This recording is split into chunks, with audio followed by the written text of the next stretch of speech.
The Horrible Gamers podcast may contain content not suitable for all ages. Listener discretion is advised.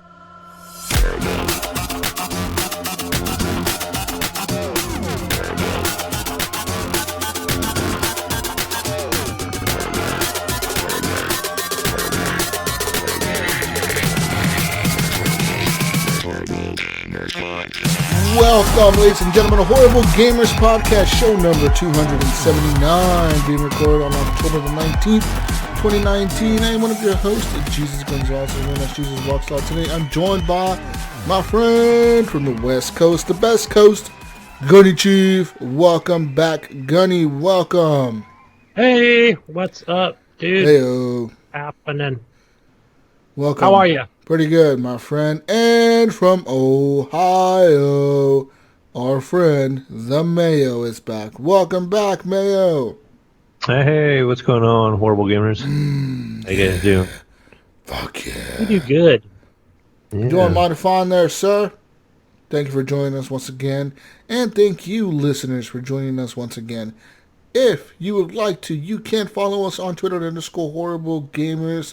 You can join our Facebook group over at Horrible Gamers Podcast Community. But first, I'd recommend you go like our Facebook page, Horrible Gamers Podcast. You can leave a thumbs up right there and see when we post shows, when we post things like links for different things.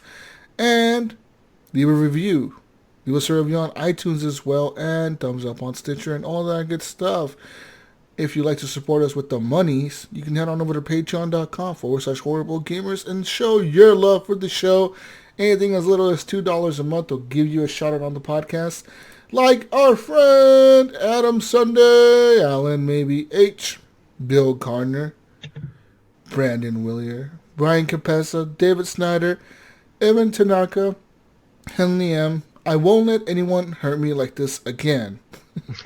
Jesse Kraft, John Jerome, Jonathan D. Hall, Marcus Polanco and Polo, Mechmod, Pork Chapu, Robbie Wheat, The Mayo, Subader, and Vaderholic.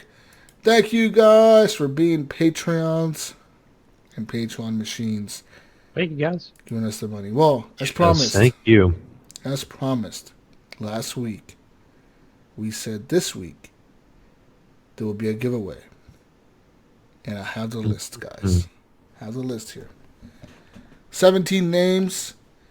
We've removed the Mayo from the list.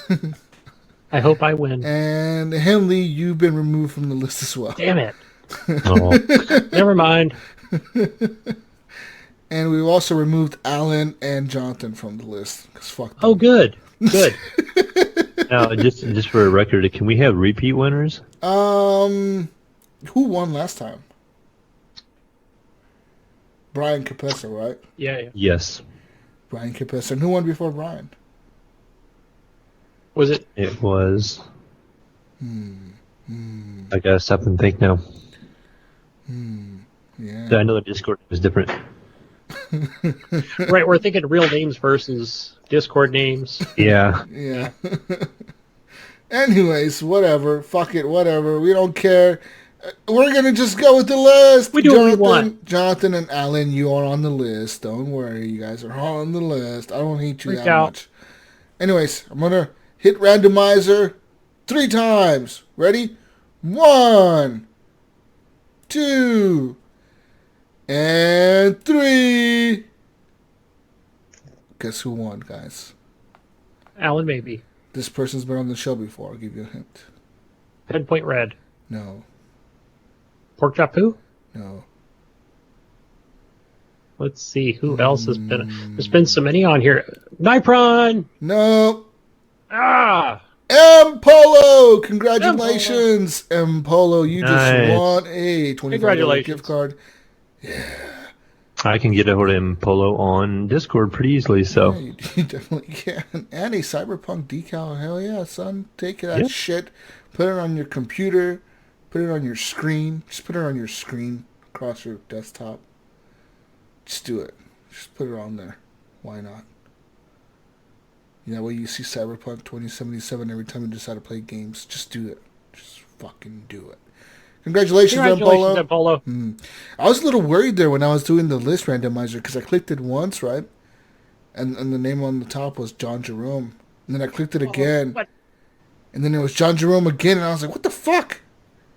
Like, everything else on the list changed except him. And I was like, if I click this a third time and John Jerome is still on the top, he's figured out a way to hack random.org.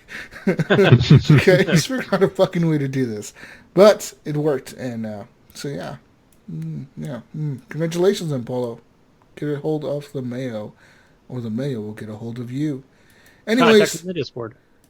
Gentlemen, let's talk about Stitcher. Stitcher is a premium podcasting app where you can listen to certain podcasts, exclusive podcasts, as well as non-exclusive podcasts. Like pretty much every podcast is there, as well as some exclusive shows, such as Wolverine the Lost Trail and Conan O'Brien Needs a Friend, The Fantasy Footballers, Science Rules with Bill Nye, and so much more.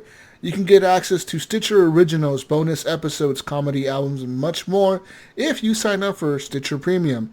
That is only $4.99 a month or $34.99 a year. That's cheap. $35 a year. Think about all the games you spend $60 on. Spend half of that on this for a year. But if you'd like to do that, before you do that, I recommend you go to Stitcher.com/premium, sign up today, and use promo code HorribleGamers. That is right, Horrible Gamers will get you 1 month for free on your plan. So there you go. You get Horrible Gamers in there as a promo code, Horrible Gamers, and you will receive 1 month free. So, do you maybe just want to check it out? Get a free month. Horrible Gamers. Just go ahead. Get a free month, people. Go try it. You can always cancel before your 30 days are up or before the month is up. So, yeah, if you decide to just use the promo code and cancel it after that, that's fine with us. Use promo code HorribleGamers. Check it out. Stitcher Premium at Stitcher.com/premium on your mobile browser and or your desktop. Anyways, gentlemen, let's talk about Redbubble. At Redbubble, you can go and buy some HGP gear.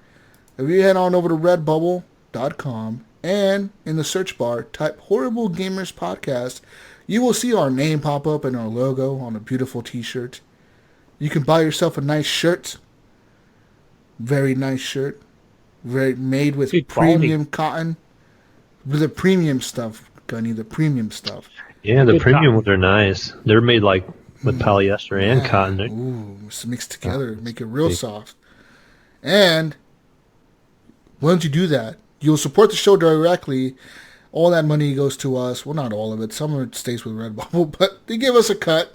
We give them a cut for having our stuff on their website.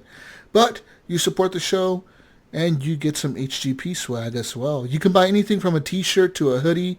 Now that it's getting a little bit cold, you know, that cold winter weather's coming.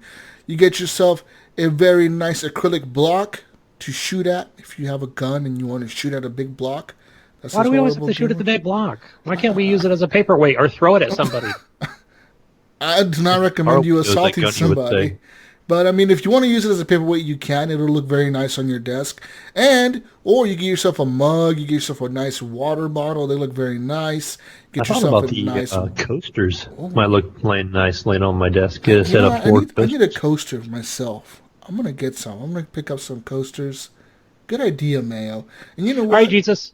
Hold on, Jesus. Because I went there and I've been trying to look at the different merchandise. So you got to teach a noob like me how to navigate through there to purchase the hoodie. And the block, I couldn't find it in there. The easiest way to do it, when you search Horrible Gamers on Redbubble, you will scroll down, the t-shirt will come up by default. And if you scroll down, just underneath the t-shirt, there's some review. It'll say view 61 other items. Yeah. You click on that, hold on. The entire list. You know what? Let's do this after the show, guys. Continue, Jesus. So I am there now, Gunny. Yeah, like the Mayo said, you see the t-shirt, you see the guy wearing the t-shirt, you scroll down a little bit, you see reviews on the t-shirt, and then you keep going down a little bit more, and it says View Horrible Gamer Shop. You click on that little line there, and it takes you to everything. It takes you to all departments, and you can just click whatever you want. Art. I'm old and I'm blind. Home decor, you can buy yourself some nice shower curtains, a mug, some tall mugs for your coffee there, old man. All kinds of stuff, Gunny. Go buy some stuff, people. Acrylic blocks. You know what? Sometimes you may need to tell what time it is. Get yourself a nice wall clock with the Horrible Gamers logo on it. That's right. Support the show. Redbubble.com. Search bar. Type in Horrible Gamers Podcast. And I want to give a big shout out and thank you to Fowler and Twistix for letting us use their song Breakout as our intro for the show. And Broke for Free and their music Night Owl for being the outro song of the podcast. Let's get to talking about video games, gentlemen, and ladies listening.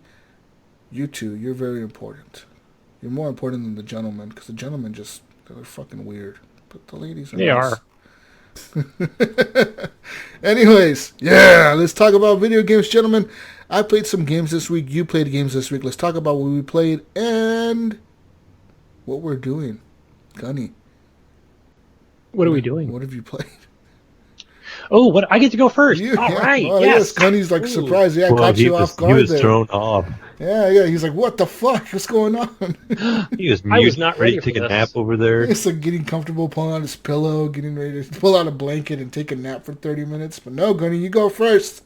I got my old man mug in my hand, and the mic is muted, but okay, we're ready to go. All right, so... Still ready? Brian, Ooh. Gib8777, he had recommended that Slay the Spire game. Yeah. And I know watching this on Twitch a couple months ago, this is from a streamer that, probably gets early access to things, and just, I feel terrible because I literally unfollowed him on Twitch because I'm like, card games, Snorefest. You unfollowed him for this? I did. I feel like I need to send him Gunny a message. gives no fucks. He's like, you play them card games, boy, I'll unfollow you, motherfucker. Yeah. I think that happens with age. I think you just get rude automatically. He's like, I don't have time for these card games. For these fucking games. I've got a few more years to live, so. Hey, one thing about me, you'll notice, I do give it a try, and I went back probably the third time, and it's not that I'm necessarily like so focused in the chat and on the streamer and the channel itself, but it's just like, if I'm not interested, after that long, I usually will either just not click. Anyway, let me just get to it, guys. Slay the Spire. This game is awesome. Thanks for Ryan for recommending this game because when I first fired it up, I thought, okay, I'll just give it a try. It's probably like Magic or what's the other one, Mayo, that you played that I know was exclusive to Apple for the longest time? Hearthstone? It was Hearthstone. And I tried that literally for like 2 minutes, and that was just like, nope, not going to do this, not into the whole card game thing. But this to me feels like it's like an adventure game mixed in roguelike gameplay. Where you're building a deck, throughout. Kind of as you go too. I noticed the little bit I played. That's somewhere I played this week too. And you keep adding cards, you run across those points where you can choose a card. Right. So that's the other thing where you're getting at the end of each match, which each match can be fairly short. You have the option to add a card because you might say, that hey, you picked up gold, you picked up a relic, and then here's a card, and then that's optional to. You get to choose between 3 cards, and each card has different power. I'll call them power points, and it could be something with 0, so it's basically a free use card that you get to add to your deck, or it could be a 1 or a 2. So that's cool that you could just skip that altogether. I don't think I've ever skipped missing out on a card. That'd be a big. Well, I think maybe later on, as I continue to grind through this game, that might be an option for me. But for right now, I'm like, oh no, I'm gonna definitely add new cards to my deck because I think for each game you're basically starting out mostly basic with, there's a strike, it's 6 points towards enemies, right? And there's always that 5 hit points or a 5 on a block. Right, where you're blocking attacks from the different enemies. But one of the things that really struck out or that stood out for me was for me, it feels like it's like this like dungeon crawler almost. Would you say that could be a thing too, Mayo? Yeah. I mean, I know I'm really reaching here, but it feels like because you're going down this branching path, right? And it leads to the boss. Yeah, and then it's kind of like you'll have some random events happen, and you kind of pick your path.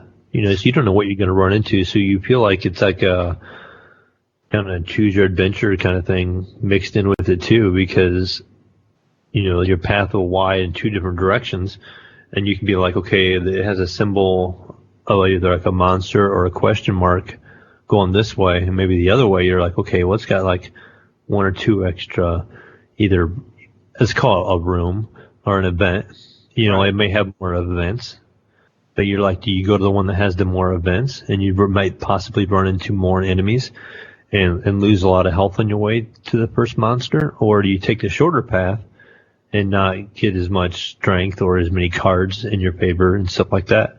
So you got to kind of look at it and think it through. Yeah, and I think they're all the same length, but everything else you said applies, because it could be, for example, they have these. You'll run into like the campfire, right? But I think that's really the one thing That's when is for certain that okay, your health is low, or let's say it's really not that low when you run into a campfire. At the campfire, you have a choice to either rest and increase your health points, or you can upgrade a card. So I mean, I'm usually where I need to, rest and get my health points up. That's what I do 90% of the time. I don't know how the gold system works, because you're earning gold as you go through each room or event. Mm-hmm.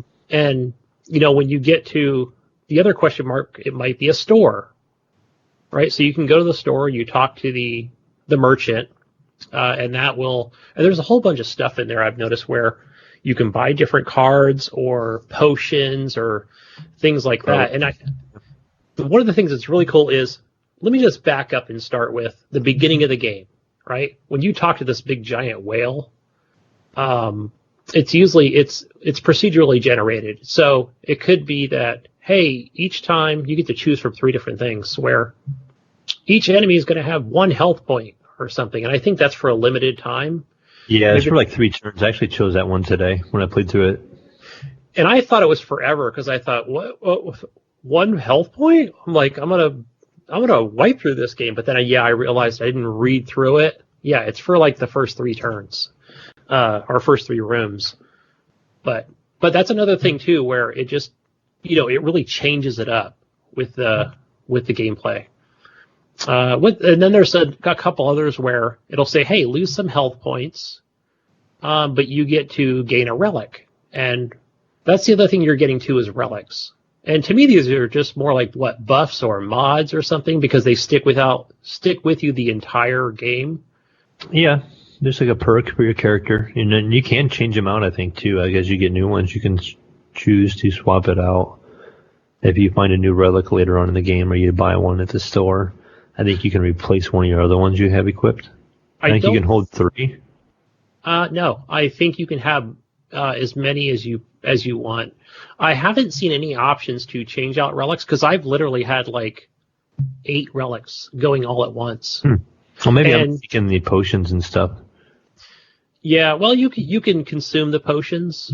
Pick up. You can obviously purchase them.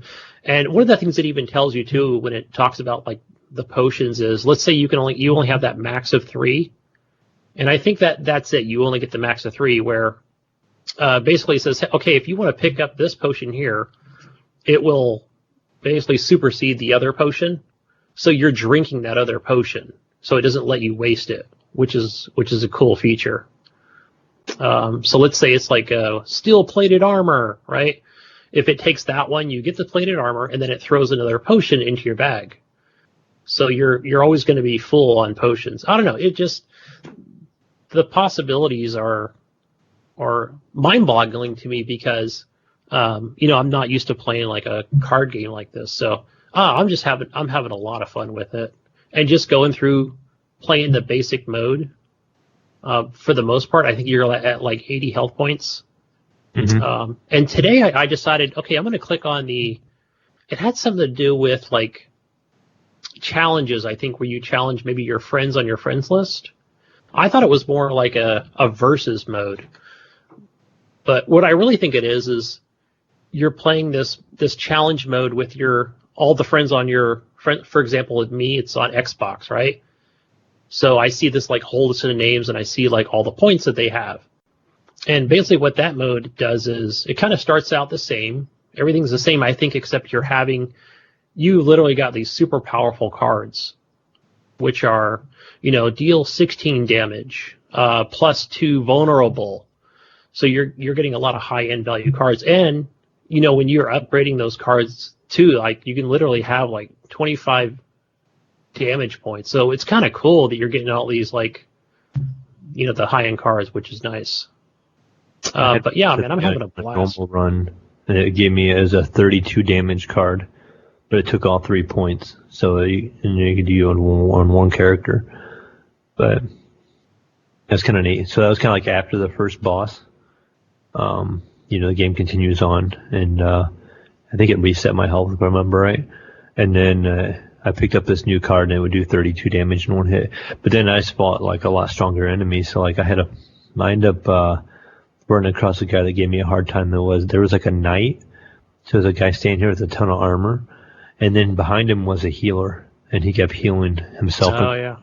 And so it was one of those typical, you gotta take the healer out first before you can really get to the knight, because if you just can't do enough damage to the knight to kill him, and then the healer just fill him back to full health again or close to it. So it'd take you forever to kill that knight.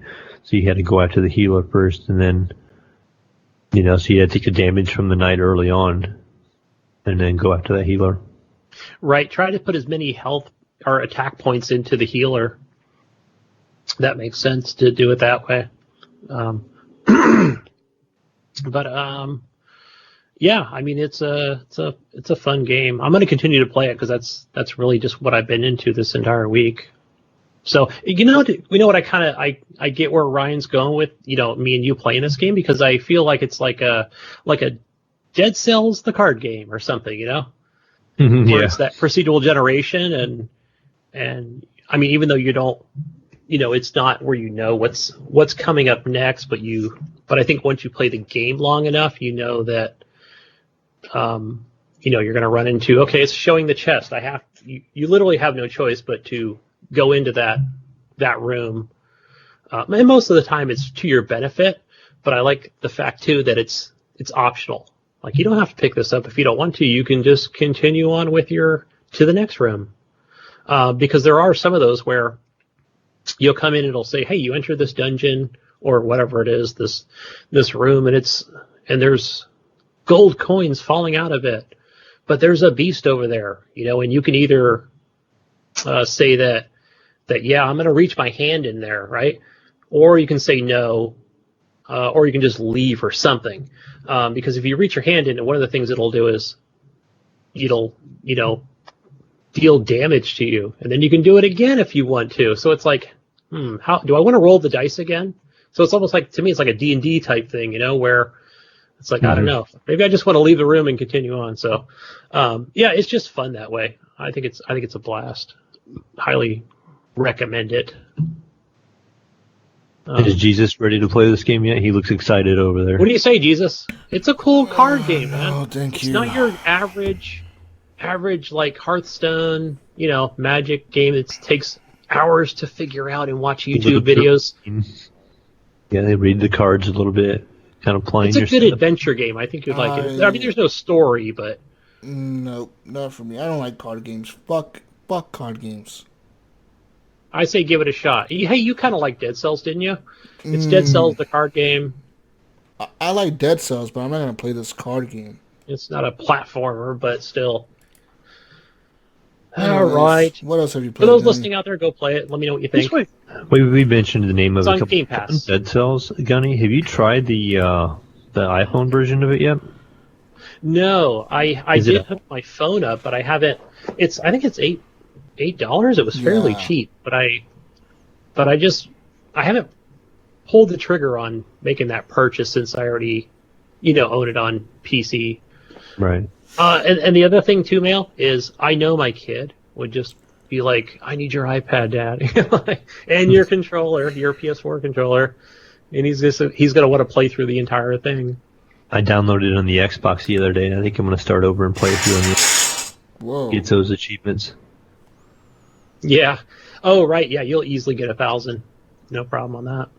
Oh yeah, I know my way around that game pretty well. So. Yeah. The next game. What else did I play? I kind of went back to. I tried to go back to play Control today, and coming into this game like already an hour in, and I'm just completely lost within the map.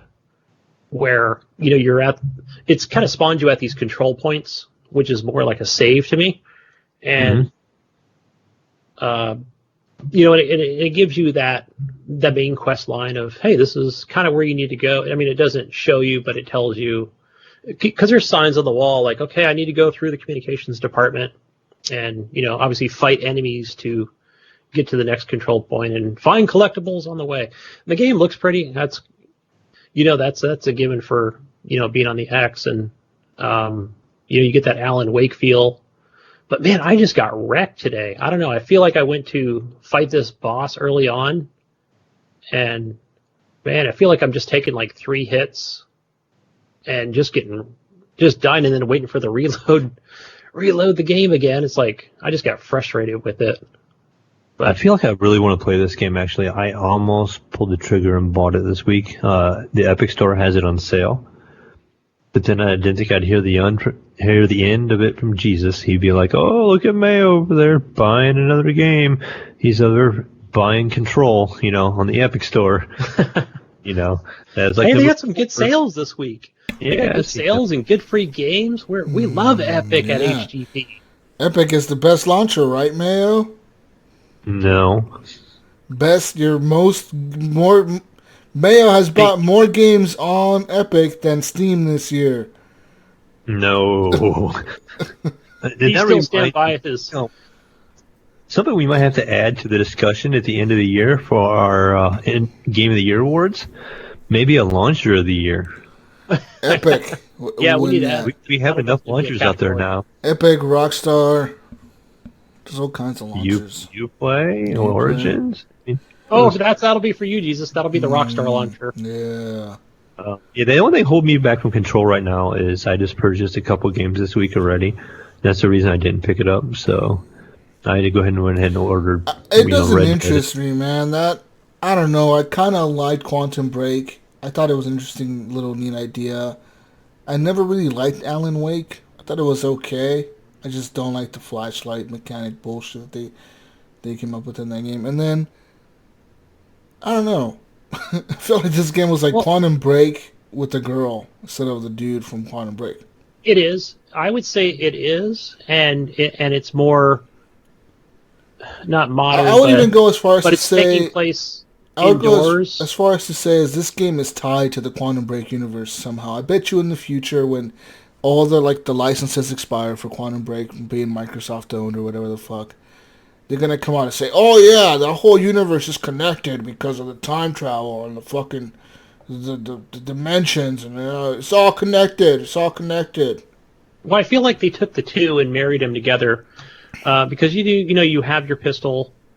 And the controls feel tight. Using the Elite controller. They feel tight on Quantum Break. And also, and the other thing you're doing is the other cool mechanic is, you're pressing RB, you're picking up items and quickly throwing them at enemies to deal damage to them. So it's not just the pistol. You can press Y to do the Fus Roda on enemies, which is kind of cool. None of that stuff really.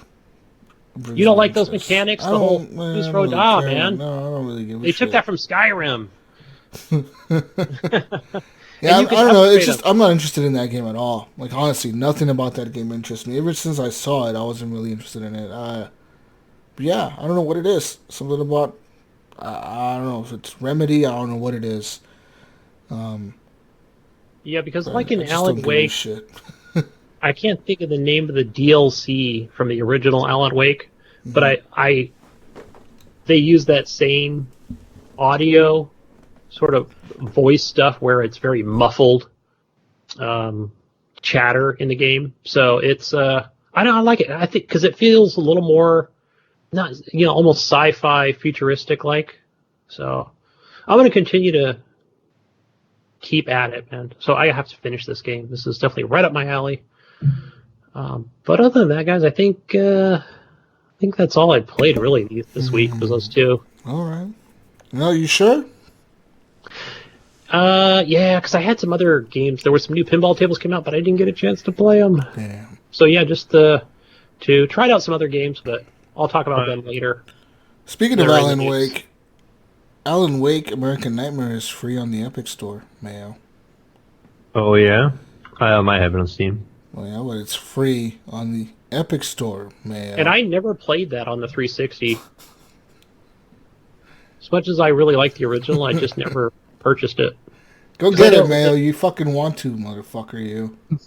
No, I don't. Mine's already downloaded, Mayo. I already have mine installed on my hard drive. I'm not even really claiming the free games because I just keep seeing too many repeat games. I don't have them in other launchers already. What if Steam fails you one need day? multiple games and multiple launchers. Epic. Yeah, no, but it's also other places too. I think I've seen it. So I'm just kind of like, Get that on your GOG. Had a reason to be on the Epic Store at all actually here recently. Get on your GOG account. So, what about that other game you have on your list, Gunny? I did not play it this week. That was Creatures in the Well. Yeah, I haven't gone back to it this week. Okay. All right, well, I want to talk about games that I played. Yeah, fuck yeah. So, speaking of spooky season, I played the new Apex Halloween event. Ooh. Zombies? They have zombies? No, so it's kind of like a zombie mode. It's not really zombies. They're called shadows.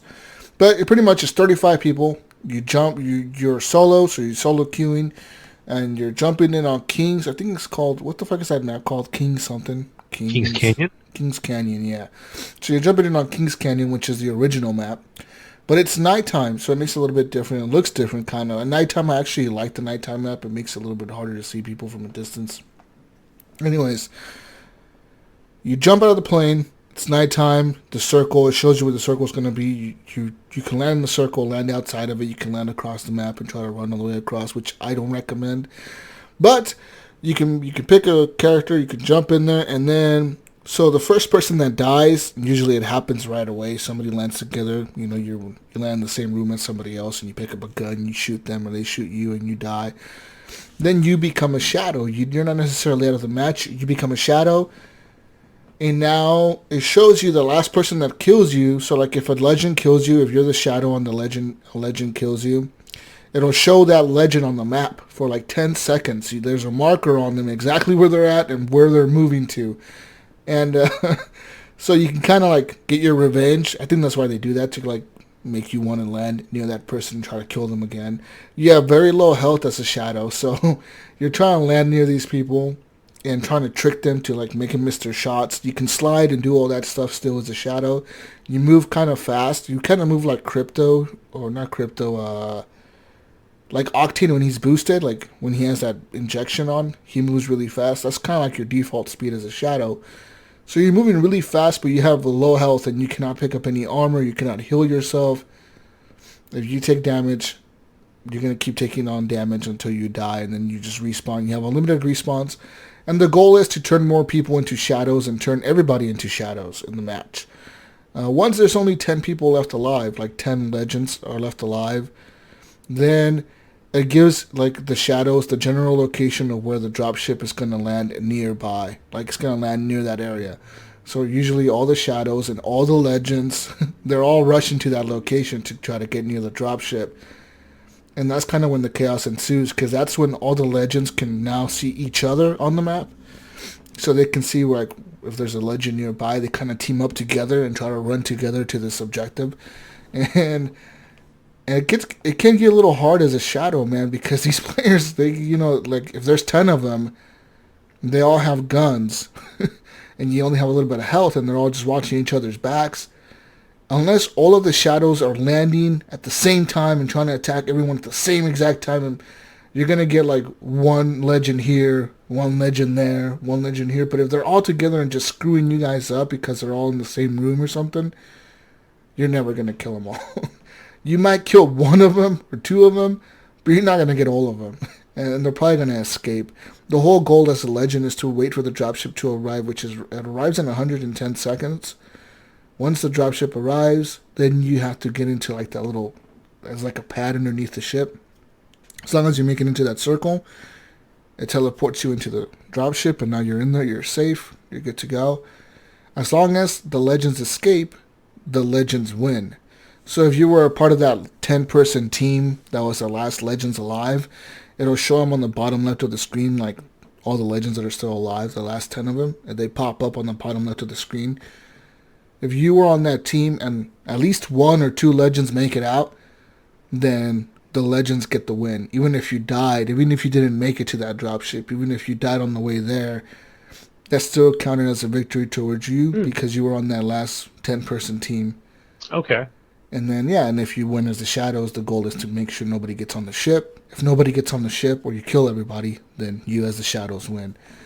It's a very cool fucking mode, man. So I've learned the meta of the game. And that is to play either as Nox, the guy with the, or Caustic with the Nox gas. That's the big dude. I'm a fucking emo. I hate the world. That fucking guy. Or you play as Watson, the chick with the fence, the Swedish girl with the fence or whatever. And, so the key is playing with either one is you find a room that either has one entrance in or, usually a room that has one entrance. You corner yourself in that room, but you put it like a gas trap near the door. Or you put a bunch of fences in that fucking room. Just like fence the shit out of the room. You put a fence at the door. You put a fence zigzagging. You put a fence. Like by the time the end of the match comes, you want to have at least like 25 fences in that room or something. You're going to have all the fences in that room. So the shadows can't get in there and they can't kill you. And I pretty much troll the fuck out of the shadows that way. Can you see a patch coming with that soon? No. I don't. No, because this is a normal ability. That's Watson's ability is to be able to put up fences. Caustic's ability is to be able to drop these gas traps. And as a shadow, I mean, there's a downside to doing this, Gunny. For example, like I was like you know where that like there's like a tower type thing. It's kind of looking out over the cliff, and there's a bunch of windows around it, but there's only like the door that's the entrance, and the little hole in the ceiling that people can drop down from. Well, I was in that room, and the shadows were all in that fucking the other room. They were watching me through the windows, and they were just standing there watching me. You could just see, like, it was at least 10 or 15 of those assholes right there. They were just standing there watching me, and some of them were, like, trolling me. They were, like, doing the little, like, crouchy thing. Like, they were crouching really fast and standing up and shit. But they knew they couldn't get me because I was in this room with a bunch of fences. So, like, a few of them tried to get to the fence, and they die. You know, they get shocked and die because they have a little bit of health. So, like, I knew when the time came and the dropship was at the waste treatment center, or the water treatment or whatever, it was pretty far away from me, kind of. Oh, okay. And I was like, okay, I'm fucked. Because there's like 10 of these dudes outside the door. Strategy of luck. Yeah, like these assholes are at the door, and I have to like shoot all of them to get fucking out of here and make it to that. And I did make it out of the room because I went to that hole in the ceiling, and they were all inside the room. But as soon as they noticed me climbing up the ladder and going to the ceiling, you saw them all run outside, and they were all fucking... And like I said, they all move as fast as Octane, right? The fast dude. They all move as fast as him, but you move as a normal legend. You're just running normal speed. So they're like... Every time they jump, also, like every time they jump or like they do like the melee attack, you hear like a... like sort of like a wind or like a howl, because you can hear them getting closer to you. And you could just hear, like, these fucking howls of all these assholes jumping around. They were jumping behind me, just jumping and trying to get near me. I'm like, you motherfuckers. I killed a bunch of them, but I ended up going down. Like, there was no way. I reloaded, and I got to the treatment plant, but I got there a little early, so the dropship wasn't there yet, and I had to get inside. And by the time, like, I got there, they were just dropping all around me because they were respawning and dropping in. And they can see you because you're a big red target when when you're a shadow, you can see the legends. They're highlighted in red, like their whole body is red. So they can just see me running down the map and like this red character running across like, open sky and shit. So they could just land right near me and run at me. Oh, yeah. Kind of like the Bloodhound mode. Yeah, it's like Bloodhound's mode where Bloodhound sees everything like you're highlighted in red when he's in that rage mode or whatever. It's like that for the shadows all the time. Like they can see anybody. If you're standing at a window, they could spot you from like a mile away, especially because it's nighttime, so a big red target appears super easily on the map. I've had a lot of fun playing this mode, though, dude. Like I said, I've played hours and hours of this mode. The other night, I stayed up till like 4 in the morning playing this shit. I was playing the fuck out of it, dude, and I wasn't even that good. I was just dying a lot. Like I said, now I'm kind of a little bit better at it because I've kind of learned the tricks to like win the match. Like I said, it's play as Watson or Caustic, or play as Pathfinder, because if somebody lands near you and you're running like in the open, and somebody lands near you as Pathfinder, you can always shoot out your little grapple hook and jump and grapple onto something, and then Pathfinder does like that swinging thing where he swings with like his grapple, and they have a hard time hitting you like that, you know what I mean? Like, so you can dodge them and shit and shoot back at them. Another thing you can do as Pathfinder is set up a zip line and just ride the zip line back and forth. And have them like, they'll be waiting on each end. You're just in the middle riding the zip line. So it kind of fucks with them a little bit, you know what I mean? Like, they just have to wait for you, or they can try to get on the zip line and you can just shoot them off. But yeah, it's a fun fucking game, dude. I had a lot of fun playing Apex Legends' new Halloween event. I actually had a lot of fun playing the new map as well. I played some more of that ranked. I moved up in the ranks a little bit. I think I'm rank bronze 2 or some shit now. Not super high, but I'm getting up there. Slowly but surely, trying to get a few wins. Got a lot of second places with this one squad I ended up with. We ended up like getting together and we kept getting second place, man. Like literally we got like 3 or 4 second place in a row. Like it was heartbreaking getting a second place in a row that many times. It's like, fuck. Yeah, that would be frustrating. How many more times are we going to get second place? Like, we get so close, and we would just lose at the very end if something would happen, and we would just get killed and wrecked, and it was so annoying. But yeah, I'm enjoying the new map. I'm enjoying the game in general, once again. Having quite a blast with it, Gunny. It's a good shooter. I agree. A free AAA shooter. Definitely free, yeah. Speaking of free, they've actually now released a physical version of the game. So if you go right now and you can buy it in the store, it's like a disc for the Xbox or the PlayStation. You go and buy this. There's 2 versions of the game. There's one that has a Bloodhound skin, and the Bloodhound skin is like a red Bloodhound, and he has a devil mask, and he has like a red like skin for like his gun. It's like a red devil looking skin. And then I think you also get a player banner for Bloodhound, like a new banner, like a background pose or whatever, a new pose, and you also get 1,000 Apex coins or whatever. So for $20, you're gonna get the exclusive skin that's exclusive to that edition. Like I said, it's a Bloodhound skin. He's a devil. A gun skin for one of the guns. A pose, a banner, background, and 1,000 legend coins, as well as they released a skin also for Lifeline. That's the Jamaican chick or whatever. She has an angel skin, so she looks like an angel. She has like wings and shit. It looks like an angel, and she comes with the same thing, like a special skin for a gun, a banner pose, a banner background, and 1,000 Apex Legends coins. So yeah. That's a good deal. I mean, that's interesting to see a free-to-play in a disc version for $20, but you get all these benefits to it. Yeah, you get these special skins. I kind of want one, Gunny, but I have to go to the store and buy it. Like, I have to go to GameStop and buy the code from them for $20, and it's like, fuck. And then I kind of want both of the skins too. I want the Bloodhound skin, and I want the Lifeline skin.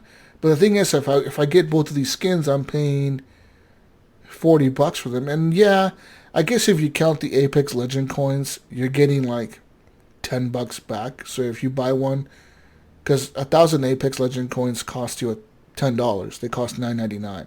So if you're buying this for $19.99 and you're getting back $9.99, you're only paying $10 for the skin and stuff, which is not bad. It's actually really good because some of the skins alone on the game cost $20. You know what I mean? So you're getting all this stuff. So I mean, I don't know, man. I'm debating that. I mean, so if you're talking about like a retail version, are you referring to like maybe the PS4 version of it, or no? I'm or is there PC even a PC? Version. There is a PC version. You get a code. I just find it weird that you have to go to like GameStop or somewhere to buy a code. But you have to go to the store. Yes, you can't just buy a digital code online somewhere. I think they're trying to make it like a little more difficult because then everybody would have them, and they're trying to make it a little more rare. Or I wonder what the incentive is, because what's the incentive for making us as a consumer go and buying it in a store as opposed to just us ordering online? You think you'd get more sales of us just ordering it in game than they would of us going to the store and buying it? You know what I mean? No, but I mean I kind of see their point where they say they have retail versions, which you're probably getting. For consoles, you're probably getting the case with it, I assume. I don't know the details on it. Maybe not so it says here that disc inside. It says here that the Bloodhound and the Lifeline Physical Edition versions of the game are going to be available indefinitely. It says that the Physical Edition items are exclusive to the bundles, so you have to buy the bundles to get that skin. And it says here that the disc includes a copy of Apex Legends full game and will run the same as the digital version. The only way to access the edition's cosmetic content and Apex coins is by redeeming the included voucher that comes with the copy of the game. It says here the version on the console has a disc, the PC does not. So you can go and buy a PC version of this, but you don't even get a disc, you just get a fucking code. So why don't they sell it digitally? What the fuck? Well, and then normally when these things happen, Mayo, I can tell you that over time, I can't tell you how much time, it could be three months or a year, that they will unlock that, like for the PC version, where you can go in and then purchase the same items you would have gotten. Yeah, unless it's a GameStop exclusive thing. You know what I'm saying? Yeah. No, it says you can buy not so much a retail. This is any if it's retail store. Any retailer, yeah. So right, that means that yes, we will be able to purchase those later on. It'll just be exclusive to retail. I kind of want to go to fucking GameStop and buy one, man. Hey, I've gotten codes from there many times. Yeah, I've walked in there with no shame before and just maybe traded in a couple discs or something, and I can go, okay, here's a Steam card for my kid for it says $20. It says here that a game for me or something. That you can get both, but you have to buy both of the fucking editions of the game. So you got to pay $40 to get both of them. So it's like, you can get both. You can redeem both on the same account, but you got to pay for both of them. You know what? Well, here's the other thing you can do too, Jesus, is it doesn't necessarily have to be. What if I buy Amazon? Just order from there. No. What if I buy the Apex Legends Bloodhound one, take the code out of the box, turn around and trade it in. Trade it in for credit. Trade it in for credit, and then buy the Lifeline one. Give myself a discount. That's what I was thinking when you're one of those people. Get a discount. Why not? I mean, what am I going to do? I don't have a disc to put this shit in. What am I buy the PS4 version? No, I'm buying the PC version of this shit. It doesn't even come with a disc. You're going to walk back in 3 hours later and be like, okay, $2. You're going to be like, okay. Okay. And then buy the other version. Hey. No, I guess I can't even do that because I can't do that because the PC version doesn't come with a disc. Oh, true. So I'm just fucked. So they got you either way. You got to pay the $40. Gotta pay the $40, guys. Damn it! Fuck. But hey, I'm technically only paying $20 if I count those 2,000 Apex coins I'll be getting. Because that's $10 a piece for each 1,000. Then you can buy yourself another skin. Another pass. Yeah. Good idea, man. EA loves you, man. Yeah, this is why EA does shit like this, because people like me end up buying this dumb shit. You're a whale. That loot crate / DLC. Yeah, I'm always buying this shit. Extravaganza, we're making us pay. It's all your fault. At least I'm supporting the evil Epic Store and getting a full game. You're like just giving them DLC for a game and helping that evil Origin EA store. That's a cool looking skin though. You seen that angel skin Lifeline is rocking? She looks like a weird looking angel. She looks weird. I don't really like her skin. I like Bloodhound's better. The wings, I think, are just on the banner, right? Like, I didn't look at it real close, but I don't think she has wings. It's just literally... Oh, yeah, the wings are on the banner. Well, they look cool on the banner, but they don't look... Yeah. It looks better. She looks better the way she looks in the banner than she does in the regular skin. Whatever. That gun looks cool, though. Gold gun. That thing is a flat line. Yeah. Anyways. Other than Apex Legends, ladies and gentlemen, I haven't bought none of those Halloween packs, Mayo, and I've seen people with those skins in the game. Have you seen those skins in the Halloween pack? Yeah, I've seen a couple of them skins. I like the is it Gibraltar, the zombie looking one? Yeah. Not the zombie, but it looks like Frankenstein. There's our Frankenstein. There's have you seen Lifeline's one? Lifeline she looks like the chick from what's that movie? A Nightmare Before Christmas. She looks kind of like that chick, like she has that blue tint or whatever the fuck to her face. And then, what's his name? Bloodhound. He has like a pumpkin head, like a floating pumpkin head. That's his head. He looks like a scarecrow or something. Like he has a pumpkin head as a scarecrow. It looks fucking cool. But yeah, they look really cool, man. But I haven't bought any of those. You gotta buy all of them to get all the items. Yeah, I think that was in our news actually for the Lifeline item, the kind of EA's. I saw them on Twitter. Just like the hatchet. It's just like the hatchet. Yeah, you have to buy everything to get that hatchet. $70 or something. But anyways, besides Apex Legends, I've also played another game this week, gentlemen. I decided to play some more PUBG. Yeah.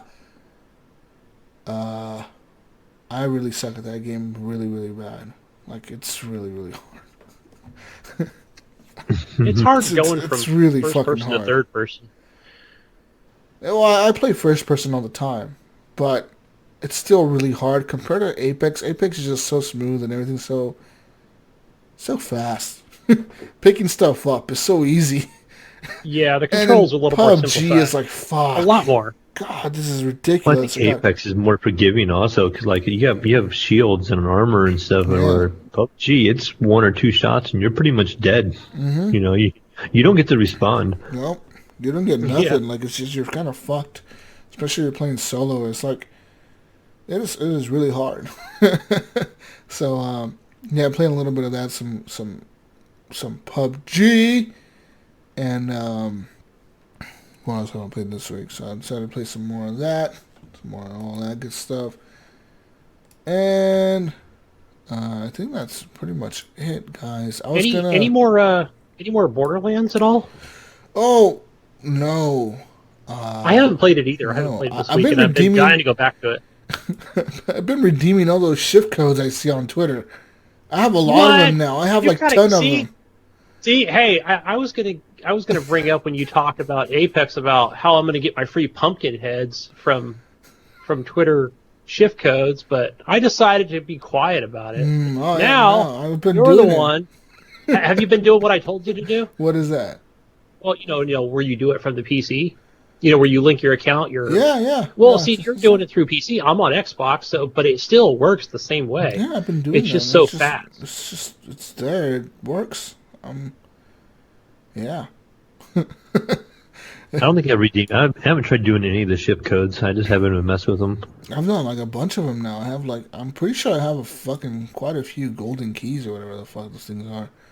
I'll get you the website name too that my son has. Yeah.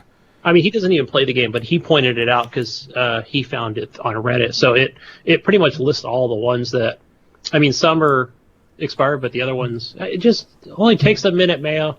Just put them in and go. Yeah. You can get your own pumpkin head.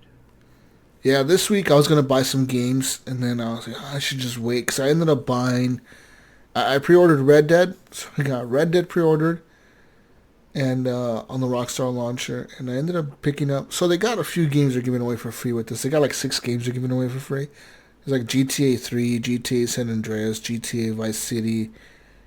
What the fuck else? Max Payne 3, Bully, and LA Noire. So those are the 6 games they're giving away. You can pick 2 out of the 6 if you pre-order on the Rockstar launcher. And I think that ends this week. You have to do it before a certain date, and then it ends.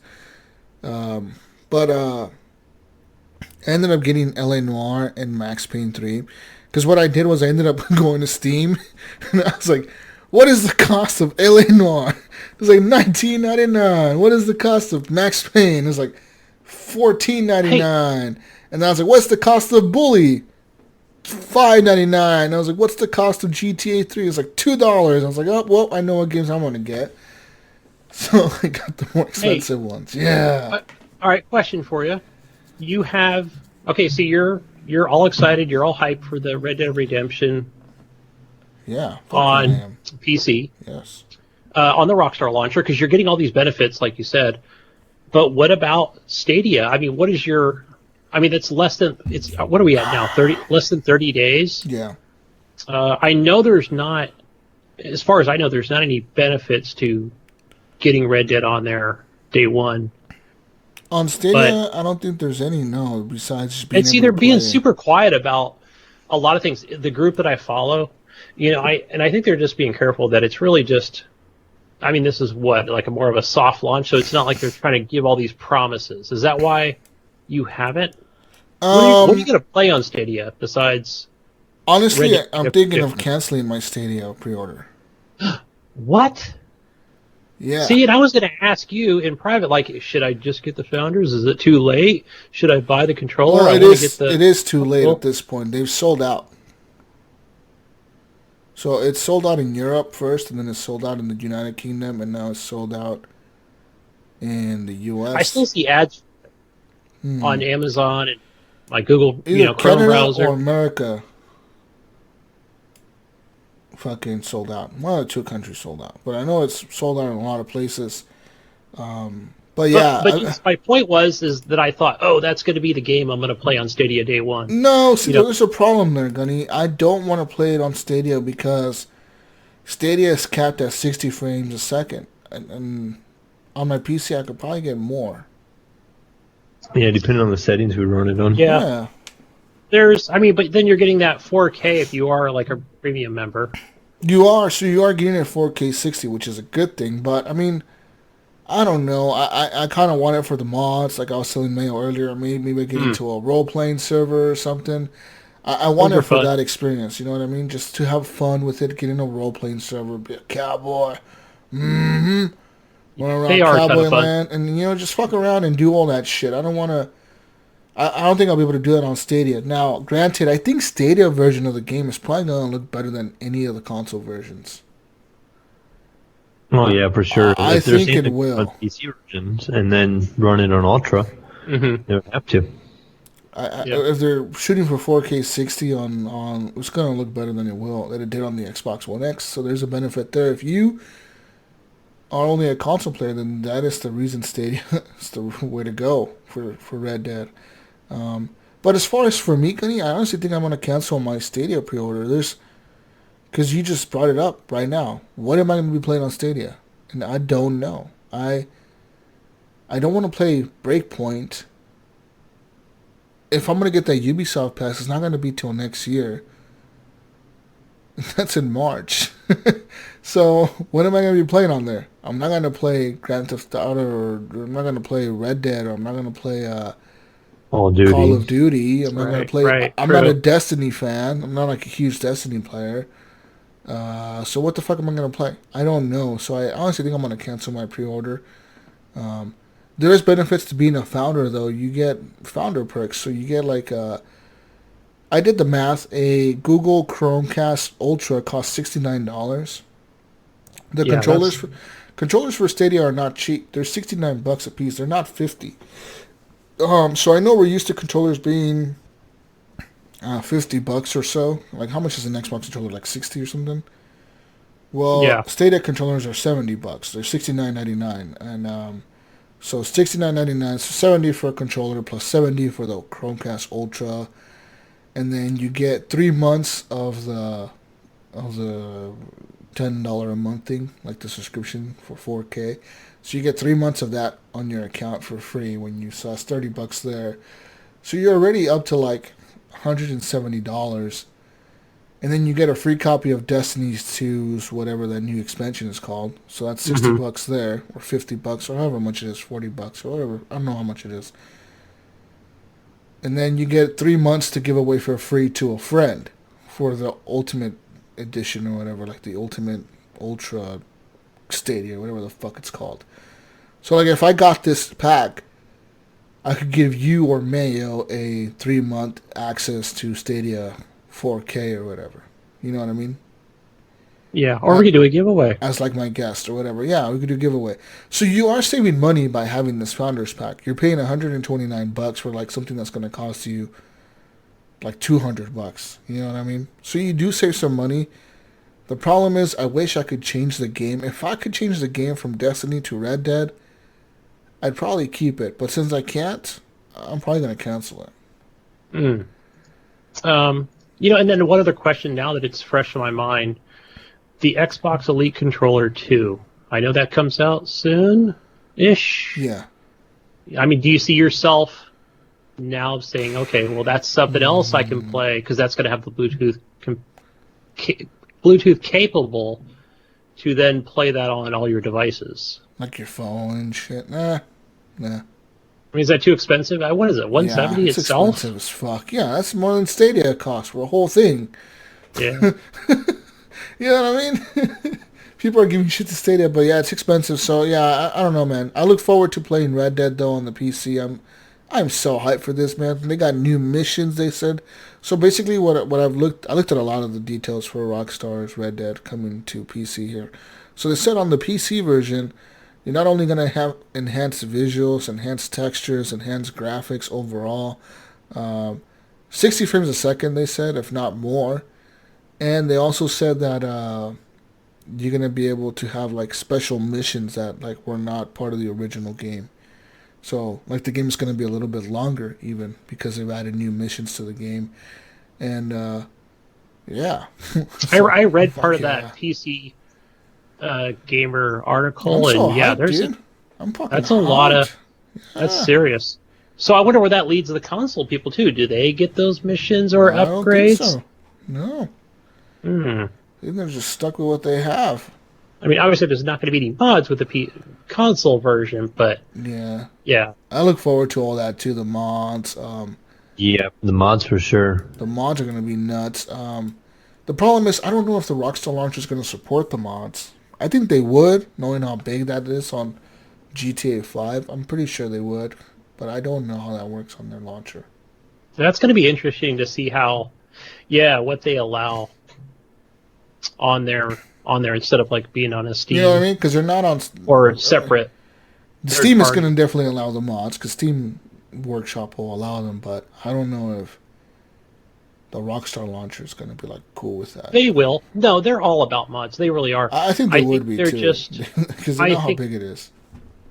Yeah, I just think they might limit certain things, unlike PC or for GTA 5, like you said, with third-party sites. Yeah. Including the Steam Workshop. Lots of cool shit, though. I look forward to it, Mayo. We got to posse up, partner. Play some more Red Dead. Yeah. I have it pre-ordered, so... Oh, you got a pre-order, too? Yes. What games did you get for free? I ended up picking up the LA Noire. Nice. That's just one I don't have. And then I already owned Max Payne 3. So I didn't use your kind of logic. I didn't look at the values of the games on Steam or nothing. I just picked up Vice City is one that I didn't own. Because I already have 5. I already have 4 or whatever. And then I didn't have Vice City. Vice City's fucking good. Just picked up that one. I don't know if I'll launch it anytime soon, but... They probably will never launch it, but it's a good fucking game. Just like I'll never launch LA Noire or Max Payne, probably, but... They're incredible games. They're really good. Other than that, besides pre-ordering Red Dead, I also pre-ordered Call of Duty. Yeah. So, I'm hyped as fuck for that.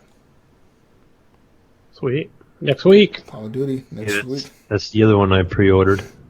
Yeah. And then I got to pre-order Death Stranding here pretty soon. Yeah, I saw that's now available as of, I think after this podcast I was watching that. So lots of games coming out here pretty soon. On top of that, I want to play that new Need for Speed. That actually looks pretty good. Yeah, I somehow clicked on I was watching a might have been a YouTuber that I watch. He does a lot of racing games, and he got like the exclusive, the first 30 minutes free, and he showed like a lot of really cool stuff. And one of the things that really interested me was the story. What interests me is how fluid the day and night cycle looks. It looks like it's just like going, like the day just turns to night, and you keep playing.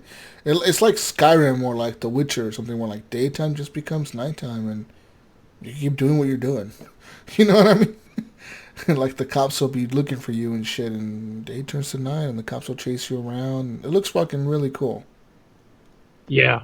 Yeah, I think they did a really good job with it this time around. So I'll definitely be either that EA access to begin with, pay the $5, or just. No, I'm just gonna do what I plan to do is pay the $15 to EA Premium for that month. So next month I'll sign up for it, and then I'll just play that and Star Wars at the same time. Yeah. For $15, can't beat that price. I mean, both games for unlimited amount of time for that 30 days. Fuck yeah! So, and then you get the Ultimate Edition of the games too. So you get like the orange lightsaber for pre-ordering Star Wars game. Yeah, that orange lightsaber. That makes a difference. It's gonna be dope. Tell me, motherfucker. I'm gonna have a hard time grinding between Star Wars and Red Dead. I got a feeling. Oh, same here, man. Oh, you're so fucking fucked, Mayo. You guys, if you want to beat both games for Game of the Year, you're gonna be like fucking grinding the shit out of Red Dead. Man. And then what's gonna happen too is Call of Duty. I'm gonna have Jesus whispering in my ear over there. Yeah. Mayo, play Call of Duty with me. Mayo, play Call of Duty with me. Mayo, Call of Duty, and but I'll be on Death Stranding as well. So I got Death Stranding, Star Wars, Red Dead, and Need for Speed all in November. Mm-hmm. What am I gonna do in my life? Oh my gosh, maybe I should do man, I wish Xbox. See, I'm a high console, guys. I am high console. I need EA Access Premier on console. Yeah, that's what I don't know what's gonna happen there. That's a lot of games. That's a lot of big games. This is not a lot of games. This is a lot of big games for next month. Yeah. So there's all that good stuff. And that's all I did this week. All right. Mayo. All right. Well, like you, I'd done a lot of Apex also this week. It's just kind of the game I just wanted to play. Like, I just felt like playing the Halloween event. Was having a good time with it, and I'm becoming really good at being the zombie or the shadow. Yeah. I hate the people that are teaming up, like just squatting up and breaking the rules. I really, that pisses me off. I've seen that once or twice where I go turn the corner and there'd be like 3 legends running together, where they all queue up at the same time. So basically, it's like a 3v1, just in like regular Apex, pretty much, except you don't just down them, they just die. But yeah, so it's rough sometimes. Then I just hunt them down. I try to be a shadow and then just try to get a drop on at least one of them. Yeah. But yeah, lots of practice being a shadow, lots of practice running around really fast and try to claw people to death. That mode is fun. That nighttime map is just really fun. It is kind of nice. Like after you die, it gives you something to do. You're not watching people play. How do you like the that voice, Mayo? That deep voice. Oh, I know, right? So it's like deep. Family. That voice, because the announcer Gunny in that new mode, it's like this fucking like a Mayo voice, but like do a creepy voice, Mayo. Oh. Yeah, like that, like super creepy, like that, and like he's like, oh, I like you to become a shadow, and then he's all fucking. That's like the announce. They say that dude's gonna be a character in the game, that he's a legend.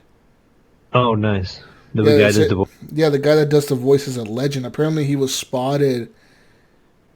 He's like in the event, in the trailer that they released for the event, he's like one of the shadows in the background, and that's him. And they're saying that him as a legend, he can like spawn shadows or some shit, or become a shadow as a legend. Like that's his ultimate. So will his name be the Shadow? Maybe. But he has like that deep, like creepy Mayo voice. Not the Mayo's voice, but like a deep voice like the Mayo, like in creepy Mayo. My voice is creepy. Creepy deep Mayo. You said it was creepy on air. Dark Mayo is what he is. That's what we'll call him, Dark Mayo.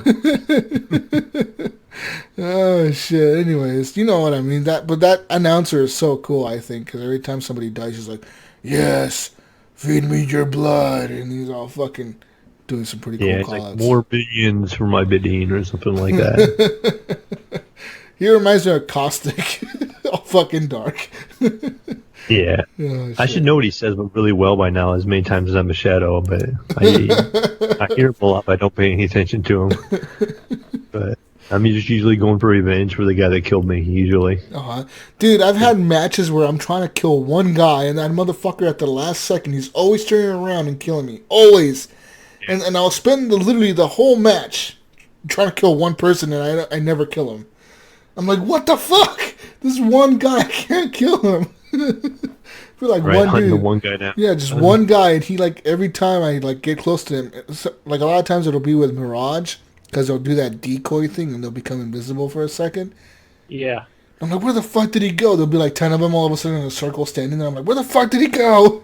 And you like they disappear and he's like a mile away running. I'm like, this motherfucker pisses me off, dude.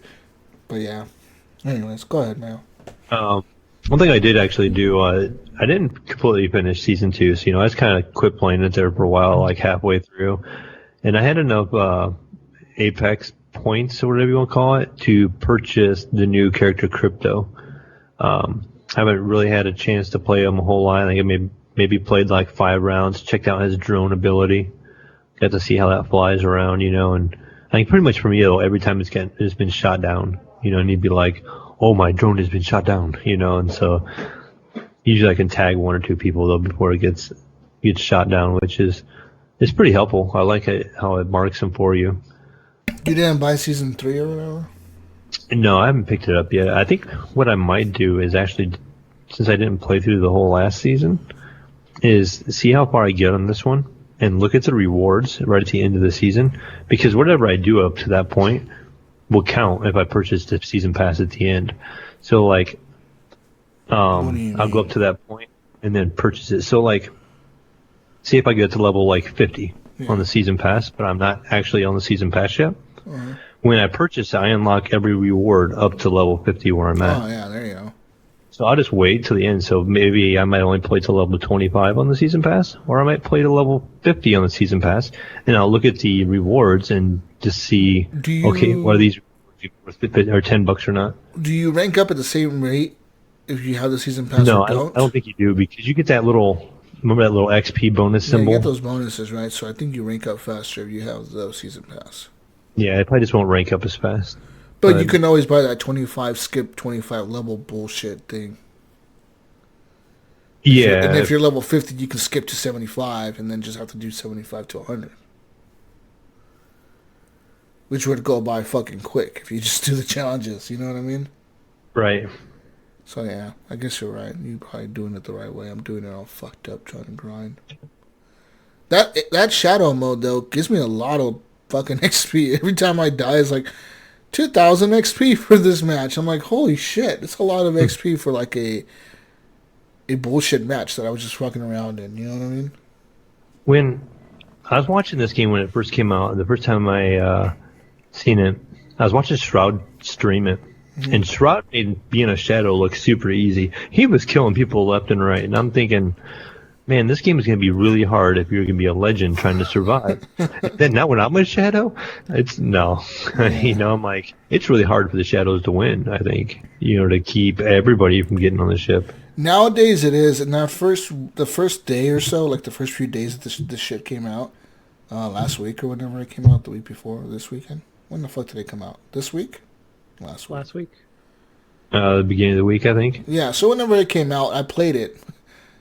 And it was really hard to win as a legend. It was really easy as a shadow to fuck up the legends. Because the thing is, in the beginning, all the legends were used to being separated from everybody. So you're used to like not being on that team mode, like that team mentality to stay close to people and everyone was kind of like on their own, trying to still be on their own. You know what I mean? So people were getting messed up easy.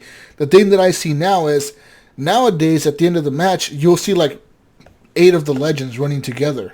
See, you have like a fucking Watson, a Gibraltar, a fucking Pathfinders, and Mirages and Bloodhounds. They're all running together. There's like 8 of them, and as a shadow, you can't. You run at them, and there's like a fucking firewall just like destroying you and the rest of your shadows or whatever. And I seem to notice a lot of people out in the open too, because when you're they can see you coming at them, and it gives them time to react. So it's like if you're by buildings as a legend, you can get a drop on somebody easier, if you're a shadow. Yeah. So like I seem to notice a lot more legends being out in the open, because I have to cross like a plane to get to them, and they just see me coming at them, and then they just zigzag and do that slide mechanic. Yeah, I was. That slide mechanic really throws some people off. I've done that a few times to some people. Like I'll run at them and I'll zigzag real quick and I'll slide. They don't expect that slide. Yeah. But yeah, that mode is so good. It's so fun. I think it's a really fun mode. Is it still happening? Is it still a thing? Yeah, for the next week, I think. Until Halloween, I think is when it ends. Yeah, I think it. Yeah. A little while to go. So. We got a lot of challenges to go through there, Gunny. If you decide to do that, just like I think one of them is kill 50 legends. Another one of them is win as a legend and win as a shadow, which that one I got like pretty fast. And there's one that I'm having the most trouble with is kill 50 shadows. I have 30 out of the 50, but it's really hard. Like Mayo said, if you get ganged up by shadows, dude, you're gonna get taken down pretty quickly. I seen I don't know if they counted, but I was watching one of the rounds I did where I actually made it as the legends, and I died right toward the end, like trying to get into the ship. But the guys that lived, it put me like on their camera view, and they were throwing a bunch of grenades and stuff out of the ship at the shadows. Those do count, yeah. I don't know if they were counting, but there's like 10 shadows trying to jump up into the ship, and they couldn't. They were just launching grenades out there, and guys were just blowing up, And so I don't know if they were counting as deaths or not. Yeah, I think they do. That's something I want to look out for. I might do that next time. The problem is I don't get to the dropship. Because when I play as Watson, or either Watson or Wraith. So what I end up doing as Watson is I barricade myself in a room, like I told you guys earlier, and I just stay in that room until the fucking match is almost over, and I run across the map. But then as I'm running across the map, I got like 15 shadows dropping behind me. They're all trying to fucking kill me, and I have to be constantly turning around and shooting at these guys, and they end up usually like gaining up on me. They keep respawning and just trying to go after me, and they end up eventually killing me. But I tried. I've tried using Bangalore a couple times too with the smoke, trying to smoke my way through. But because they got that red vision, bro. Yeah, no, it doesn't work. do you find? Have you seen also where, you talk about the last 10 legends or what have you, and let's say there's still a couple out of the ship, and you're one of them, and you're trying to get into the ship. I mean, have you find where some of the legends are shooting at you as well? No, they can't. They don't do damage. No, they try to shoot the shadows. Though, what I see a lot of people do actually that's pretty smart. A lot of the people that are caustic, if they get on the dropship, they'll start dropping those gas traps around the ship. So, like, you as a legend, you don't take damage. So if you just run at the gas traps, the shadows all are taking damage near the dropship. But it makes like a nice little save zone underneath the dropship. As long as you make it in there, you're gonna be pretty much safe to get in the ship. It gets pretty hectic though at the end, man. With like, especially if there's a lot of shadows. Sometimes there's been matches where like there's like 30 or 20 something shadows and 10 of you. You're against like 25 shadows. It's fucking hectic, dude. But it's fun game. I like that mode. But I don't like their bullshit buying all the 20 packs to get those drumsticks for Lifeline. Because I want those drumsticks, man. I really do. But I did the math again, and to get those 7,000 coins to buy like the 20 packs or whatever it is, 10 packs, or whatever the fuck it is, $30 or something like that. It's like $70 to get those 7,000 coins. I thought it was a little more than that. I thought it was like 130. But no, it was like $60, and then you get 7,000 coins for that. And I think that buys 20 packs or 10 packs. And I think you have to buy 20, so you might be right. You might have to buy that $50 pack twice or $60 pack twice. Yeah. Yeah, I think that's what it was. I think I looked at it and I was doing the math. I looked at the 10 pack and I had to buy it twice to get enough of the 24. And I've seen people with those drumsticks in my squad. I'm like, fuck, dude, you spent that much money on the game. But I guess if that's the only thing you play, it might be worth it. Yeah, and I guess if it's your main character or something, maybe you may just really want it. I don't know. But yeah. I just look at it as down the road in 6 months, is it really going to matter? You're going to see him and be like, oh, yeah, those are cool. Yeah. There's going to be something cool at that point, you know? So I tend to not jump stuff like that. I've seen people are giving me props for my, what's that skin that I have? I have that Pathfinder Twitch skin, that Twitch Prime that they gave out for Pathfinder, the purple one. People want that shit. I'm getting messages, Mayo. Like, how'd you get that purple skin? I'm like, Twitch Prime, bro. Yeah, that's right. Yeah, I did log into my account today. I saw that. They're like, whoa, how did you get that? And that was like an exclusive, like a long time ago when the game first came out. They gave out that purple skin for Pathfinder. People are like, whoa, that shit's cool. And also with my Bloodhound, I have that gold skin they gave out last season, or the season 1, I think they gave it out. The first season, yeah, because that's right before I started playing. I remember you having it. They gave out that gold skin, and people want that shit too, because I get messages and shit. Like when I'm in random squads, people be like, oh, that's a fucking sick skin. I'm like, yeah, motherfucker, loser, you suck. Get on my skin level, bro. Yeah. Speaking of skins, I did watch that. We talked about it last week about the Wraith skin, and that was the one. It was from the trailer about her story. Yeah. Yeah, I actually ran across it again yesterday. So somebody else had it. How do you get that skin? I don't see anywhere that you can buy it. I don't know. I don't know where it came from either. That's why I was asking you guys about it, because the skin is pretty sick. Jesus is on the hunt. I'm on the hunt right now. Because I have the one skin where she looks like the chick from... she looks like the girl from Horizon Zero Dawn. She has the blonde hair and the white paint on the face with like the symbol on it. And she's wearing like the shorts, and she has like the bones on her belt and the bones like on her wrist. It's like bracelets or whatever. I have that skin. That's called the Night Terror Wraith. I have that one, but I can't see how to get the other one, dude. But yeah, while you're looking, I guess another game, Jesus, too, I kind of want to talk about too. I started playing Escape from Tarkov. I want this game. We've never talked about that game. Yeah, so this is a PC-only game, and it has its own launcher. So I have yet another launcher headed to my PC. My bottom task manager bar down here at the bottom is starting to get pretty full. Yeah.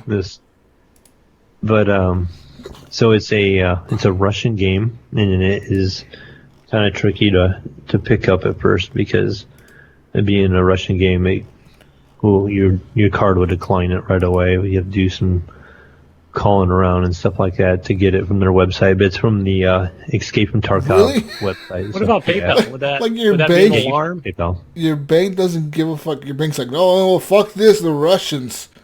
Yeah, they were. They were.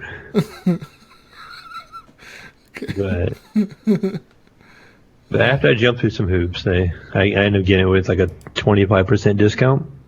So I didn't pay full price. And you think PUBG is hard, Jesus? You ought to try this game.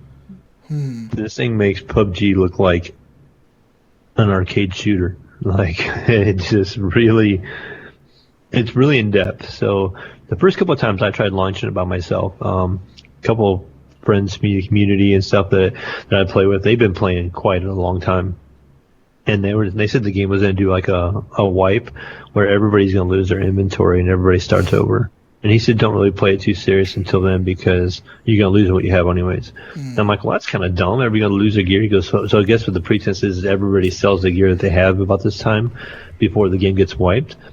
And they get to like basically bank all that cash. But there's a cap, depending on which version you buy, on how much cash you'll have at the start of the new, let's call it a season.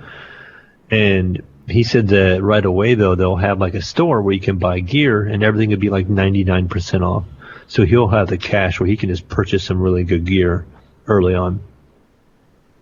But this game, you drop in, and when you drop in, there is zero HUD, zero like any kind of visual cues in game of what you need to do, where you need to go, and even like items that you can search. They're not like highlighted when you look at them. You just have to walk up to them, and a smaller word will be like "search" will appear in the center of the screen. Like you don't even know until you walk completely up on that bag whether it's even searchable or not. As a new player, and I think as I play it a little more, I'm going to learn what I can search. Like, okay, I know this bag can be searched. I know this type of crate can be searched and stuff like that. But new guy, I have no idea at this point. How big is the map? Is it an urban map? Is it like a farmland? What is it? There's different maps. I think there's like maybe, I'm guessing maybe at this point 10 different maps I've seen maybe. That's a lot. And they're good size. So I the other night I got in around with them guys, and they're really, they're like level 24 guys and a little bit stronger. And we went, there's two ways you can go in this game, Jesus. You can go in as what they call a scab and a PMC. The PMC is actually your character, and you have your loadout that you get when you first buy the game. Mm-hmm. And so you have like an AKM, and you have like a pistol and ammo and a backpack. When you take that into the game and you get shot and killed, you are going to get looted and you're going to lose all that gear. Oh, fuck. Now, with the exception of you can put insurance on a piece, but it's going to cost you money. So that way they can't take that piece of gear. No, in-game currency. Okay. So if you die, you're going to lose everything you were carrying at that point. There's no way of getting it back. You can't like respawn. It just logs you out of the game and you re-log back in and do another run. So you're going to lose everything you had. So there's a risk and reward there. So like, as you go in, if you kill a guy, you're going to take what he has. And so you got a good amount of loot, and you can stock up. So you get a backpack and it's got like square slots in it, like you would, like say, like an RPG. It's going to open the backpack and it's got like this big backpack's going to have 20 squares in it. And a gun will take up like 4 squares long ways. So you can only put it in a certain spot. Like guns don't fit everywhere. System. Yeah, just like on DayZ. So you gotta like manage your inventory also of what you can carry. Then after you hit O twice, it will tell you where your extraction points are. You'll have like 3 options, and you have to basically get to these points and not get killed. But the points are highlighted, so you just have to know pretty much where they're at or run around until you find them. But if you don't get out within the time limit, you will also die and lose all your gear. So like, if you don't know where you're going, you can get lost and actually just die and lose your gear too. So you gotta like learn where to go. So they spent some time showing me. How long is the time limit? I think you have 40 minutes from when you jump in. So you got 40 minutes from spawning in. So you spawn in. Yeah, you spawn in. You're in there for 40 minutes, and you could just go find the exit right away. You could jump in and grab, say, you kill one guy, loot the guy, get out. You got what you looted, and you got out. But what happens is 2 people watch these spawn points, or not spawn points, but they're the escape points. Even though there's like, you have 3 or 4 options, people will guard them. And then the other thing is too, the game has NPCs in there too that are walking around on guard, and they act just like real people. And you have no idea who is a real person and who is a PC AI character. Can you loot an NPC? Yes, you can loot any of them because they have full military gear on also, and they will shoot you on sight. And according to the guys I was playing with, they pretty much don't miss. They're really deadly. So it's kind of difficult. So you'll know you're against a real person when they shoot. No, you have no idea. Well, yeah, you will see a guy walk in. I mean, they said the AI is really, really good, and they try to really mimic a person, so you don't know. And there's no name above anybody. They're not highlighted. They're not anything. They're blended in the background, walking around, patrolling areas. Sometimes you'll see them creeping around, and it'll be a PC character creeping around. And sometimes you could jump on them and kill them. But then you also have things like hydration levels and stuff you have to watch. Like you can get dehydrated, and I'm not sure what the penalty is of it yet. When I was running with them guys, they gave me some juice they had found, because you can squat up. So when you queue into the game, you can like add your friends before you jump into the map. And then when you're in the map, you have to find each other. It drops you in randomly, and they're like, "Oh, so you have to like tell your friends, hey, I'm this way and this way." Is that you, Mayo? What building are you by? And they're like, describe your background. Where are you at? I'm like, okay, I have a shed to my left, and he's like, okay, this is you. I know you're not going to shoot me, you know. So we had to group up, and as we were going through this map, and it's like a big open like field area with trees and stuff, and like barns, and we would lose each other kind of easy. And then it's like I'd look at this guy and I'm like, is that one of the guys I was running with? Because you don't even know. You have to learn their face to know. Man, I kind of want this game now. So it was intense. Now, the other option you have, you can become a scab.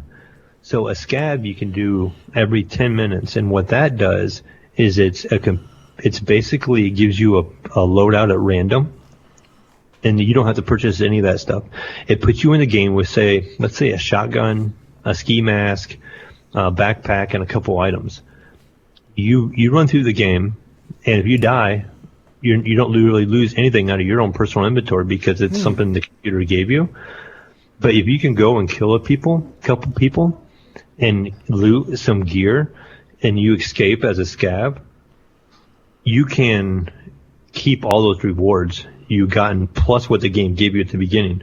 So that shotgun the game gave you, that ski mask that the game gave you at the beginning, that all goes in your inventory. What's the point of not being a scab and being the other one? The scab is on a time limit, so you can only do it once, like every, I think it's like 10 or 15 minutes. And I don't know if there's a limit to the day or anything like that. Oh, so wait a minute. So like, I spawn as a scab. Timer? I spawn as a scab. I only have 10 minutes in the map. No, you'll have the same amount of time in the map, but when you're done with the game, you have a cooldown on how before you can spawn often you scab can again. Keep doing that. Oh, okay. But like if it's 15 minutes, I'll just go make a sandwich and come back 15 minutes. Yeah. I don't know. Grab a beer. Come back. And I don't know all the other nuances of it, but and I know the some of the main goal is basically you can get gun pieces, you can get like food, you can get different kinds of bullets, you will find different kinds of guns, there's just different kinds of backpacks and med packs, and you can hurt individual limbs on your body. So if you jump off the side of a cliff, you can break your legs and your character will limp. And so you can't move it, and you have to like heal yourself with the bandages and a splint and stuff like that. And you can see like, if you hit tab, you can see like your stomach, your gut. You can see each arm, each leg, your head, and if it takes damage, it'll show you the health of each individual part on your body in that general area. So like you can get shot in the arm or get a broken arm, and you may not handle the gun as well. Or if you get hit in the leg, you can't run. You also have a stamina when you run. So when you run, it shows a little stamina bar in the bottom corner. And that will run down to red, and your character have to start walking again until it builds back up, and you can start running again. But the game is super quiet. So that noob run almost sounds like it's a scavenge grind mode. Yeah, and as a scab too, they were kind of showing me, and I'm kind of sketchy on this, as there's two kinds of scab. There's in-game scab, which is like an NPC. And then us people that pick to be a scab. So like there is NPCs that look like us, and if I come up to a scab as a scab, it wouldn't necessarily attack me unless I attack it. Interesting. Because we kind of look alike. A scab looks kind of like a Russian like countryman or something like that, I was told. And then when you go in as a PMC, you look more like kind of like a SWAT kind of guy. Like you go in with armor on and stuff like that. And the scabs kind of country type people. Scabs are on a team and the PMC are on a team? Basically, yes. But as a PMC, you're also against other PMCs. But as a scab, you're not? You can go against others. Yeah, well, you can attack. You can attack a scab, but then you become their enemy, and they will attack and shoot you, then too. All the scabs will attack you, or just that one scab? I think all the ones in that area. And also, I guess there's like boss scavs. We like ran across this one building, and there's this laugh that goes across the screen. And they're like, "Mayo, did you hear that laugh?" I'm like, "Yeah." He's like, "Stay away from that guy." He's like, "That's like a scab." That's crazy boss. scab. And he has like a whole posse that walks around, and they will tear you up. He goes, they'll be heavily armored and heavy geared, and they will just light you up. Can you light them up at some point? I mean, if you like level up Yeah, all the way I think they're high armor, and like you gotta be going in there with some really good gear, or going there as a team. Like I could group up with maybe more people. Like say if you got it, Jesus, and you and I were in there together, and then we got with my friends, Big McLarge, Huge, and Heathen, and them guys I play with. We could go in as a 4-man group or a 5-man group even. One of the things too I saw, as I do periodically watch streams of this on Twitch, is that I think once you guys find each other. I saw on the stream where you go in and you press add to squad, right? And then I think it does show you like that who that person is, or it just says squad member. Am I correct on that? We didn't do that. When I grouped up with these guys, we did it before we dropped in. And it was just literally like another character walking around in front of me. Like I had no way of knowing. I'm pretty sure that, well, they probably know a lot more than I do. Maybe they changed it, but I'm pretty sure like you walk up and you press interact with that person, and then you're able to. Like you tag each other almost? Like, yeah, hey, you tag this person's on my team now. Yeah, that would be a nice feature because, like I said, you would look around and be like, you go into a building, you clear a building. And then one guy goes upstairs, one guy goes downstairs, and next thing you know, you see a guy coming, and you're like, everybody. Is that you? Is that you? And they were talking about killing each other by accident, like. I'd fucking shoot everybody. I ain't hesitating, motherfucker. Ain't no time to ask if it's you. I'm just shooting you, questions later. Yeah. Yeah. But yeah, it's a pretty interesting game, and it seems like it's really difficult. Like it has that PUBG kind of feel, like. You're going, you're confident, you feel like you're good, you're getting well equipped, and then bam, dead. And you're just like, oh, I thought I had it. Yeah. And there's different complexes and different places you have to go. There's like prisons and like mental institutions, and you can walk through all these buildings, and then it's even, they're like, and they said there's a mode right now. The game is basically like a raid mode, and there's these guys called raiders walking around. And he said them guys absolutely don't miss, and it makes it really hard right now. He says I'll understand a little more once they get back. Once they do this wipe here in the next couple of days, it's supposed to happen. They'll have more of the PNC, or not the PNCs, but the scavs back, and he'd be like, "There's always a scab on this roof over here with a sniper rifle, and so you always got to watch out for him." I mean, like they knew the maps well enough. They knew where some of the scavs would spawn regularly. Like he's like, oh, this one always has a sniper rifle on top of this building here, so you got to be careful. You don't know exactly where he's going to be at, but there's going to be one around up here somewhere. So they knew the game well enough. And that's cool, man. Yeah, it sounds like a really super difficult game, especially from the streams that I've watched. Oh, there's also no crosshairs or anything like that too. So when you're pointing the gun, you're using your reticle or your gun. You don't have crosshairs on your screen, and if you're hip firing, you just gotta kind of fire where your gun's pointing, and it doesn't fire center screen. So your gun's kind of off to the side just a little bit. You gotta kind of turn a little bit, or you gotta kind of line it up. That's the one thing that they were telling me. The first 2 times we did it, we actually got in and out without running across anybody. We was kind of being super sneaky, and they were just kind of showing me around too. And they're like, okay, you can go here, and this is this, and this is that. Over here, this is always a good loot area and stuff like that. So we were trying to sneak around. Let's say you go down, get killed or whatever, and your friend kills the raider or whoever it might be.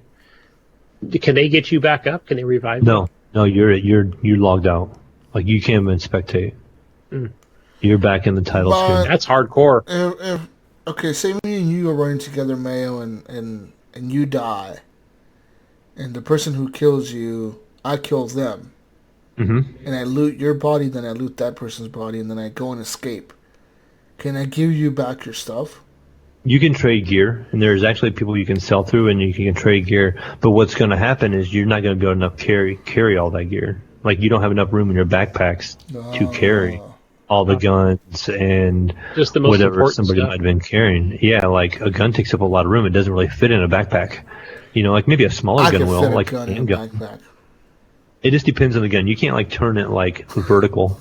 You know, it stays horizontal on your screen. Put it in there, man. We're putting guns in the backpacks. We're taking gym bags with us. We're going to put another bag in the backpack. So and maybe there's bigger bags later on in the game. Like I said, I just have the basic equipment because I'm just starting off in the game. So if I buy this, which version do you recommend I buy? The $140 version, the $99 version, $75 version, $45 version? I bought the 45 because I wasn't sure if I'd like it or not. It says here that all that's going to change is your starting loadout. Like you're going to have more stuff. If you buy this to like use the European region, because that can be played anywhere in the world, but if you're in the U.S. region, you can only play it in the U.S. It makes no sense. That's weird. Did you buy the U.S. version? Yes, I did. Region? I'm probably gonna just buy that. Yeah, it says here that the European region of the game from Europe, it says that you can launch that from anywhere in the world. But if you're in the U.S. region or Australia or whatever, and you try to go like Europe and use your computer over there, it says, or your account, it says that it won't let you launch that from those places. So there's a USA or I wonder if that includes Canada, like USA, Canada, and then there's an international version. And the European version is the way to go. If you travel a lot, it says here the European version is the way to go. That's weird. Yeah, it is weird. I don't travel though, so like I don't ever get to leave. America, motherfucker! Yeah, America, fuck you. Hell yeah, only fight Americans. I'm thinking of buying this, man. Really? We can run around together. I mean, like I said, what I've seen is whatever your starting loadout is based off what you buy early on, and when they wipe the game, you'll get everything as you start with. So like right now I start with like 300,000 credit, and then like a certain backpack, and when they wipe it, I'll have 300,000 credit again. So okay. So is it like reset? Okay. Yeah. Is it considered like an early access? Yeah, game? It's still considered beta, I think, and it's been a beta since like 2017 or 2016. Yeah. But it looks pretty good. It's real grainy. It kind of looks like that new Call of Duty, honestly. Does it? Except for it doesn't have any crosshairs, or like I was saying earlier, it doesn't have. You don't have a HUD. You don't have. All you hear is sounds. Another thing too is I ran through some bushes when I was running with these guys, and there was barbed wire in the bushes, and all of a sudden I started having this little blood on the screen, and I'm like, what the heck? And you hear the rattling of the barbed wire, and I was stuck in it, and I had to like get out of it, and it like done a bunch of damage to me. So there's like random barbed wire in the game too that you can just come across. Oh shit! Okay. And I noticed too with the audio that the footsteps are super loud. Yeah, and you can, I guess if you hit F1, they did teach me you can speak, and you can't say what you can speak. Like the character just says something. Like if you hit F1 and the character just randomly talks. It depends if they're a scav or a PMC. I think the PMCs or somebody that's speaking English, and like a scav will speak in Russian. They'll just say something in Russian, and I don't know what it's saying, but yeah, it'll just do some random saying, But I had, the first time I played by myself, I jumped in this thing called a factory. And it's all like you're in an abandoned warehouse kind of thing. It's got poor lighting and everything.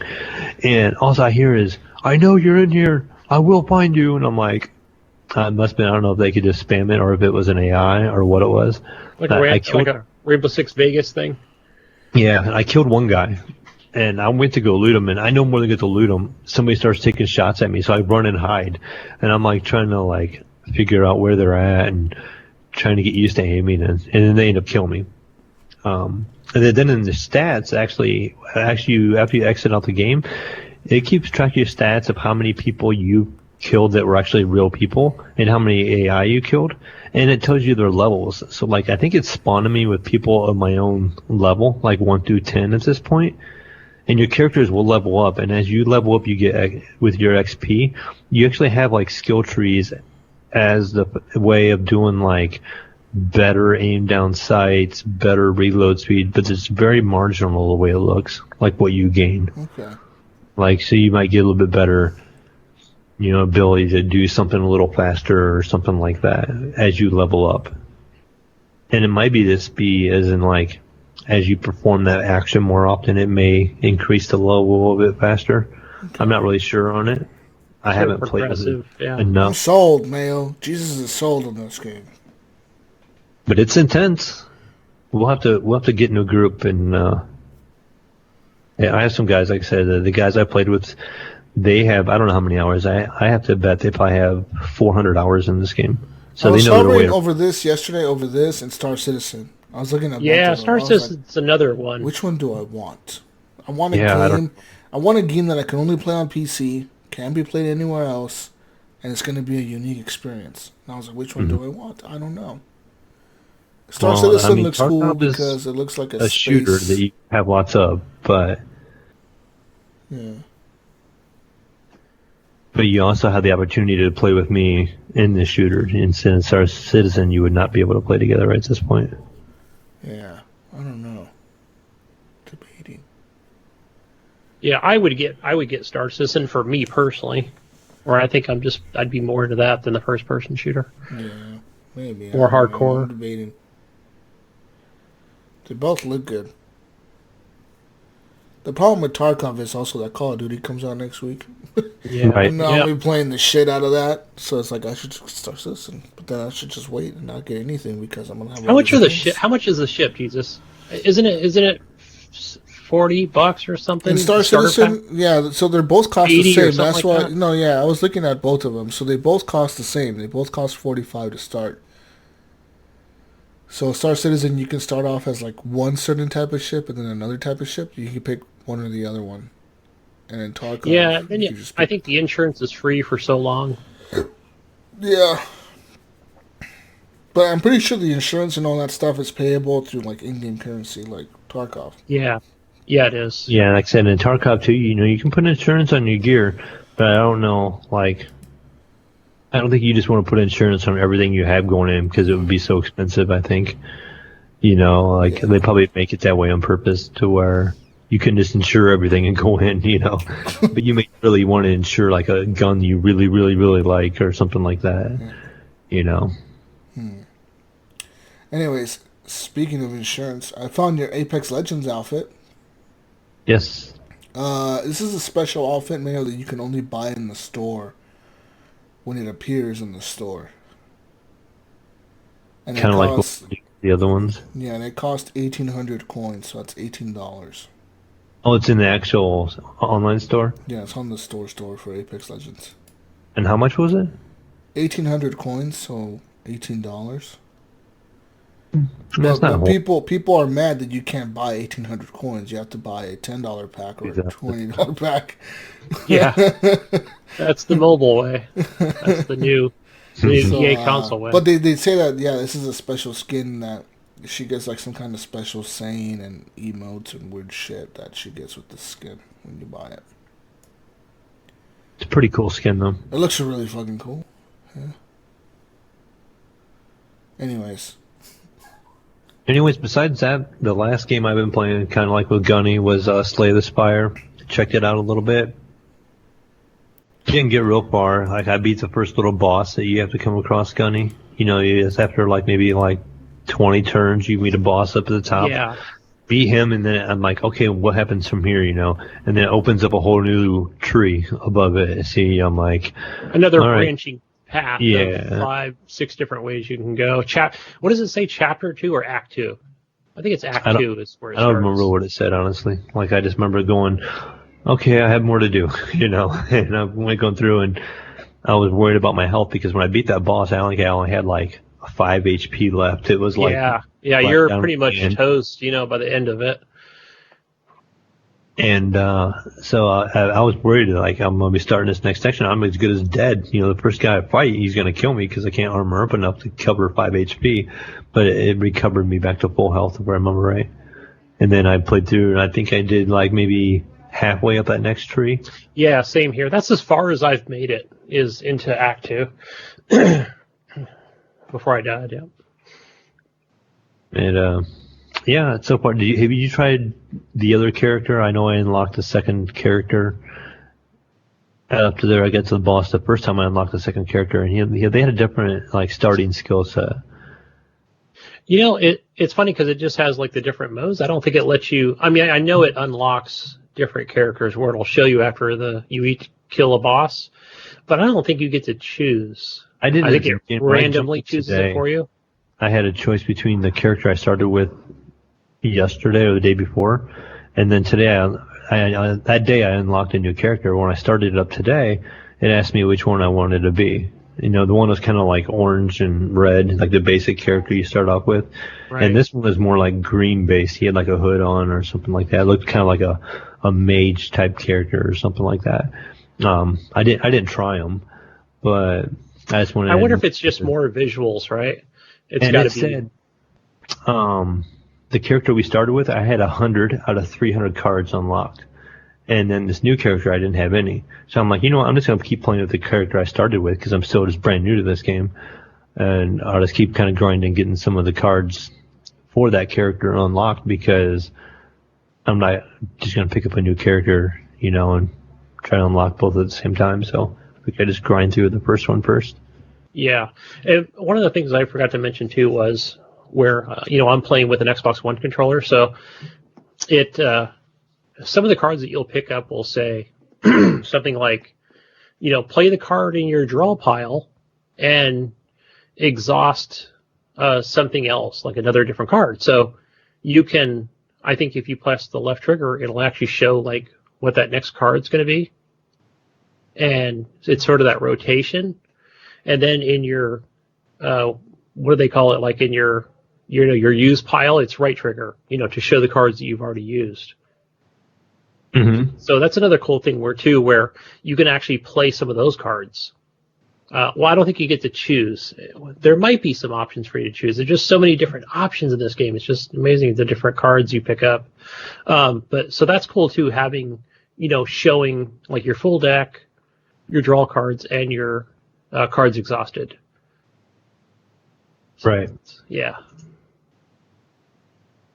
But yeah, so I'll keep plugging away at it, give it some more time. I was playing this on the Xbox and Game Pass. I have seen this game around on the PC for a little while. I don't know how long it's been out, but I know I've seen it on Steam, I believe. Yeah, it's been around for a while, a few months. Yeah, I just don't know how long it's... I think it's been longer than that, and I wonder if I look it up on Steam, I wonder how long this game has been. Because I remember looking at it a couple times before, and like, It came out January 23rd of 2019. Jeez. Yeah, it's been out for a while. Yep. Yeah. Besides that, that's all I have been playing.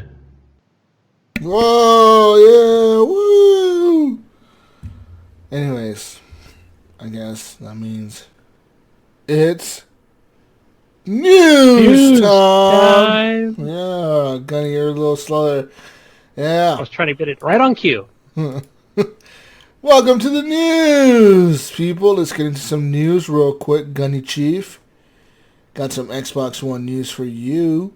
We have several. With the next-gen system, you're going to see a huge upgrade in the CPU, says Aaron Greenberg.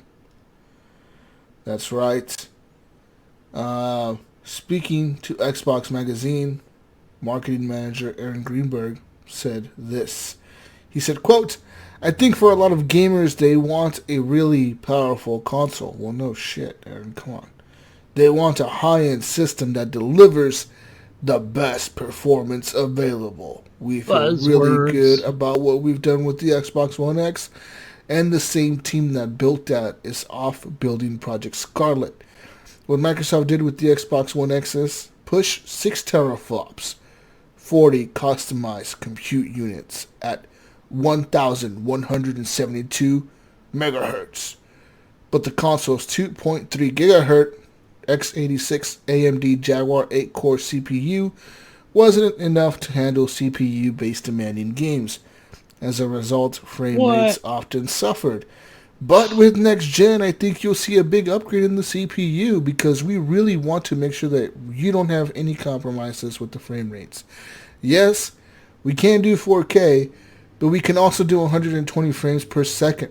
So I think that is the type of capability will be something that people don't see today.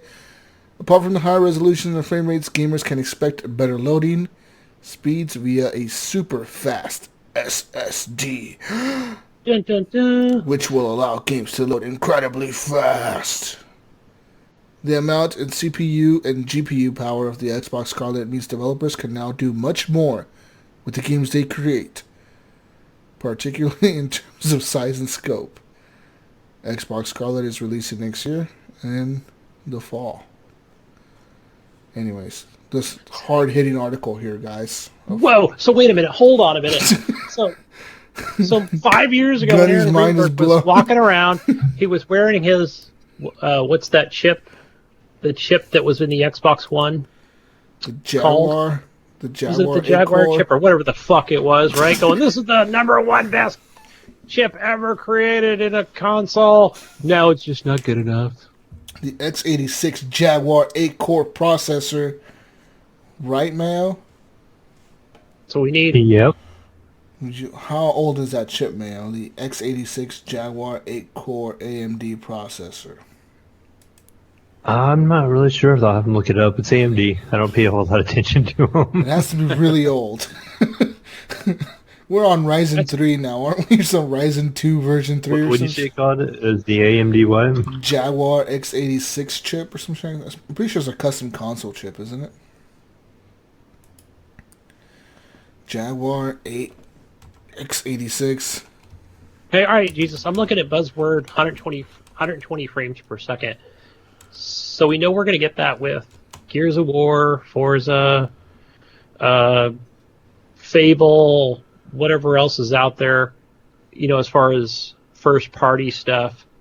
Question is Call of Duty and who else, Battlefield, EA is going to be on board with it, several other developers that come to mind, they're going to take advantage of this. How important is this to console gamers? Do you think? I think that it's not that important at this point, but I think eventually it's going to be, because the buzzwords is what matters, and I think Microsoft knows that at this point. You know what I mean? Yeah, I think you're right there. I think we talked about, was it last week, or monitors? I think there's going to be more of a push, and people are going to be using monitors for their consoles. True. And they're going to hear, they hear from PC people. Frame rates are king, frame rates are king, frame rates are king. So they want to see what this frame rate is king thing is all about. And so I think it's going to make a select group of them pretty curious, be like, I want to see what this frame rate thing's all about. Yeah. And so, but what I'm curious about is, how will the game be? Like, I know they're talking about the games will be 100. Is it going to be like an option where we have now where you can do graphic? Yes. So you think they're going to take away from the game graphically so they can run 120 FPS, or you can have 60 FPS or 60, and be on ultra setting kind of thing, kind of like what we look at on PC. So I'm curious as to how many people would actually take advantage of the 120 FPS. And also, too, I guess for the people that don't really know a whole lot about that stuff, it kind of depends what you want to play. I mean, if you're just playing a single-player game, and this is like let's say God of War, I don't think the frame rate is as big of a deal. I mean, you're going to notice it if you're playing on 120 for a long time, and you go back to 60, you're going to notice it. But if you're playing on an Xbox One X now, or you're playing on PS4 now, and you go to the next PlayStation, you're not going to miss anything being at 60 because this is what you're used to. So It's just going to look really good to you, and you're probably going to stick with the graphic side of it anyways. Exactly. Yeah, I think you're going to be more interested in that 4K. Because I'm hit or miss, because we're not talking about 8K yet, until these TVs. Yeah, definitely. Have done a price, right? It's just a repeat of what we talked about 5-6 years ago. I will probably lock my Red Dead at 60 FPS and run it on Ultra. Yeah. Probably. Because it's a single player game. And I'll be like, all right. Now if it really bugs me, I will change it. But I'll probably adapt to it, and I'll probably play at 60 FPS on Ultra. But if I play like Call of Duty that I'm picking up, now I'm turning down the graphics, and I'm getting as close to 144 FPS as possible, because I want that smoothness, because it's a shooter and it's online and competitive. So It just kind of depends on the game, really, for me, whether I want to go graphics or I want to go frame rate. Yeah, so I think it's good that they will have that. We already know that for a fact. There's going to be an option, right? Keep it locked at 60, or it might just say unlock, but it won't actually tell you, or it'll say up to 120. Yeah.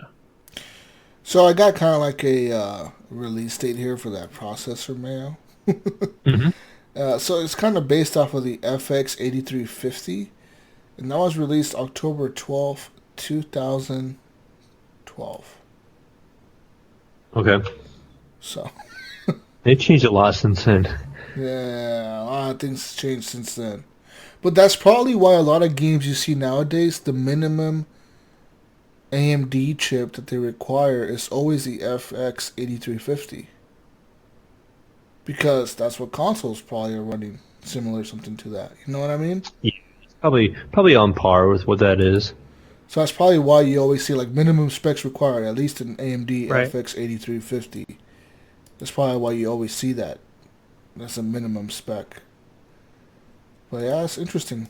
And it's still going strong, I mean, for how many fucking years now? 9 years. Well, look at people that do like Windows 7 and they're getting salty as we get more towards the end of the life of that OS because, hey, when it works, man, it works good. Yeah. So why change it? We're on Windows 10 though now, Gunny. Come on. Get with the times, Gunny. Evolve, people. Yeah. Get on board. Get over here.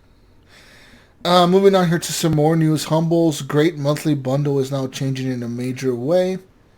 Says here that Humble Bundle is now changing the subscription service later this year to give subscribers the power to choose their own games each month. Appropriately rebranded Humble Choice, the subscription service will now have 4 subscription tiers: Light, Basic, Premium, and Classic. If you're at all interested in getting a batch of PC games each month for a low cost, you should definitely consider subscribing soon. When Humble Choice launches, all current subscribers will be switched to the Classic plan, which is by far the best value. At $12 a month or $132 a year, the same cost of Humble Monthly right now, you'll get 10 games each month, a 20% Humble store discount, and access to Humble Trove, which is a catalog of free games. Currently, Humble Trove games include Torchlight 2, Wilmot's Warehouse, Soma, and many more. Here's the important part though, Gunny and Mayo. Only current Humble Monthly subscribers will be converted to the Humble Classic. It will not be available to new subscribers after Humble Choice launches. Humble has not revealed a start date for the change, but as we're nearing the end of the year, you don't have much time left. When we say the Classic plan is the best offer, we're not kidding. The Premium plan will cost you $20 a month or $180 a year, and that only gets you 9 games each month, and the same perks as the Classic plan.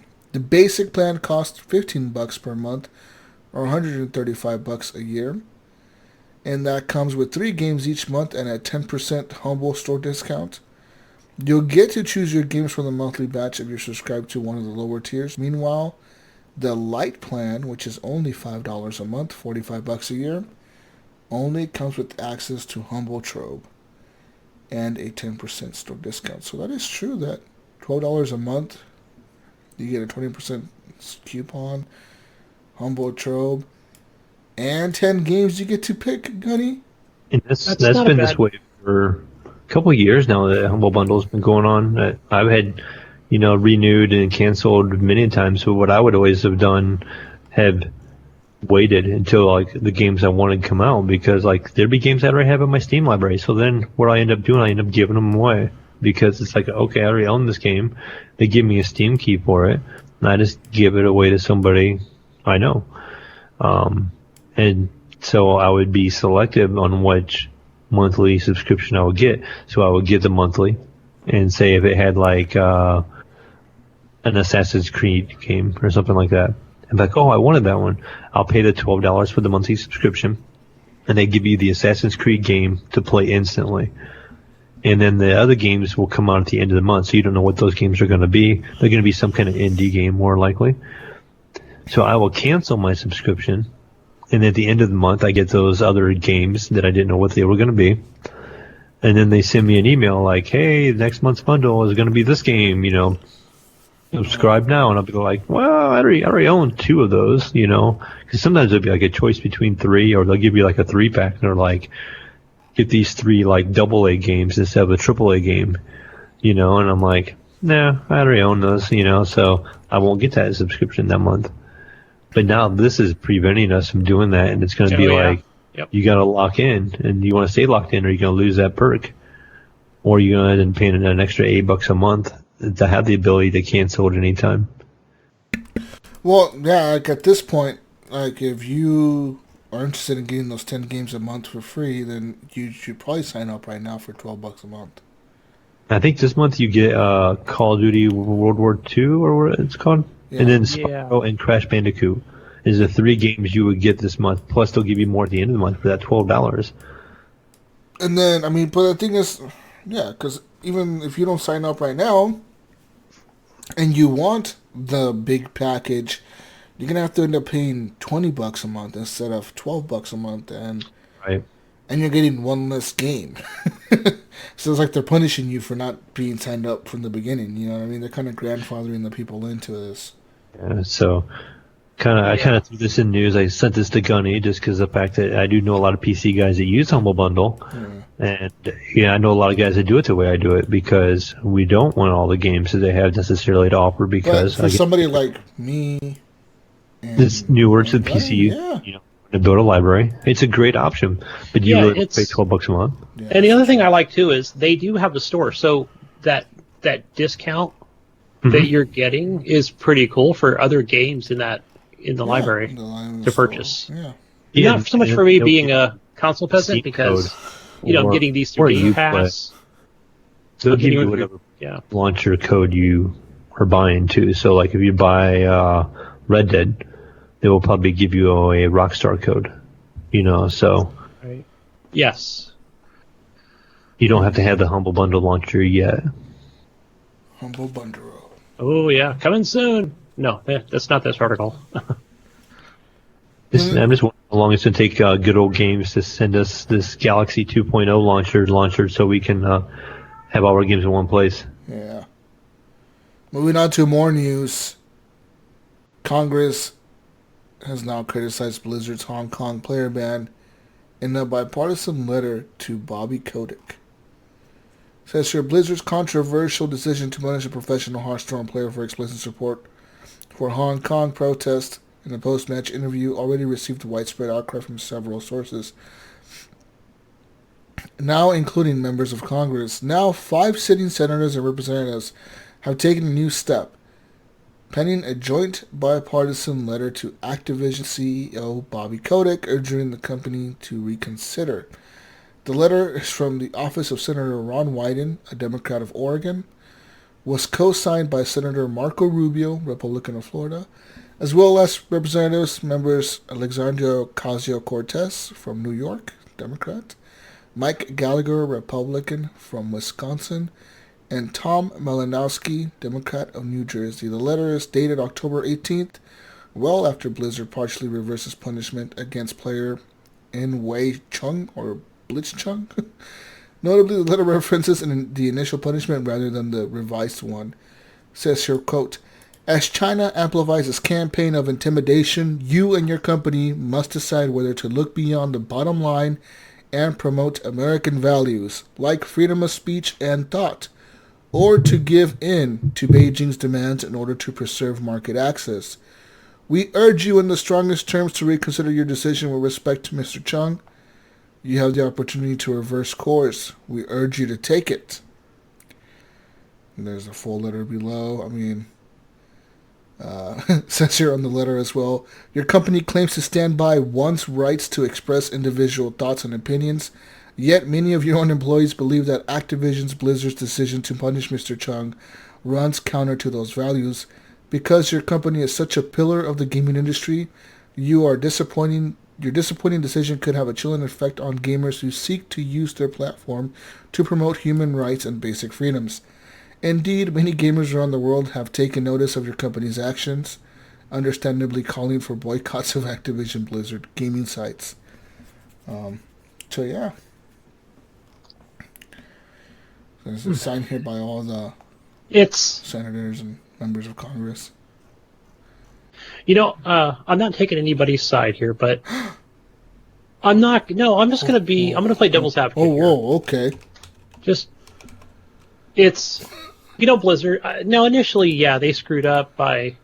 They got the whole ball rolling with this shitstorm of their initial comments and punishment, for his role in these comments. But I think now it's more like, okay, I see what these senators are saying, with rights to freedom and stuff. But I think Blizzard, as a company that is international, I don't think they can be, what, you guys are absolutely right. We're just going to be, fuck China and we're against China.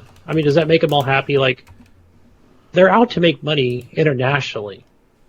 You know what I'm saying? So it's not, I don't see them. You mean Chinese, actually? Well, that would be for anywhere, especially, what if they're holding these events in Russia or Iran? Fuck China, motherfucker. You know what I mean? Like, too, I think he's kind of like stating it there too. Is like, you need to look at yourself in the mirror and, like, as a company, do you want to represent, like, the values of the country that you're in, or your other countries that you're supporting and selling in, or do you want to just continue to make a profit and just let China do its thing and make money off that stuff? So they're kind of saying, make a stance. Do you want? They claim to be a company that's all about LGBT and LGBT rights, and they're like, oh, this person in Overwatch, they're lesbian, or this person in Overwatch is gay, or this person in Overwatch is trans, or whatever. Yet, a lot of companies do that, right? But yet you turn around and you start censoring people for expressing their freedom of speech or their beliefs or whatever. That's very contradictory. It is, in my opinion, it is. I don't know, Gunny. You might be thinking it's different, and it's right there, the right to make money. No, I'm not. Listen, China is. I'm just saying that they have a lot of power and money, and that's where you're making a lot of money in that country, right? With these events, with esports, you can possibly make a lot of money in that country because of these events. Yeah, I don't necessarily think they're making more money than in the U.S., but eventually they can, because China's population alone is what, 4 times the size of the United States in total. Like, their population is 1-point-something billion, like 1.2 billion people. The U.S. is 300 and something million. So think about that difference of people, like entirety of people. They have fucking 900 million more people to take money out of their pockets over there than here. You know what I mean?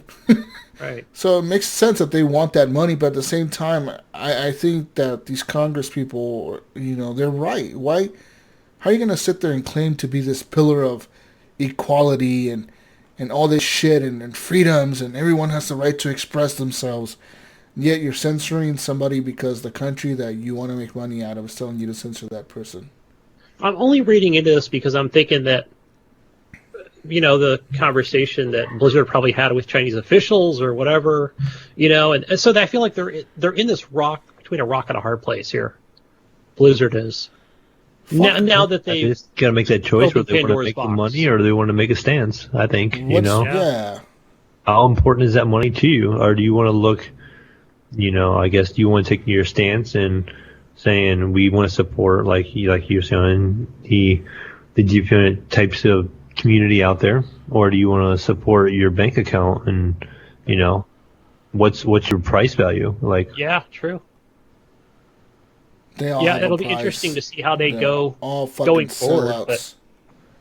yeah, it's money, but it's a business. Can we do we not expect them to want to make money? So I always look at that personally. Like, when I look at stuff, I'm like, these guys are trying to sell me something, and they just want my money is what they want. It's Steam, it's Epic, it's all those, and the moves that they make are a business move. It's nothing, it's for my money. They're not doing anything for me, and they're not definitely not helping me, and they're also not, trying to take all my money, like per se either. So they give us free games. They're not really giving us free games. They're giving us, they're giving us a game, but they're doing it to get sales for some reason. Right. Yeah. In another way. Get you into their launcher, and check out other games and make more money. You're here, spend money now. They have a motive why they're giving us the stuff that they give us and the way they do it, because they're benefiting from it somehow. Yeah. But as it continues, we get close to BlizzCon here pretty soon. I think you're going to see lots of protests at BlizzCon. I mean, what I think is happening in Hong Kong is it's fucking nuts, dude. Not necessarily just because of this, I've been paying attention to it, but I've actually been watching a lot of the footage from Hong Kong, even before all this stuff went down.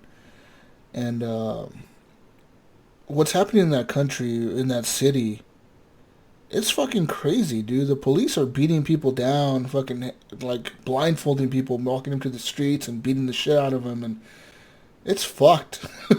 You know what I mean? And all these people want is their freedom. They want to not have China, ruling them. Because it's kind of like Hong Kong enjoys freedoms that we have, kind of. They were a long time. They were British. They were more Western. Yeah, because they were a British colony. Western values. They were a British colony up to like 1997 or something like that. And when the British were like, okay, we're leaving and we're giving you back to China, China agreed with the British that, hey, look, we're going to give them the right to be independent and have freedom of speech and freedom of this, freedom of religion, freedom of all this shit for the next 50 years. And it's only been like 20 years. And China's like, okay, fuck you and your freedoms. We're taking away everything, motherfuckers. You know what I mean? Yeah. So it's like, what the fuck, China? You broke your fucking promise. I think that the British should go back there with their redcoats and take over again. Ooh. I smell a war coming on. Go back with their redcoats. For the Queen! Defend Hong Kong. I support you, British colonizing country. Go colonize once again. It's in your roots. And another thing, too, listening to another podcast, I didn't know that, is it Taiwan or Taipei? One of those countries is also owned by China. Well, it's not. Taiwan, the reason... You can't call it Taiwan, You right? can't call it Taiwan because the reason is China, what they do is they actually... To make their, say they own more part of the ocean, what they're actually doing out there is they're building fake islands. Like, they go out there and pour, like, dirt and shit into the ocean and make an island. And then, like, this new island, they'll be like, oh, this new island is part of China, so that means our new water territory extends this way. Mm-hmm. And they've been doing that for the last, 10 years or so. And now they've gotten so close to Taiwan, they're like, oh, yeah, now you, Taiwan... You're part of us now. And Taiwan's like, well, fuck, we can't really say no. You're right, yeah. Little if we say no to them, they're just gonna invade us and take over. So like, okay, we're part of you now. You know what I mean? So and that's what China's doing, and they've been doing it for a long time. That's why you see a lot of times on the news where they'll say a U.S. carrier was intercepted by Chinese jets or something like that, or a Chinese destroyer intercepted the USS whatever, like a Navy from the U.S. Navy ship. Mm-hmm. It's because the U.S. Navy will be out there going to Japan or whatever, and they kind of sail near China, and China moves the line of their international waters. They move the lines themselves, and they make new maps. They're like, this is the map we're following now. This is our new water line. And the U.S. is like, fuck you. What the fuck you mean this is the new water line? We had agreements that your water was all the way over there. And China's like, no, we moved it 2 miles that way. So now we own this part of the ocean too. You know what I mean? And they've been doing that for the longest time. And so I think it's bullshit, but they're getting away with it. And they have been getting away with it. And the truth is because... You think about China, and everything is manufactured there, dude. And we've, as Americans, as the Western culture, Canada, Mexico, we're all at fault. We've lost that power of, being able to make our own shit. Everything's made over there. True. We're not manufacturing anything anymore, it seems. Yeah, you say fuck you to China, and they're like, well, fuck you. How about we just cripple the U.S. economy by not making anything for you guys? Good luck getting new stuff. Good luck getting new computers and new shit, because you guys won't be able to now. Hey, we'll get those Canadians, eh? They can make it for us, right? You think about back in the day, dude, the original Xbox was manufactured in Mexico. I know a lady who worked at the Xbox plant in Mexico, and she was like, yeah, the Microsoft executives would walk in and we'd be making Xbox One, like the Xbox original. We would be sitting there like putting the motherboard together and the wires and shit and the hard drives, and you did that all day. And then they also export that work too, because there's not enough. Yeah. I mean, you got to make billion of these things. Well, not Xbox One. That's why you make it in China, because in China they have fucking factories where people sleep in factories and shit. That's why they got the suicide nets all over their factories over there, Foxconn and all that shit. Foxconn, yeah. It's all like a big thing, man. Like it's all a big economical fucking disaster waiting to happen, and we'll see what happens. I don't know.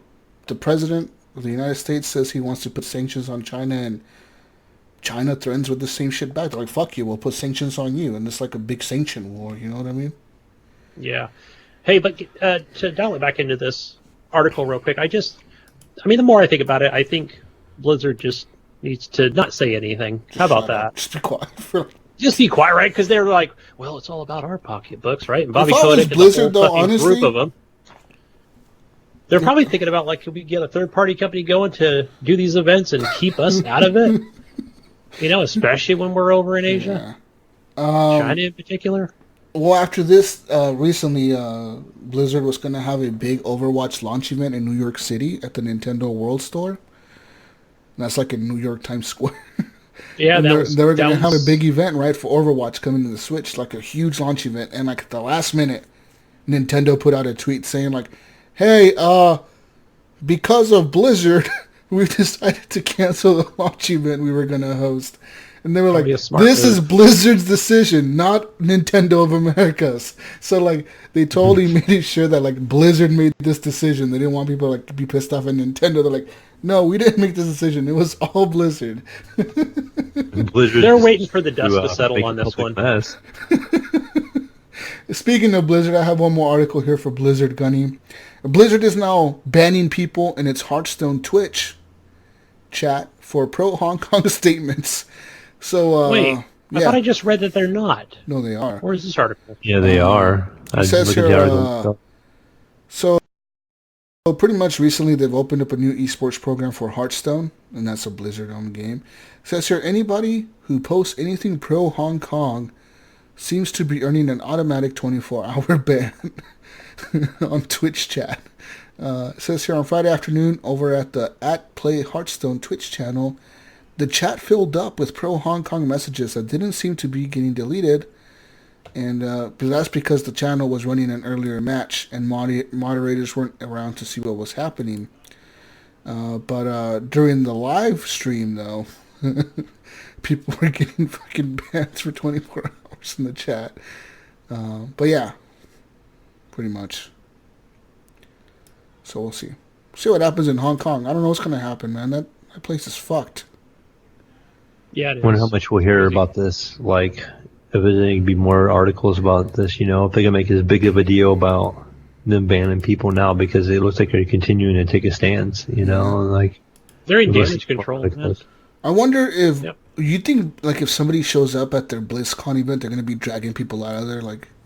Oh, absolutely. Yes. You got a Hong Kong flag, you get out now! They fucking dragging people out. They're going to have a lot of security there. Throwing them out the door with their fucking Hong Kong flags. Like, fuck you! Get out of here! Now it puts them in that spot. It's like, do they even have BlizzCon? Because I'm telling you, I would fucking cancel it. I would be like, I'm giving everybody a refund. Postpone it. Not even postpone but you know what they're doing? You know what they're doing, right? Because they own their own arena where they have that. They built that arena themselves in California. And they were anticipating all that money coming in from people coming in for BlizzCon. It's not cheap to go to BlizzCon. No. Yeah. And plus the food and all that stuff and all the revenue it probably brings into hotels and everything. Advertisers and all that shit, sponsors.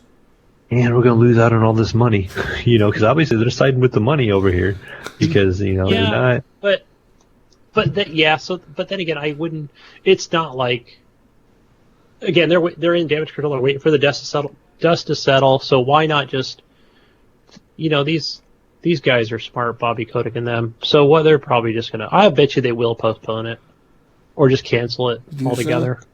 I think so. I think they will. Maybe they won't cancel it. Maybe Mayo's right. They like the money, so maybe they'll just postpone it for like a month. I was just curious. Something like that. 2, 3, 4 months. Attendance in 2017 was 35,000 people, and more than 10 million people from 180 countries tuned in online to watch, because you can buy an online ticket. Yeah, you buy. I seen that on the Blizzard launcher today, actually. That virtual ticket or whatever. This is an old article saying what they expect, from 2018, but that was the numbers from 2017. I just see more bad press for them if this goes forward. Yeah. Right, which would equal less stocks, a decrease in stocks or what have you. So it's best just to kind of go quiet and duck under the covers for a few months, if possible, till people forget. I bet what's their name? That is Destiny. Are glad they got away from Blizzard and Activision right now. Oh yeah, that's a good call, man. I got that divorce early on. They're like, we're glad we got out of there. But just like, oh shit! Thank God we're not part of that bullshit anymore. Yeah. Fuck. Dodged a bullet. Yeah, big time. Anyways, speaking of Blizzard, let's talk about Activision. Here's how Call of Duty's Modern Warfare's multiplayer progression will work, fellas. Activision has now divulged the details about Call of Duty Modern Warfare's multiplayer progression system. And this sounds fairly straightforward. Developer Infinity Ward has now implemented a new way to rank up. Says here this game launches October 25th, blah, blah, blah. Gaining experience. You will gain experience by completing weapon, camo challenges, multiplayer matches, special operations, and missions. There will be daily challenges, and each challenge will increase your enlisted rank. There are 55 ranks you got to go through. Blah, blah, blah. That gives you your equipment and all that. It's all like previous Call of Duty. It says your loadout options are now limited until reaching private rank 4. That's the same as before. So there's a new officer ranking system in the game. This is tied to the new season. The officer progression track comes with 100 ranks to go through. A weapon blueprint is unlocked when you reach officer rank 1. And each level unlocks a special officer challenge. These challenges reward with plenty of experience, but also a special ribbon upon completion. Once you earn 10 ribbons, you unlock a special season emblem, with every 10 levels changing that emblem. You earn animated emblem after collecting all 100 ribbons, blah, blah, blah. That gets you another weapon blueprint. And the officer rank will be reset each season, but the achievements, cosmetic, and rewards are unlocked permanently, and endless ranks never reset. Also, Call of Duty does not have loot boxes, Gunny. What? Where'd the loot boxes go? But it does have battle passes. Yeah, we love battle passes. According to the announcement, Activision came out and said, we have no loot boxes, but we do have a battle pass. So it says here that the battle passes will be timed to live seasons, like we just talked about with the officer rank bullshit. You're going to have a free stream and premium stream of content to earn. The free stream will let you unlock anything with an impact on gameplay, like base weapons and attachments. The premium stream will earn you cosmetic items. You'll also be able to earn Call of Duty points with the Battle Pass. However, the Battle Pass will not be ready to go on day one and will launch sometime later in 2019. Activision says this is because right now the company is focused on the game launch. And also they don't want bad reviews. Yeah, that's exactly why. They don't want bad reviews. And this is bullshit. I think that they should just do it. But you're right, Gunny. They don't want bad reviews. Like last time the game came out, they didn't have loot boxes active until a month after the game was out. So the reviews were already done. Everyone's giving it 10 out of 10, saying it's the best Call of Duty ever. 10 out of 10, 10 out of 10. You need to buy it, yeah. Yeah. And what happened? It's like, oh, now we have loot boxes on, guys. Well, look at this. Well, let me tell you what happens with these games, and I've said this before, and it's true. You get in that Well, let's just say that they do release this battle pass, even now or 6 months from now. Okay, so when new players are coming on board, and for certain new players, maybe someone like yourself, Jesus, right? You get in there and you see somebody's at rank 22, right? And you're like, oh my gosh, where did you get that shirt and the tactical pants and the I like them vest, tactical right? pants. Dude, you got to get the battle pass, I like man. that tactical pant. You got to buy the battle pass. You get it today if you buy it right now. Give right them now, my man. money. Go to your account. How many COD points cart. does my battle pass cost? $29.99. 29 COD points? No. Oh. I'm sorry. Hold on. It's $39. $29.99. I don't know, man. Just go to the store, dude, and you just they're gonna do the Apex thing, right? Where a battle pass is gonna cost like 975 COD points, but you can only buy 1,000 COD exactly. Or you can buy 800. You gotta buy it twice. Yeah, you gotta buy the 800 for $9.99 or the 1,200 points for $15.99. What do you want to do? Dude, you know they're gonna do that. Or they're gonna have their own fucking currency and they've been watching Apex, of course. Yeah, that's exactly what they're doing. Fucking it pisses me off. But hey, whatever. They say that you're gonna be able to play it for free and get stuff super slowly, which nobody's gonna do. Everybody's gonna be paying for that. I know at least. I'm probably gonna buy at least one battle pass. I know. I'm sure I'll probably buy at least one. I'll be like, that skin looks really cool. At least the first one. Those tactical pants look really nice.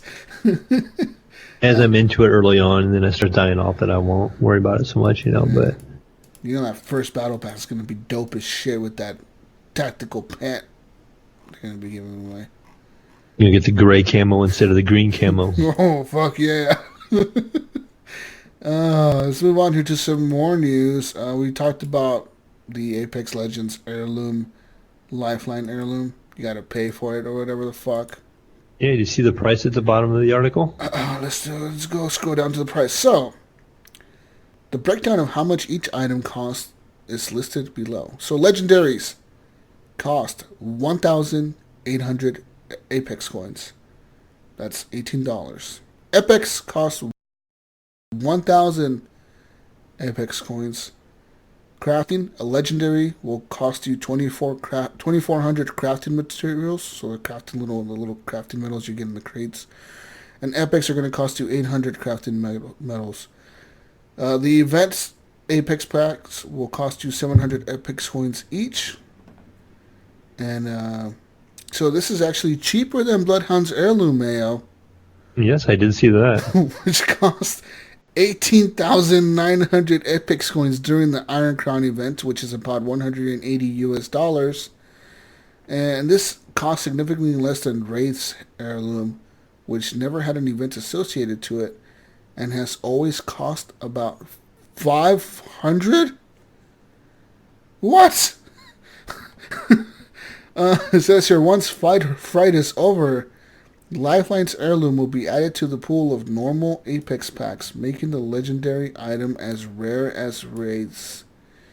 This is not a way of saying go out and buy Apex packs. $106 is very expensive for a cosmetic item. We're just providing context. If you desperately want the Lifeline heirloom, then, like the Bloodhound heirloom before it, it is more cost effective to purchase the item during the corresponding event.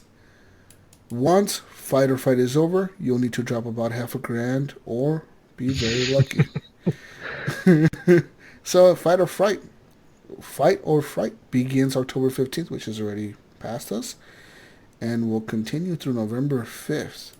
Oh, look at that Red Dead Day.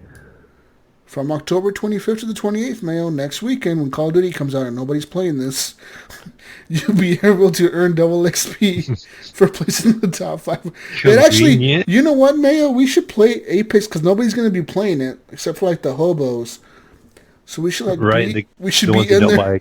We should be in there placing top 5 because nobody's in there with us. Or we're gonna run into people that play nothing but Apex. That's all they can afford. The only people that only they only play Apex are the ones that bought all this shit. They're gonna be showing off their stuff. They got like 6,000 hours in Apex, and they know 10,000 the map in their eyes. kills. That's what we will run into. Guys, I spent $1,000 on my Apex materials. I spent all my money. Yeah. I spent all my game money. You'll have the Wraith Knife, yeah, the Bloodhound Hatchet, and the Lifeline. That'd be the squad. They just have the 3 different characters. They have all their shit. Like, we spent $800. We couldn't. It was either buy Call of Duty or buy this new Apex heirloom. Yeah, fuck yeah. Buy 2 Call of Duties or this Apex heirloom. Yeah, you can buy 2 Call of Duties. You can buy the Call of Duty Super Edition for $100 and another Call of Duty and still have saved some money. For a friend. Yeah. Wow. Something Gunny would buy. What's that? That fucking Apex heirloom for $180. Damn. Everything Paradox Interactive announced at PDXCon 2019. PDXCon 2019, as Paradox Interactive revealed a ton of new expansions for many other popular games. They've also announced a new sequel to Crusader Kings 2 and a delay for Vampire the Masquerade Bloodlines 2. It says here the biggest announcement was that Crusader Kings 3 is coming next year to Steam and Xbox Game Pass. There's also a new Prison Architect expansion in 2020. The new expansion was not given an official name or release date, but it looks to be Alcatraz theme. That's right, you're going to have to be able to build a prison on an island for Prison Architect. Stellaris is getting a new expansion, and Surviving the Aftermath launching into early access on the Epic Game Store. Also a free trial on the Xbox One for 1 hour. To the popular Surviving Mars, Surviving the Aftermath is a management sim that is all about living in a post-apocalyptic world. The game is available today in early access on the Epic Game Store or on the Xbox One via the Game Preview program. Did you like it, Gunny? Did you like it? I did, and so you get the free hour. I only played for about 20 minutes. It crashed on me early on. On the Xbox? Yeah, well, like I said, it does give you that. It does give a disclaimer that, hey, it's an early access. Yeah. It's a game the shit is broken. In progress. Yeah. So I got that. You know what was weird about it was that I played it on the Xbox One X, and So one of the things I thought, okay, is the controller.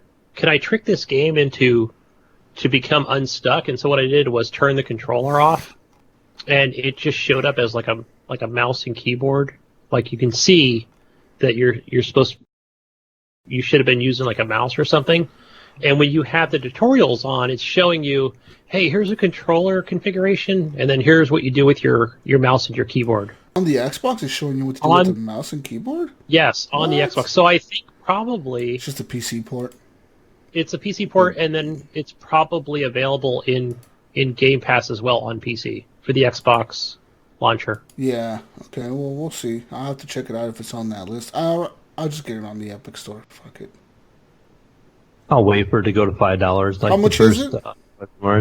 I think it's $19.99 on Xbox One.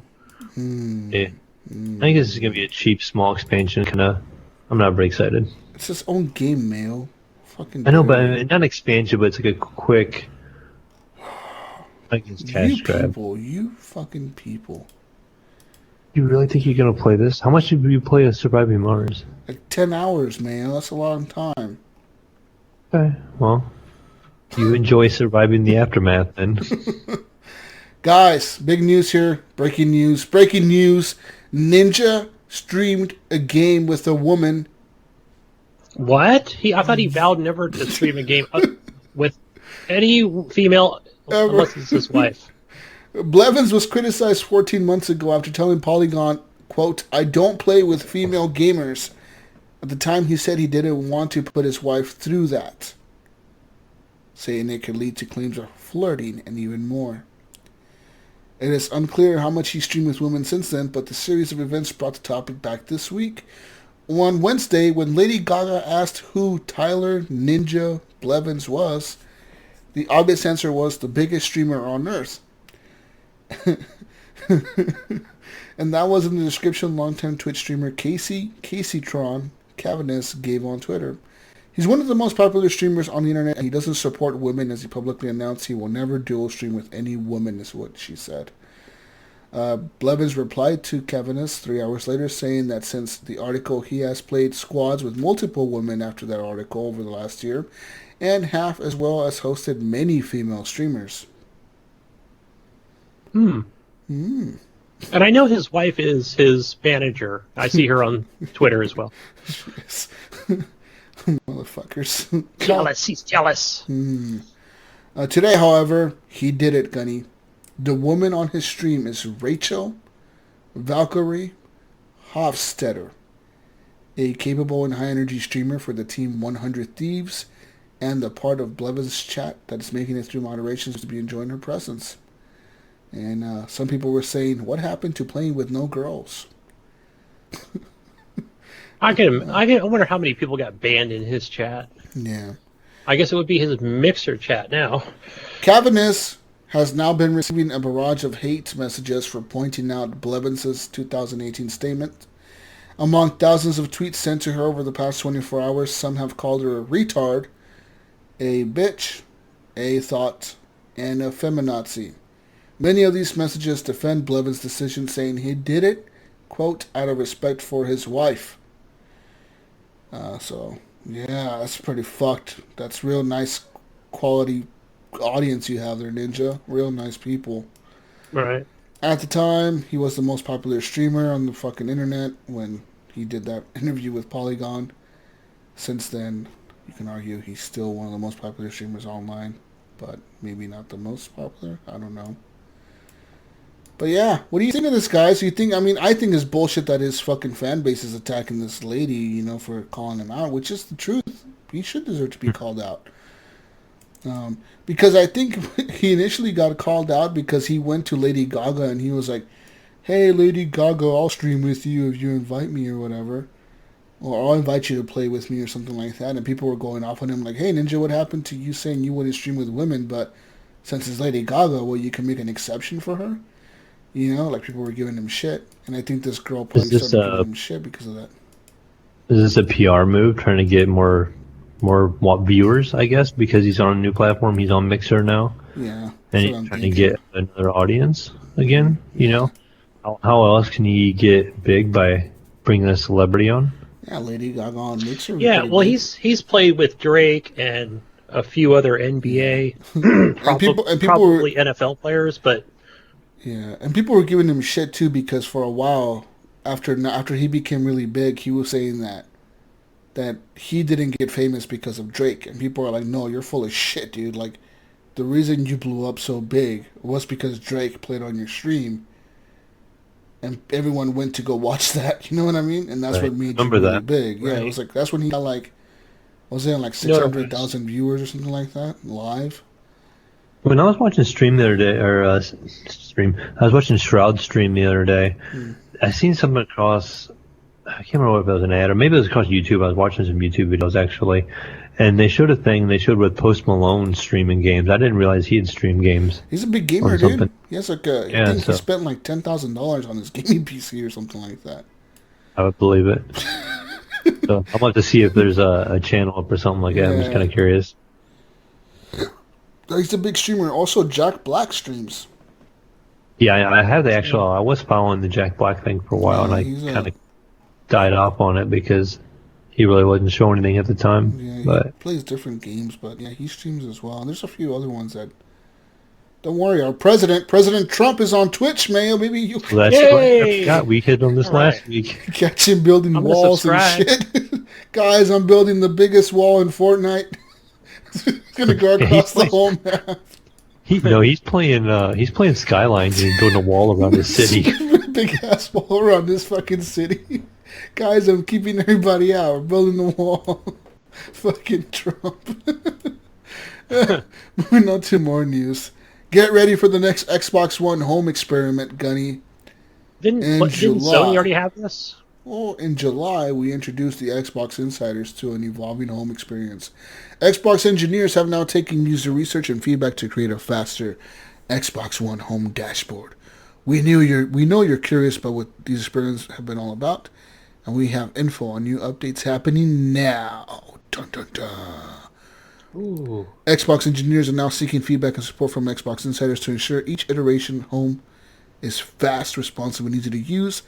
The removal of tabs, or as we call them, twists, in August allowed Xbox engineers to focus on improving memory and performance with an easier-to-navigate Xbox One home dashboard. In September, we introduced more tiles that linked users to features across the console such as Game Pass, the Store, and Mixer. Users were also given the functionality to change and move around visible tiles to customize the dashboard for their needs. What's next for the Xbox One dashboard, Gunny? What's next to it? The new face starts Thursday, October 17th. Xbox insiders from the Alpha and Alpha Skip Ahead are now eligible for these home experiments and may see the changes with the latest preview update. Alpha Skip Ahead users should update their latest preview OS build. Blah blah blah. More so you're gonna have 4 new content blocks for what the twists were previously. This dashboard will look similar to previous home experiments. And Group B will have a single button under their main dashboard tile for My Games and App rather than the 4 content block groups A will have. So the first group is going to have like Game Pass, Mixer, Store, and Friends, like 4 little blocks underneath the screen, like underneath your main game. Mm-hmm. And the other one is going to have one big block that says My Games, and then it's going to have Mixer, the other shit to the side. So you're going to test this shit, I guess. I don't really care about this. Come on. It's weird to me because, like, I don't play on my Xbox a whole lot, and, I haven't. And again, I haven't had an Xbox for quite a while, since, like, the early days of the 360. I don't find the interface, like, hard or difficult to figure out or anything like that. You know how many updates? And I hear all these articles about Xbox updates, like the interface and the way that it all updated and like a PlayStation one is way better. They've updated their UI so many times. It's ridiculous how many times Xbox has updated shit, dude. Yeah, and I know I blew up on this last time because I was mad that like now we're kind of going back to the way things used to be after like the other 10 updates that we tried. I mean, you have both the PlayStation. What does the PlayStation 1 do better? Okay, the thing about the PlayStation, Mayo, it's easy to use. You have... This isn't? I mean, I think this is really easy. The left is the store. Your main games are right there. You go up to see your friends list. You go up to see your messages. You go up to see your notifications on PlayStation. You go all the way to the right. There's your game library. Your settings are right there. Xbox is easy to use too, but you just got to know it. I think I find it easy because I have to deal with the Xbox apps on the PC, and I'm all confused on those. That's where I want to see him doing updates. Like my PC Xbox Companion app and Xbox Beta app, and like I'll get notifications on there, and I'm trying to figure out where they're at. I think Xbox wishes their UI was as fluid as PlayStation's, because PlayStation just works. It's just fucking. That's why they never changed it from the PS3. Right, works. Even back, I never had a PS2, but I can even tell you, that was my bitch the last time was, I could probably go buy a used PSP right now. And use that interface. It's the same damn thing. It's just, right, it's just, hey, this reminds me of the PS4, the old-ass PSP. The PlayStation Vita, the PS3, the PSP. The interface has been the same since the PSP. Gunny is right. It has been that cross-media dashboard. You have the store to the left, your game library to the right. It says game library. Your friends go probably, up. Would it be the same one since I had the PS3 back in the day? It's the same as the PS3. So it hasn't changed. Okay. But listen, guys. They just all seem really easy to me, and I just don't understand why they keep messing with it. And I don't know. Xbox, if it makes people happy. It doesn't make people happy. I think what they're trying to do, like I said, is they're trying to figure out how to make it more responsive faster, because that's the thing about PlayStation's UI. PlayStation's UI is really fast. It's really like, you go here, boom, boom, boom. You can launch games really quick. On the Xbox, it takes sometimes a while. Like, you got to tab over to your fucking your game library, then it takes a second to load that screen. Yeah. Maybe it's because Xbox is trying to sell too many things to us at once. They're trying to sell Game Pass. They're trying to sell Mixer. They're trying to sell, games in their store. That's the thing about PlayStation. PlayStation, you might see like one ad the whole time. You really turn on your PlayStation, you don't see ads like everywhere for like PlayStation Home. You see like nowadays they've added the PlayStation Now one. Right now, like if you turn on your PS4, they have right there in the front like, now use PlayStation Now, sign up right now. Like that's what they have on the cross media dashboard. But it's not really that much of a deal. You just go right over and go to the store. Like you don't have to really do much. And I also think that when they created the Xbox One, and this is just my opinion, I think when they created it and they came out with this operating system. Was it the Windows 8 one? Yes, Windows. Was it Windows 8? Yeah, it was. So when they came out, they said, "Oh, this is going to be like you said, tiles. Windows 8, and and we want to make it like Windows 10 eventually." But I thought that's what it was. Is where I just don't think they tested it enough, right? Because with each update that they did to the Xbox One, starting from the beginning, I think they wanted to really do it for the good, right? To add these things like, hey, I've got an individual section for just that one particular friend. If I scroll down again, it's got here's one that's for a certain game, right? And if I do it, and you can kind of customize it. I did like that they want to push things forward and make things better, but I think in the long run they just kind of, my opinion, I think they just kind of ruined it, right? So they kind of had to dial things back, and they're like, okay, this is what we're going to do now, because now things are kind of getting out of whack where, it's not easy to use, right? It's not, I don't know, it just wasn't responsive enough and quick enough. I feel like it's all done on purpose. Like they want you to see all that stuff on there, and they don't really care. We probably all know that they could make a real simple UI and just go, here's your games, here's the store, here's your social network, there you go. But if you look at that bottom picture from Home Experiment 4, you see a bunch of games, you see the Microsoft Store, you see a thing for controllers, you see a thing for Game Pass, you see a thing for, it's advertisement, and... okay, so yes, Mayo, and that's kind of how it was. I'm pretty sure back on the launch of the Xbox One. And if that's the way it's got to be, is it possible, Microsoft out there, if you're listening, can we keep it this new way that you're going to put it back to, which was similar to the launch of the Xbox One? Yeah.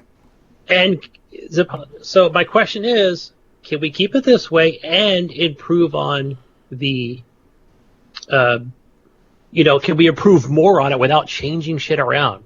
Is my question. That's the problem with the Xbox. They always are moving shit around. It's like, where the fuck is my For Instance now? Where the fuck is this now? Yeah. They keep fucking moving it. Oh, I gotta press the home button. How do I get to Mixer? Oh, I have to do this now. How do I get to the store? I have to do this now. It's like they constantly keep fucking changing it. We added Cortana. We took away Cortana. We added this. We took away this. It's like, stick to one fucking thing, man. Like, you know what I mean? And I hope that for the next generation console, they don't do the same shit, which I unfortunately think they are going to. They're going to figure out a way to add more ads to it. They're going to be like, we've now added dynamic ads. Something just pops up on your screen when you're playing a game. Ray tracing, look at this ad. It has ray tracing tech. The graphics on the ad are going to have ray tracing over top of the ad. And then here's the other thing, Dale. When this came out, when this Xbox One came out, and it looked like this, and I think you had like two. I think there was the one section where you see where it says Xbox Game Pass on here. You see that tile? They were playing PlayStation ads. Literally, it was bad. It was shameful. So, but it was just create, like you said, like 3 tiles and have a store.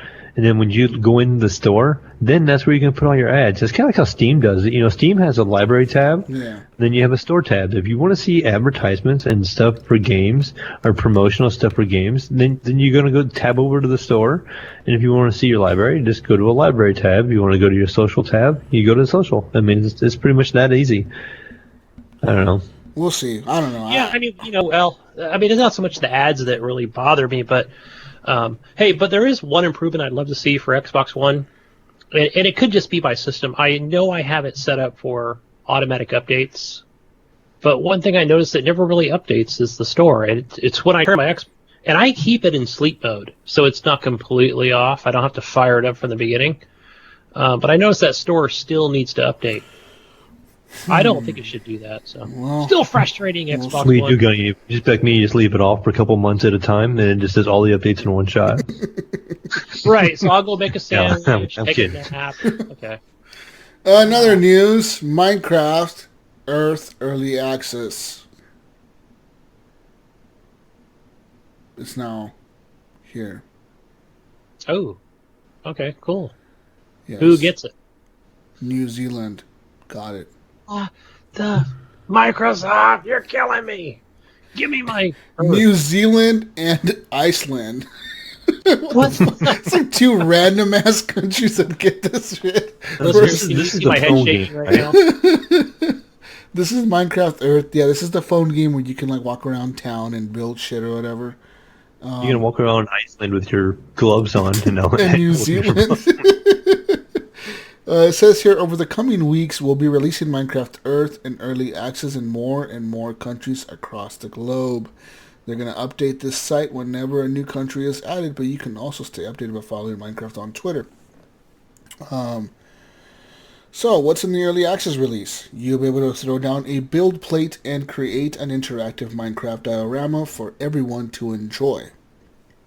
You can stumble across tappables on your walk home and get tapping to unlock resources and unique mobs. You can craft and smelt your resources and collaborate with other builders to make masterpieces together. Put your survival skills to the test as you battle hostile mobs in adventures, or just gaze lovingly at the flower-top friend that is the Muddy Pig.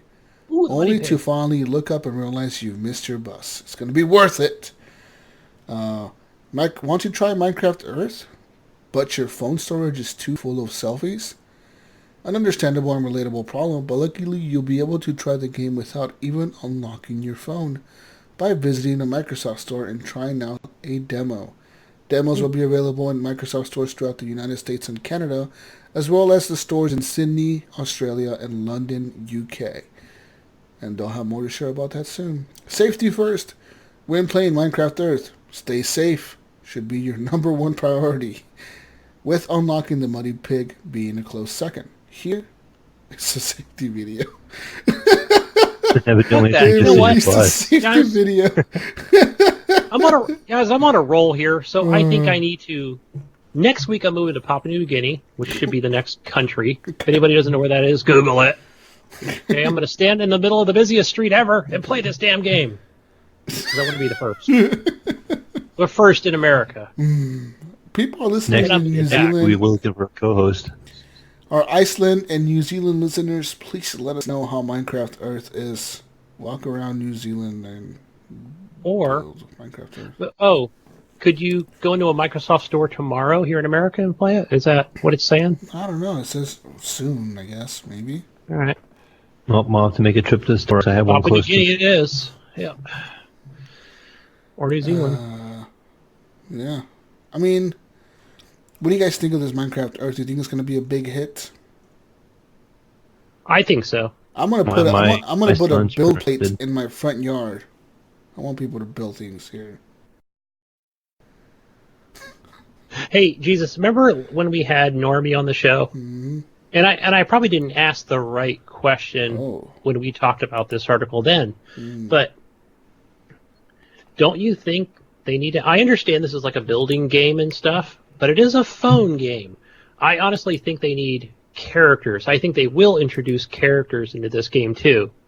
To say, hey, I'm playing as, this certain character and I've collected these animals. Sort of like, not so much like a Pokemon game, but something that I can collect to keep me going back and playing more of this game. Because if it's not, it's just like, I'm just going to build on top of buildings and stuff that it's not going to get. Rare crafting materials instead of like, you find a rare Pokemon or something like that. Maybe it's going to be finding this kind of redstone or this kind of such and such. Maybe will spawn in a certain area. Yeah, I'm just thinking for people in that younger age bracket, what's gonna keep them coming back to play this game. All right. And another piece of news, guys. Moving on here to some more news. I have some Ubisoft news for you. Watch Dogs Legion, Ubisoft almost forgot about left-hand driving in London. And so, yeah.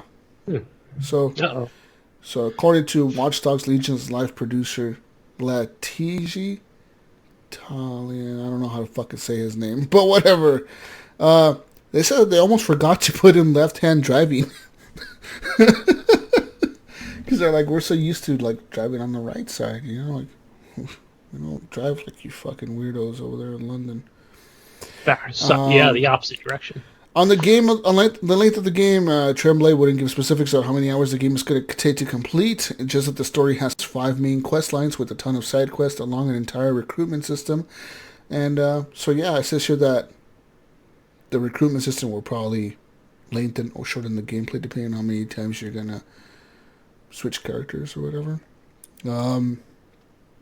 So, they said, for example, one of the things that the game has as a feature, Gunny, is that say you go and you commit a crime in Watch Dogs in the game Legion, and the cops are chasing you, and you cannot outrun them. You get cornered, and your character gets shot and killed.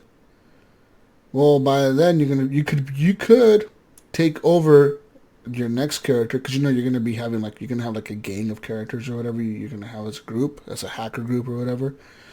So you can go as your next character and hunt down those cops that killed the other character.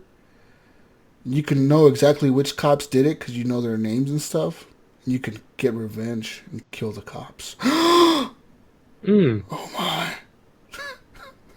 Yeah, revenge, motherfucker. Hell yeah. Pretty Justice, much. Sir. Yeah, that's it. That's all I have for the game right now.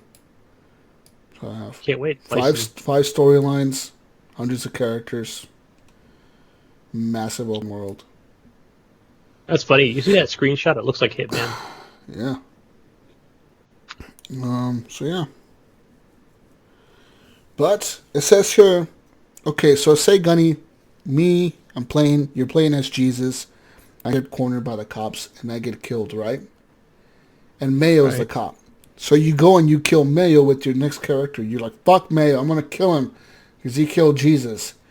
Well, it says here that the game is actually built to have every single NPC react to how you kill their people around them. So, for example, that cop, he had a wife. He might have had a kid. He might have had a brother. That brother may now be hunting you and looking at your character for revenge. And when you don't expect it, that character could come out of nowhere and just shoot at you, try to kill you. Ooh. Or the entire police force can be looking for you to kill you. It all depends, Gunny.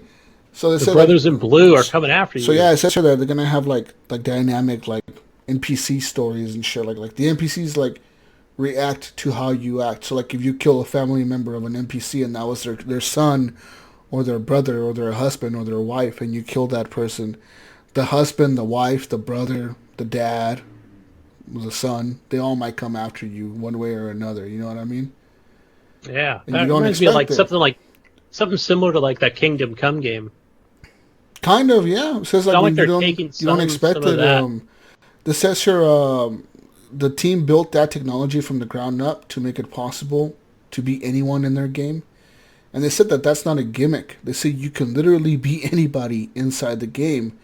And whatever you do in the game has genuine actions and reactions throughout the rest of the experience. They said this goes deep. They said, for example, if a police officer kills you, that character is permanently gone from the game, so that character you're playing as is gone. However, with other members on your team, you can go and hunt down that exact police officer and exact your revenge. Doing so, however, might have their family members react, or worse, the entire police force, or perhaps the officer's friends or family. It says here your characters will always continue living their lives in the background while you play as another member of the team. In another scenario, Tremblay shared, if a character has a friend that they hang out with often, and you decide to kill that person, when you're playing as another character again, they will go and visit that grave during their grieving process. Hmm. So, like, that's fucking nuts, dude. It sounds like it's all dynamic, fucking real world. I'm curious if AI. you can then. I wonder how that works. If, as far as like, can I go watch that person walk to that grave? Yeah, that's what they're saying. And be there and as like a random character. Yeah, you can like I killed this person's best friend. Now I'm gonna go watch this guy go and grieve at his best friend's funeral or whatever. That's fucking crazy, right? Yeah, it is. They're saying that the depth and allegiance used to be unparalleled to anything that we've seen before, and it puts to shame other games that claim previous actions have consequences throughout the experience. With only a few more months left until release, we're expecting to have a lot of unique adventures in London, set to release March 6, 2020 on PlayStation 4, Xbox One, PC, and Google Stadia. Because see, the thing that I think of in my mind is I want to do.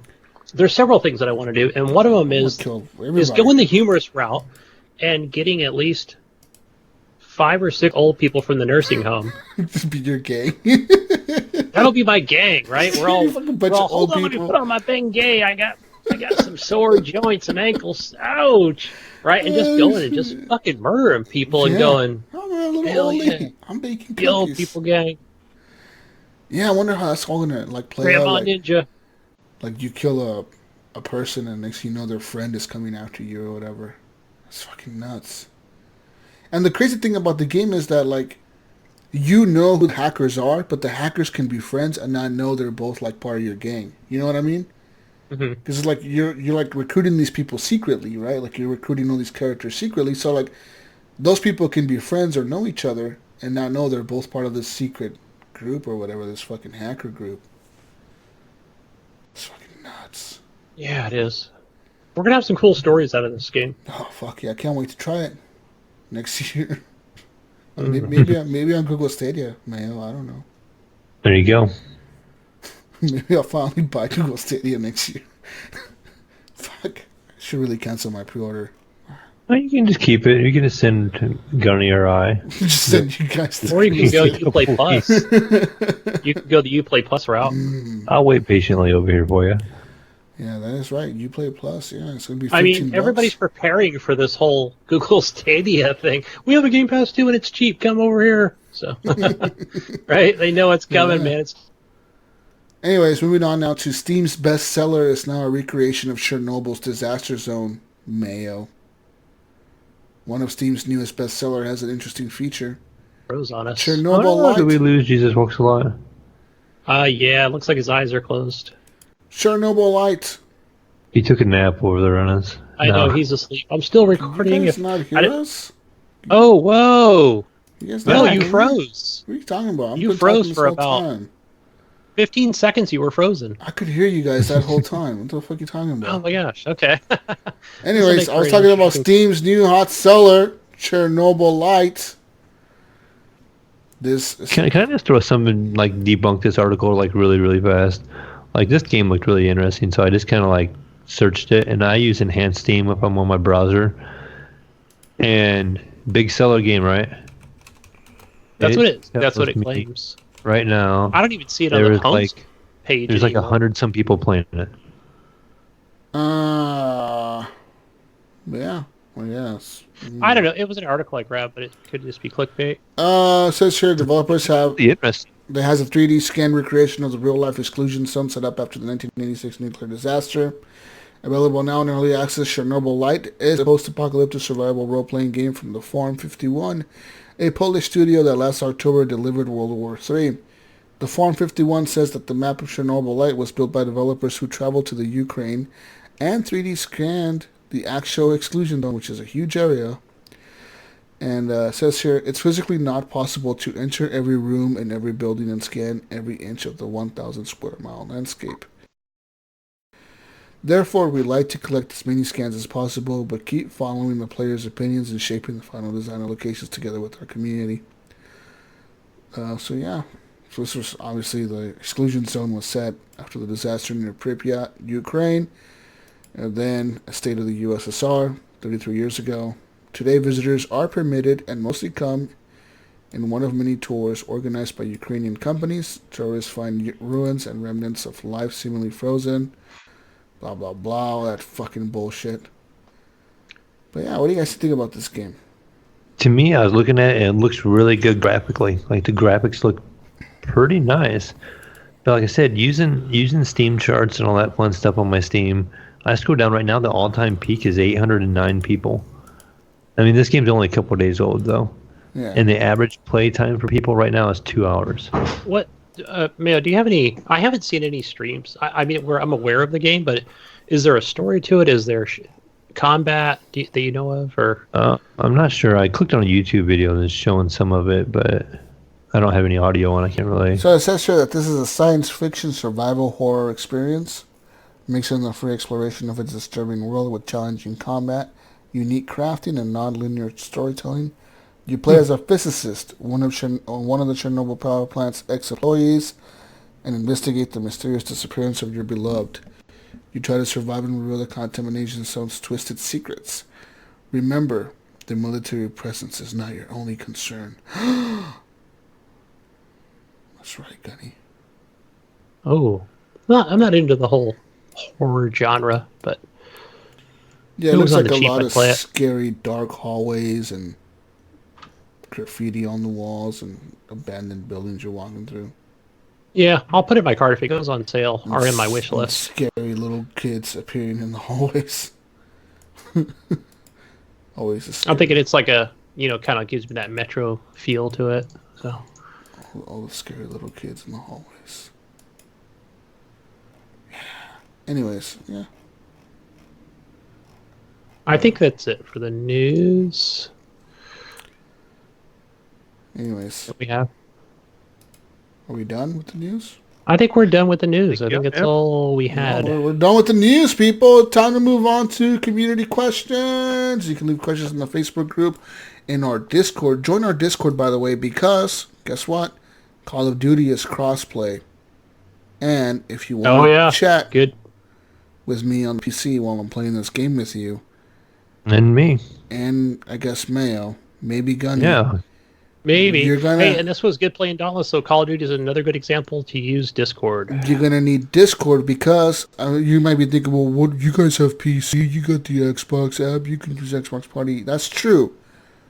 But some of the community members will be playing this game on the PS4. So the best way to get everyone together from the PS4, the Xbox One, and the PC will be to use Discord so we can all chat together and be able to chat and coordinate our playing, you know what I mean? Right, and for any of our new listeners that are out there that are wondering what the Discord is, this can be downloaded on your phone or your tablet, on your PC. What I would recommend, not that big of a file. Yeah, what I would recommend for people that are on Xbox or PS4 and you want to chat with us through Discord, you can literally use like a Bluetooth headset, like a Apple AirPods or whatever the fuck, and connect your phone, and you can chat with us through your phone and Call of Duty while you're playing it. Yeah, or even just a pair of headphones will work too. Just an Xbox pair of headphones right into your phone or tablet. Yep. Yep. It works. And it fucking works, and you said I did that. I played with Nipron, and we played on, he was on PC, and I think I played on PlayStation 4. So we were able to chat in Discord and, with audio and play the game together. Yeah, that's the only way I could think of. I was thinking about that the other day. I was like, how the fuck are we going to be playing with PS4 and Xbox people at the same time? And I was like, it has to be a way to chat. And I'm thinking, we'll probably add a room into Discord. The in-game chat works, I think. But I think the best way to go is just Discord and just fucking use Discord too.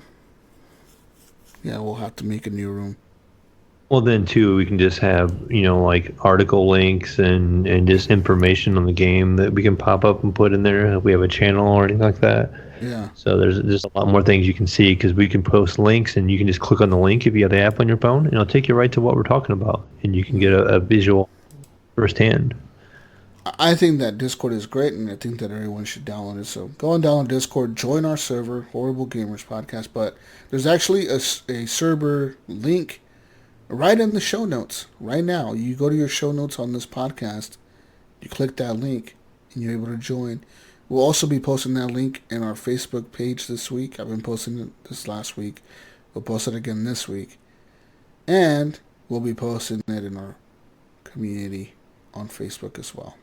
And if you don't have any of that and you really need to get a hold of the link, you can always email us horriblegamerspodcast@gmail.com and we'll send you a Discord link. Yeah, because it expires after a few days. Or Twitter. You fucking message us anywhere and we'll send you the damn link to join our Discord. Just join it, damn it. God. Do it. Fuck. All right. So, Jesus, before we get to the questions, it's now console corner time, the high console. God. Oh, my if you're a God. console peasant, please stay tuned. Johnny, I think he's been trying really hard the last couple of weeks to skip this section. I don't know. I just get this vibe. He's trying to skip it. Delete this whole thing right here. This is the best part. This is my favorite part of the show, folks, because you know I'm a big console fan. This is the worst part. Everyone hates this part. I got messages from people. They hate this part, Gunny. Man, I don't know. I'm getting messages that we're just not talking enough about the beautiful Xbox One and the sweet PS4. What about Nintendo? You don't get nothing? Oh, that's true. You know what? No love for Nintendo over here. What the fuck's going on? None of us have Switches, so we're not talking any Switches. If anybody's out there with a Switch, why are you listening to the show? We don't have Switches.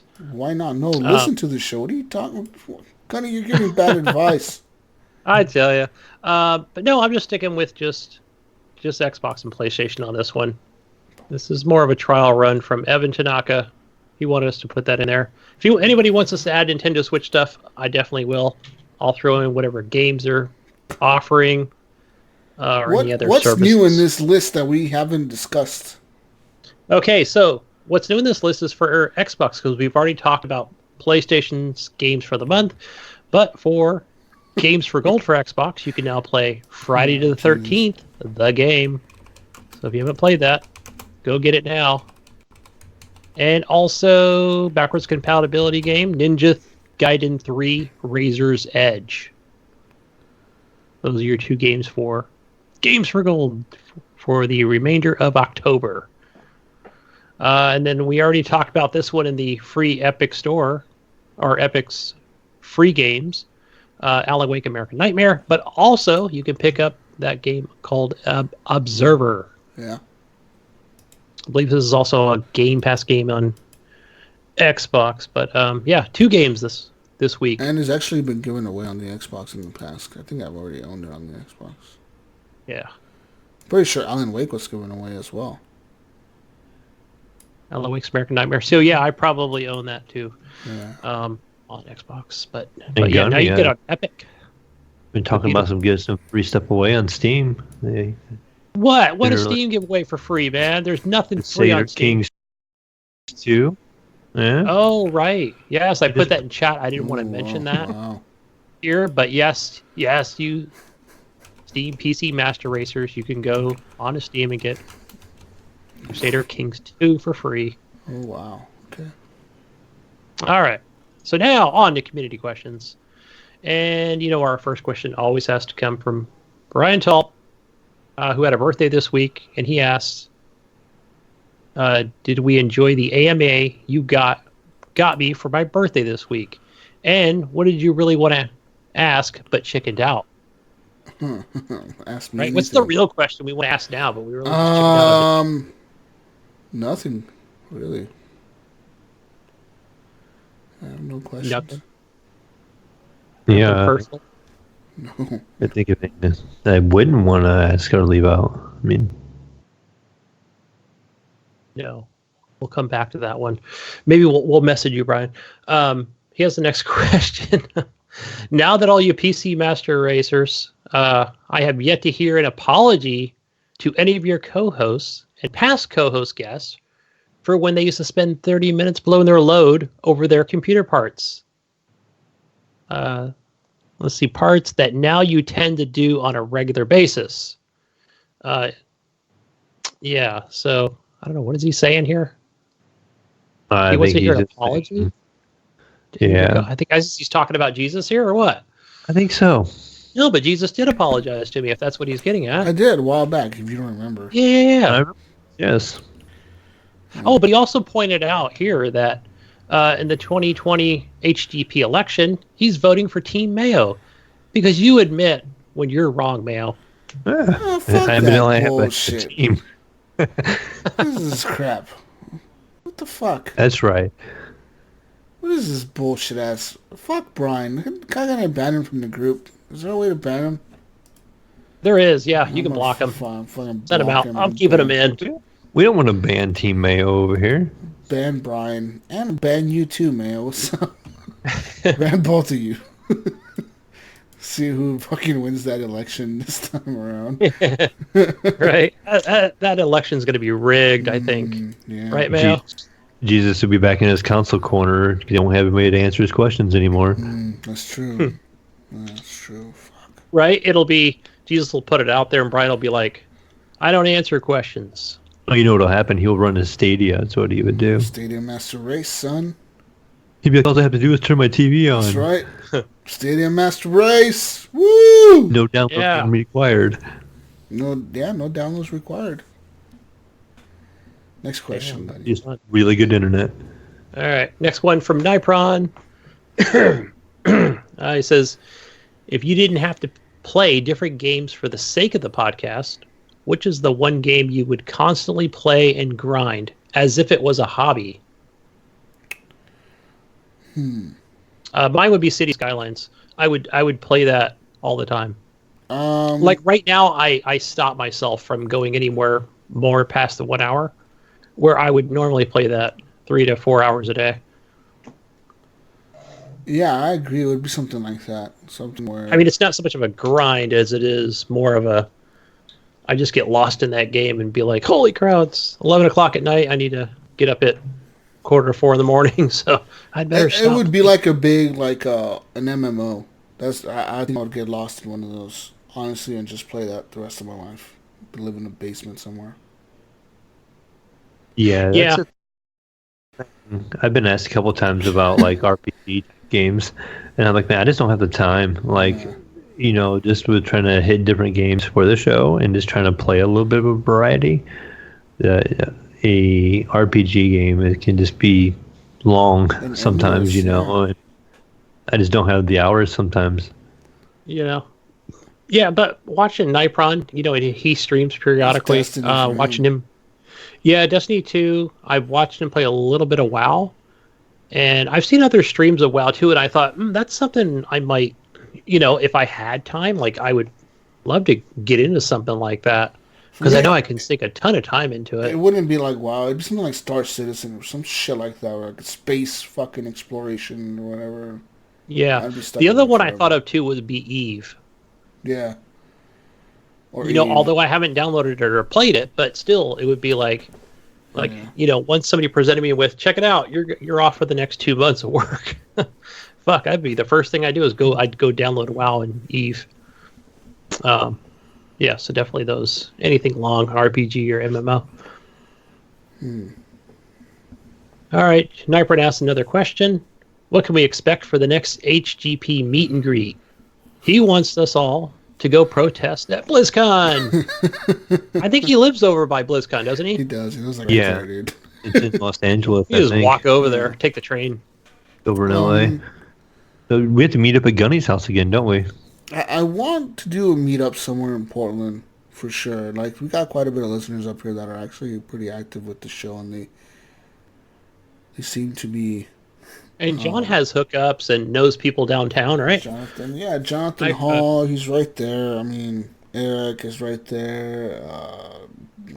Shiloh? Shiloh's here.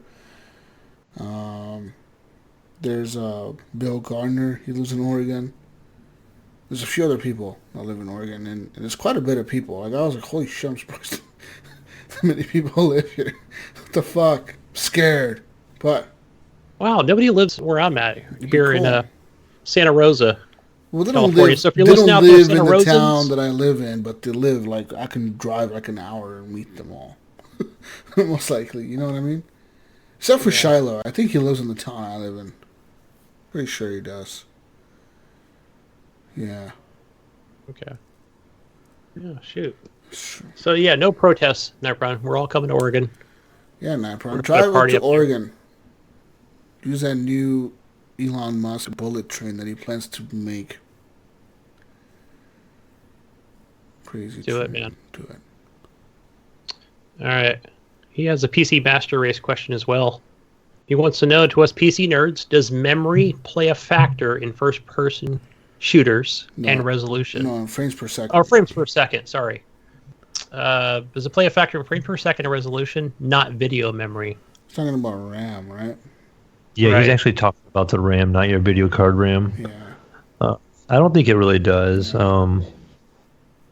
don't really know for sure really how to explain it, because your RAM is basically just random access memory is what that is, and it's basically your computer will take stuff it accesses frequently and has it in a short-term storage, and as soon as you kill the power, it clears that.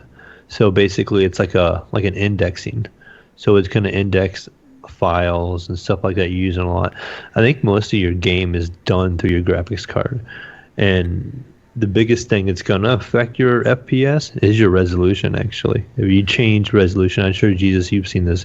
If you take a game and run it from 1440 and you cut it back to 1080p, you're going to get like a 30 FPS increase, or if you change that around a little bit. And that's probably the biggest thing that will affect your FPS. 4K or fucking turn on HDR. That all affects it. Ray tracing or something like that. But if you just change a couple graphic settings, like your textures or something like that, you may only notice like 4 or 5 FPS difference or 5 FPS difference.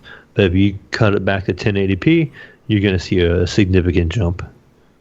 So when I look at, like, let's say you're looking at video cards, Newegg or wherever you're at, but when you see some of those cards that are at 4 gig or 8 gig or 6 gig, that's the memory, right? Within the graphics card. Yeah, that's the memory inside the graphics card. So I think most standard now are like 8. There's some that do have 12 though. Yeah, you pretty much want 8. I mean, I know the 2060 has, I think, 6 gig. Yeah, but where it gets away with that is it's faster memory, like it has a higher bandwidth, and so that higher bandwidth can send and receive information a little faster. So it actually can kind of make up for it because it can dump it like sooner. Because it doesn't need to hold on to it real long. It'll access it and dump it, and it'll be good. But, I mean, that's why you see, like, the 2080 Ti as being a way more powerful card. It's got a lot more memory. I think it's got 11 or 12 gig of RAM. Where, like, the 2070 and the 2070 Ti are basically just 8 gig cards. The 2080 or the 2070 Super is just a newer version of the 2070 that has a faster bandwidth on that memory, so it can access information a little faster, so it's going to give you a little bit better FPS. Yeah. But I'd say the biggest thing really is to try to match the graphics card with the monitor that you have. My son was asking me about this the other day. He wanted to go out and buy a 2080, and he's running on a 1080p 60 hertz monitor, and I'm like, at 1080p, you're going to be getting like 200 frames a second, and you're just wasting, 140 frames because your monitor is not going to refresh that fast. So I would suggest for anybody that if you have like a 1080p 60 FPS monitor, find a game that will get you around 60 FPS, or a GPU that get you around 60 FPS on average. If you're running on a 1440 monitor, find what the average benchmarks are for different graphic cards, and kind of purchase the one that will fit your monitor as to compared to what will give you the best power output. Like, it's not necessarily going out and buying a 2080 Ti and you're putting it on a monitor that only does 60 FPS. There's no point. You're going to spend $1,200 and bottleneck it because you have a lower end monitor, if that makes sense. Yeah, I just saw Sean Fuller. He had posted in our group.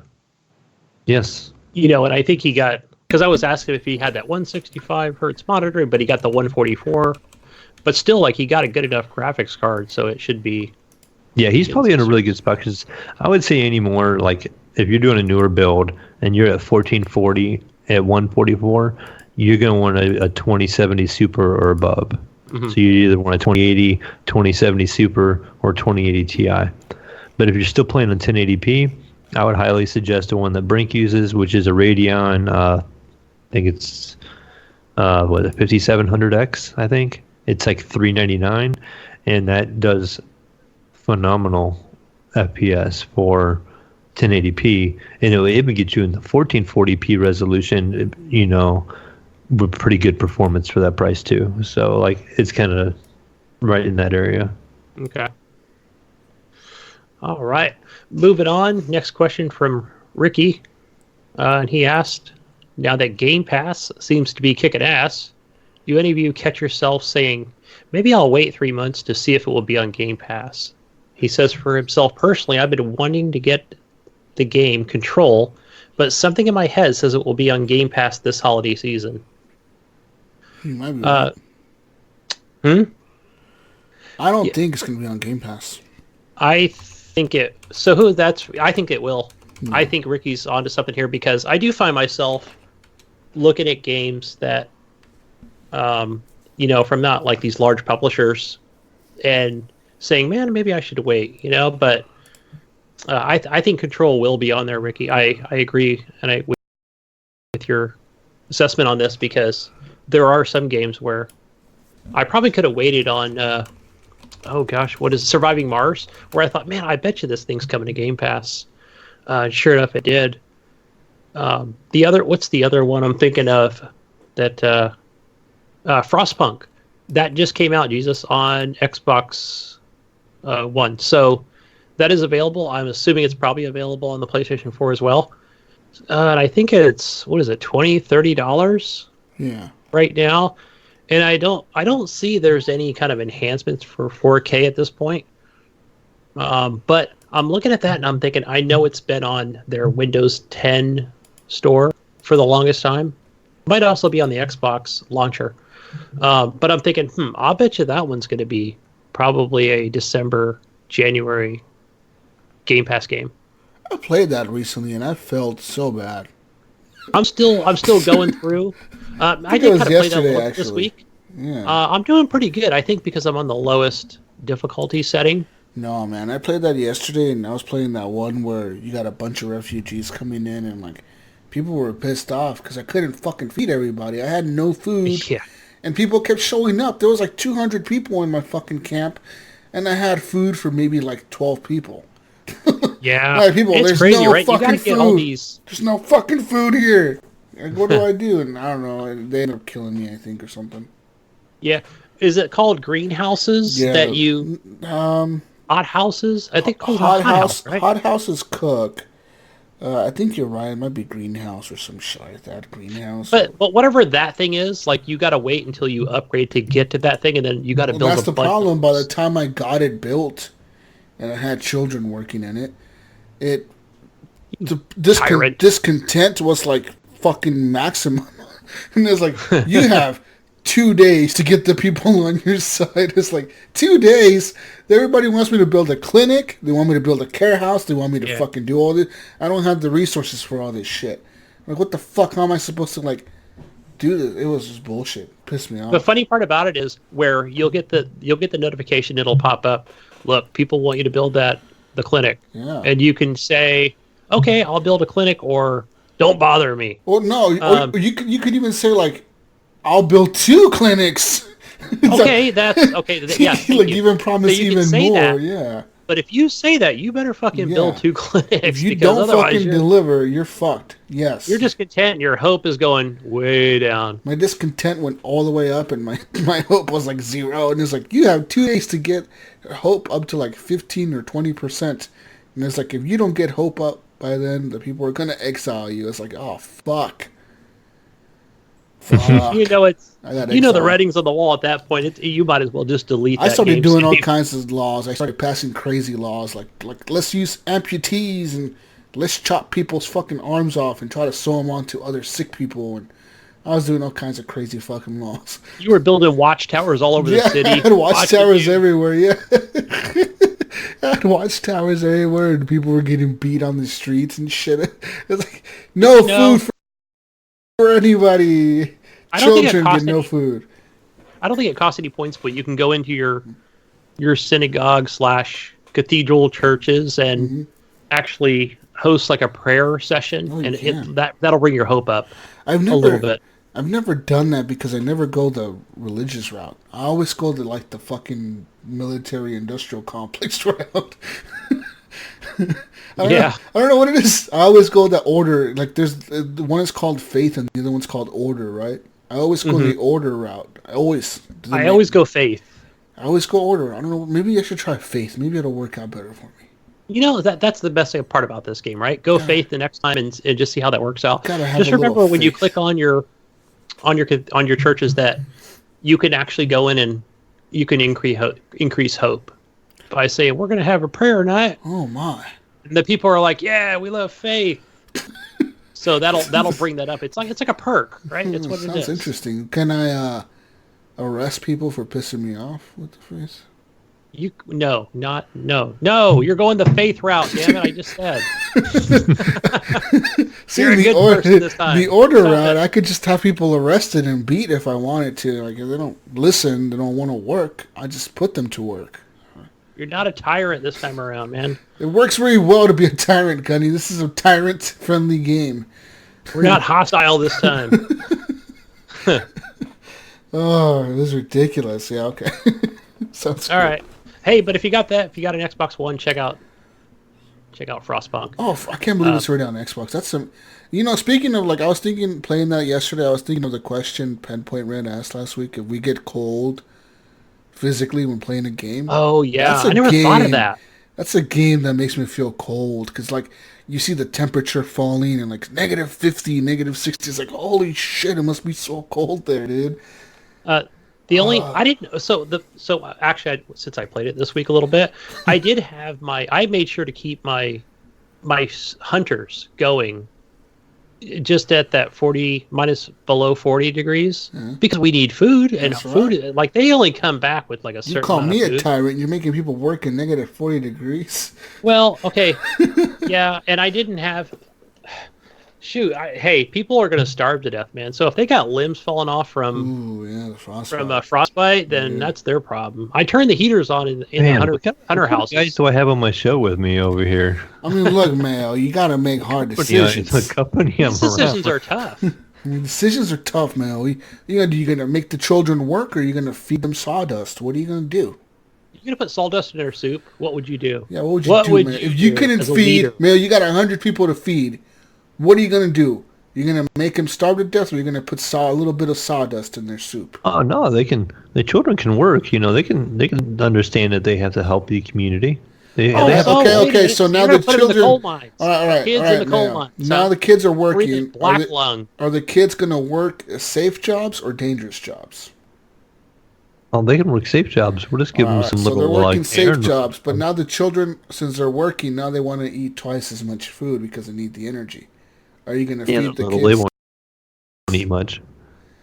No, that's what you think. Little fucking kid is going to eat 2 fucking bowls of soup. Kids are full of energy. They don't need any food for energy. They're so full of it. You're just going to feed them sugar. Little fuckers are going to eat 2 bowls of soup. Get out there. It's only minus 70 degrees. They can have a Snicker bar, and they'd be good for hours.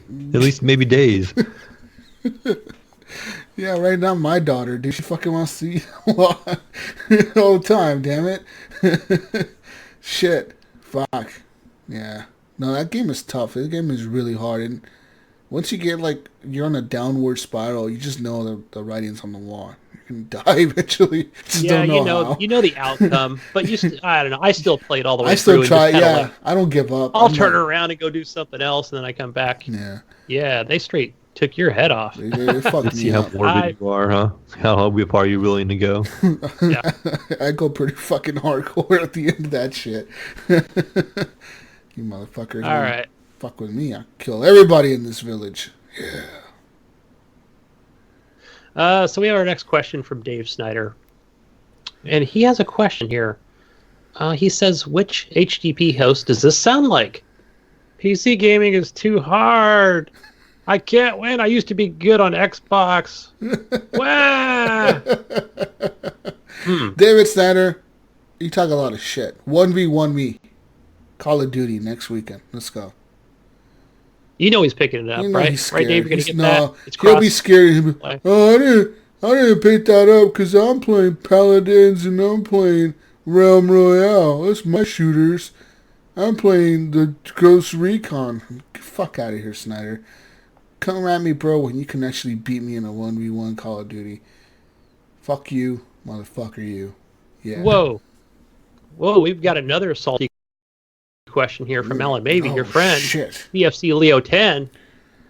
Jesus, why are you scared to play me in the greatest game ever? Paladins. Oh, wow. And stop challenging me in other games until you play me in Paladins. Look, I already whooped his ass once in Siege. Obviously, Pen Point Red lost miserably last night to Brink, representing HGP Brink.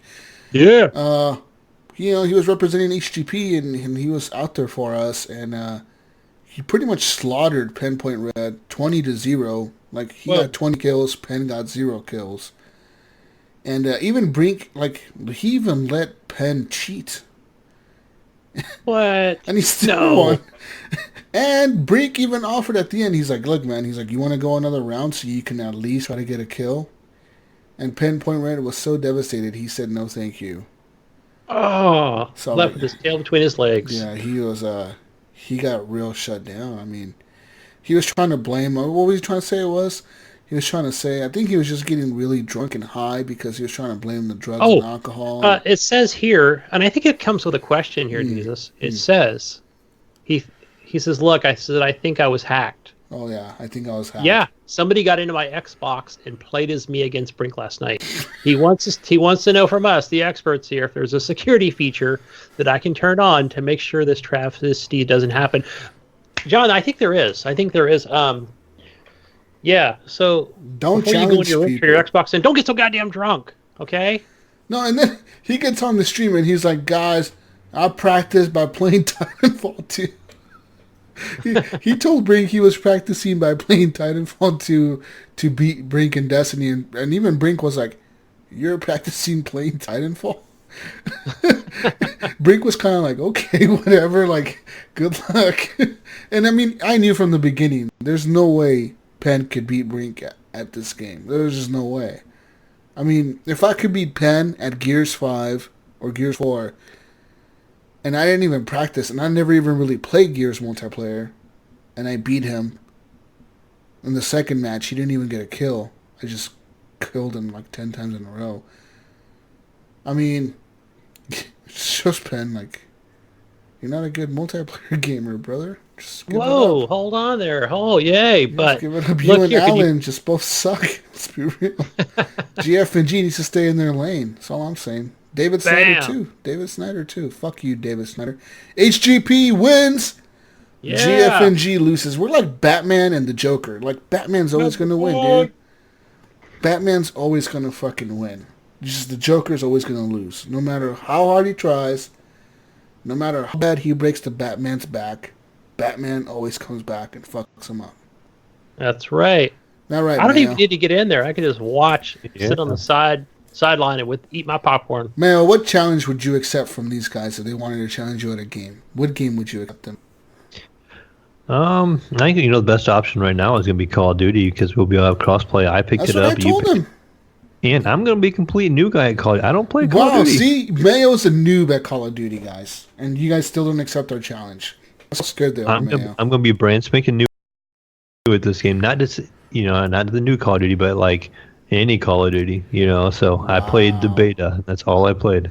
I mean, me and Brink already told Penn we could how they have that 2v2 mode or whatever? We're like, dude, we'll do 2v2. Me and Brink against you and whoever you choose to be on your side. Him and Snyder could be together, and we'd probably win. Sorry. Sorry, Penn. We're throwing that challenge out there. Now I have to get Call of Duty. Gunny and Mayo versus Pen Point Red and Alan maybe, and I bet Jeff and G will lose. Mayo's over here like, yeah, they're gonna lose, Mayo. Let's be real. Okay. Penn will be high out of his mind. I got no shooter time in me, so I'll pick it up pretty quick. Yeah. All right. Our next question, another one from Brian here. Brian Telby asked, okay, PC Master Races, we are planning on getting the boys laptops for Christmas. They want to play a game, by which I mean Roblox, Minecraft, and other basic games. Can I get away with just getting them Chromebooks? No. I don't think so. I know somebody had replied. I'm looking on our notes here, but I know that my kid, you can message me, Brian, on that because my kid plays Roblox on his PC. And he runs like, these scripts that I don't think they're large files, but they're basically just mods for things for like Roblox. And the other one, my kid loves Minecraft, the Java edition, which I think is the same price as if you were to buy it on Xbox One or what I consider the Windows 10 store, which is around that $26 mark. But you can do mods with this Java edition. So you're really just going to Mojang.com and purchasing it from there, which still exists. Just Microsoft's just the actual owner of it. But yeah, he loves it. And, he installed it here on my computer. It's not something for me. I didn't purchase it, so I just play like on his account. But things look, visually better, I'd say. I guess with all these different things. So yeah, I don't think just a Chromebook would work. And then too, just storage wise too. I don't think Chromebooks have a whole lot of storage. They don't have any really. Save your games on. It's an Android. Save it and yeah.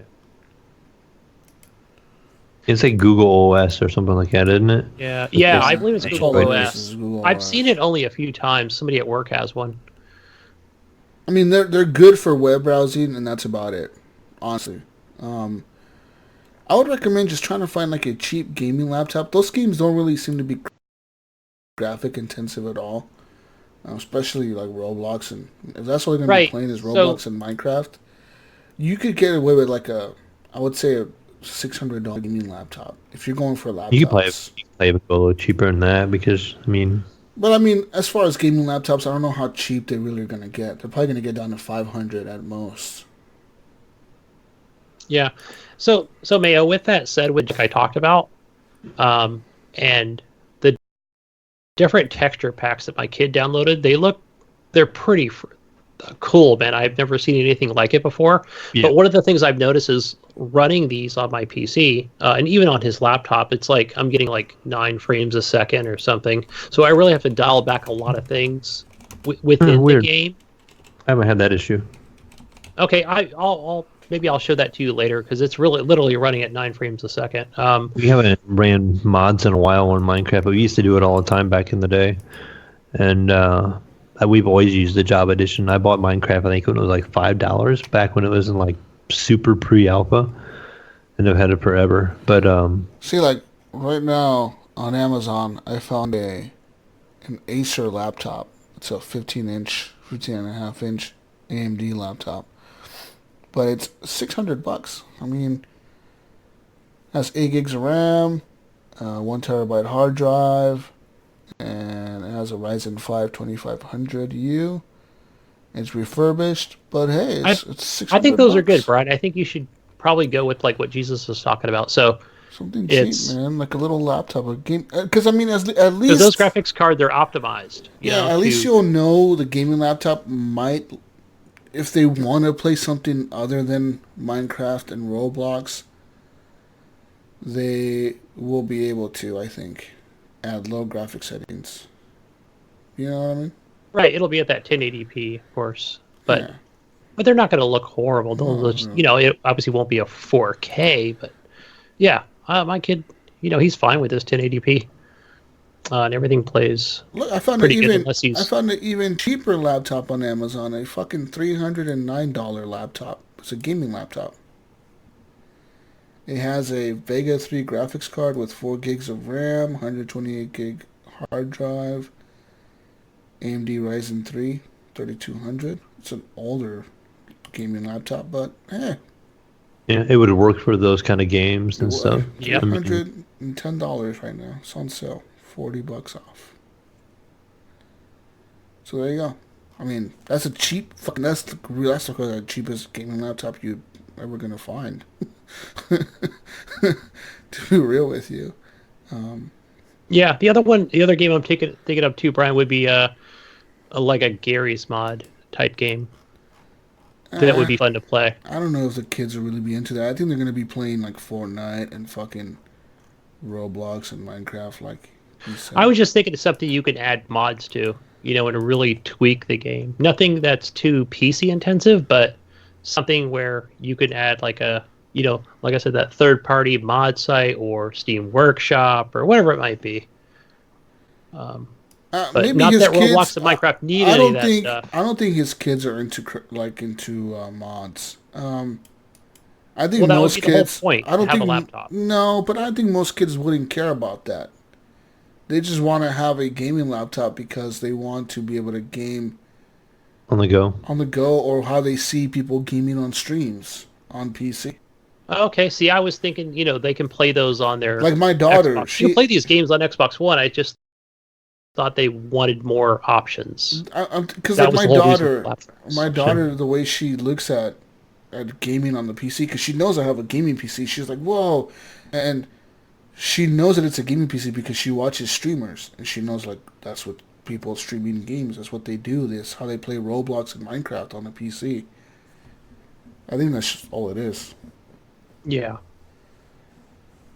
All right. You'll be fine. I think with one of those cheaper gaming laptops. Don't go for a Chromebook, though, man, because they're gonna get fucking. Yeah. So a Chromebook is basically just a tablet with a keyboard. Yeah, that's what it is. It's a fucking iPad with a keyboard on it. Exactly. Yeah. Yeah. Anyways. All right. Next question is from Gib8777. He wants to know if we'll be buying the next gen consoles or we're just going to upgrade our PCs. I'm upgrading my PC.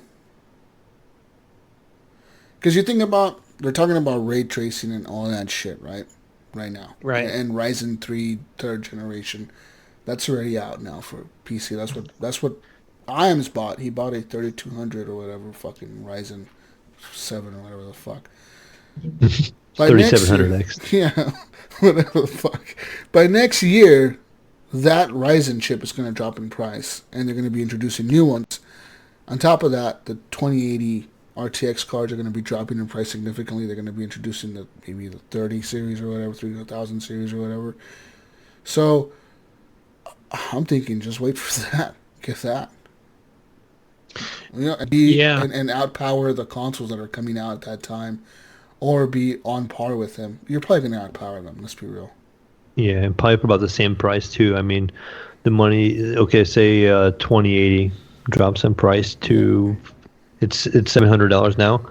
It'll probably drop down to $500. Yeah, maybe even $400 on sale, $450. Yeah, you might be able to find one for $400 on, like, Black Friday or holidays or a special or something like that. And you slap that in your PC, even without upgrading your CPU or anything like that. You're gonna probably outpower them at that point, even. And that's about what you have the new console. I mean, it's kind of a wash at that point. You're still gonna spend $500 on one graphics card and be good for a while, or you can spend $500 on the console and you're gonna stick with that until a new elite version of the console comes out. Yeah. And I think that's what's going to happen. I think we're in the age now as these consoles are going to start coming out more often. And now you console people, that'd be my question is, are you going to buy all these consoles every time they come out? Are you going to buy $500 consoles every 3 years? Every span, yeah. Like, are you going to buy every new Xbox and then 2 years later maybe another version comes out and you buy that version too? You know what I think's going to happen with that, Mayo? Yes. For me, cell phone plan style. It's gonna go where like I think if Microsoft knows they're gonna be releasing a new console every 2 or 3 years, they're gonna be like, hey, how about you guys just sign up for the Xbox family console gaming plan where you get Xbox Game Pass Ultimate, which is Xbox Live and Game Pass, and our newest console. Every time the new one comes out, you can now upgrade. If you pay us the low price of $22 a month. Well, didn't Microsoft do that one time when the Xbox One came? Yes, they did. When they doing like a thing where you tested could it, like a payment on it, and they tested that basically saying you could get Xbox Game Pass with it. Some people did. And if you had enough credit, it was like $30 a month or something like that. It was I think for the Xbox One S, I think it was really cheap. It was like $22 a month or something, and you got Xbox Live with that too, though. So you got Xbox Live every month, and like a console for $22 a month for 2 years. Now they could do that with this and be like, hey, you're gonna get a Xbox One for, I don't know, fucking $30 a month for 2 years. You know what I mean? They make $720 on you in those 2 years. That's enough to cover the cost of a new console for them, and they can upgrade your hardware constantly and make sure you stay with them in their ecosystem. Circle of life, son. If I was them, I'd be doing that. Why not? That's you know what I mean? Even do it next year when the console's coming out. Instead of having like this huge price tag where the console's going to cost people $600, how many more people you think will be buying the Xbox One, whatever it's called, Xbox One Scarlet, we'll call it that for now, next year, if Microsoft comes out and says, hey, our next console isn't $600, it's not $500, it's not $400, it's not even $200. All you have to do is sign up and get a credit check or whatever. $30 day one, you'll have it in your house. With Game Pass. With Game Pass and Xbox Live. For a included. Year. Yeah, it's all there. No, as long as you pay the $30 a month, as long as you keep the payments. Oh, right, all included in the one price. It's all included in the one price. Yep. Just fucking keep paying us. Every month you make your payment, your account stays good, everything stays good. You miss a payment of $30, we're going to shut down your Xbox Live account for that month, and you can't play. So you have to pay us, to catch up or whatever. It works. They would get so many more people to buy that console, I think. They would. They need to do that right out the gate, right? It would be smart. That would be very smart for them. I mean, to me, it's a no-brainer because you've already bundled Game Pass and Game Pass Ultimate and all that shit together. Why not just fucking make it a subscription to buy a console? We do it with Sony coming out, like, you put it right beside a PlayStation. If the PlayStation wasn't doing a thing like that, and you had the option of saying, okay, let's say PlayStation come out at $500. Yeah. You go into a store as a consumer and you see $500 or $30 a month, or I'm going to drop $500 in one shot. I mean, that's only going to be at the Microsoft store. It's not going to be available through GameStop. Right, but I mean, whatever. But let's say you make it available at Best Buy or whatever, and people see that, like Mayo's saying, you see a $30 price tag or $500 price. You ask the Best Buy employee that's been there for 2 weeks on holiday, and he's like, "What does this one do that this one doesn't?" Well, this is Xbox and this is PlayStation. What do they do that's different? Nothing. They both do ray tracing. They both do 4K. They both do 120 frames. They both have a solid-state hard drive. What's he going to say? He's going to be like, well, the only difference is that one is Xbox and one is PlayStation, and they both have crossplay, and this one's cheaper because it's $30 a month right now. People will sign up for that. Long run, it's going to be more expensive, but people don't necessarily have that $500 up front to pay. Yeah. True. And so it's going to be, especially say it's holidays. It's coming out during the holidays. How many parents are going to look at that and go, okay, if I only pay the $30 now, I can buy other stuff, for other people and not have to worry about money so much during the holidays. And I can make my kid happy by getting them this new Xbox Scarlet.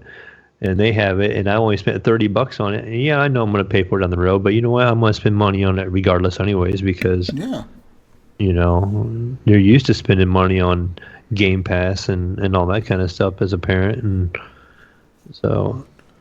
Yeah, I think with the next Xbox, I probably would.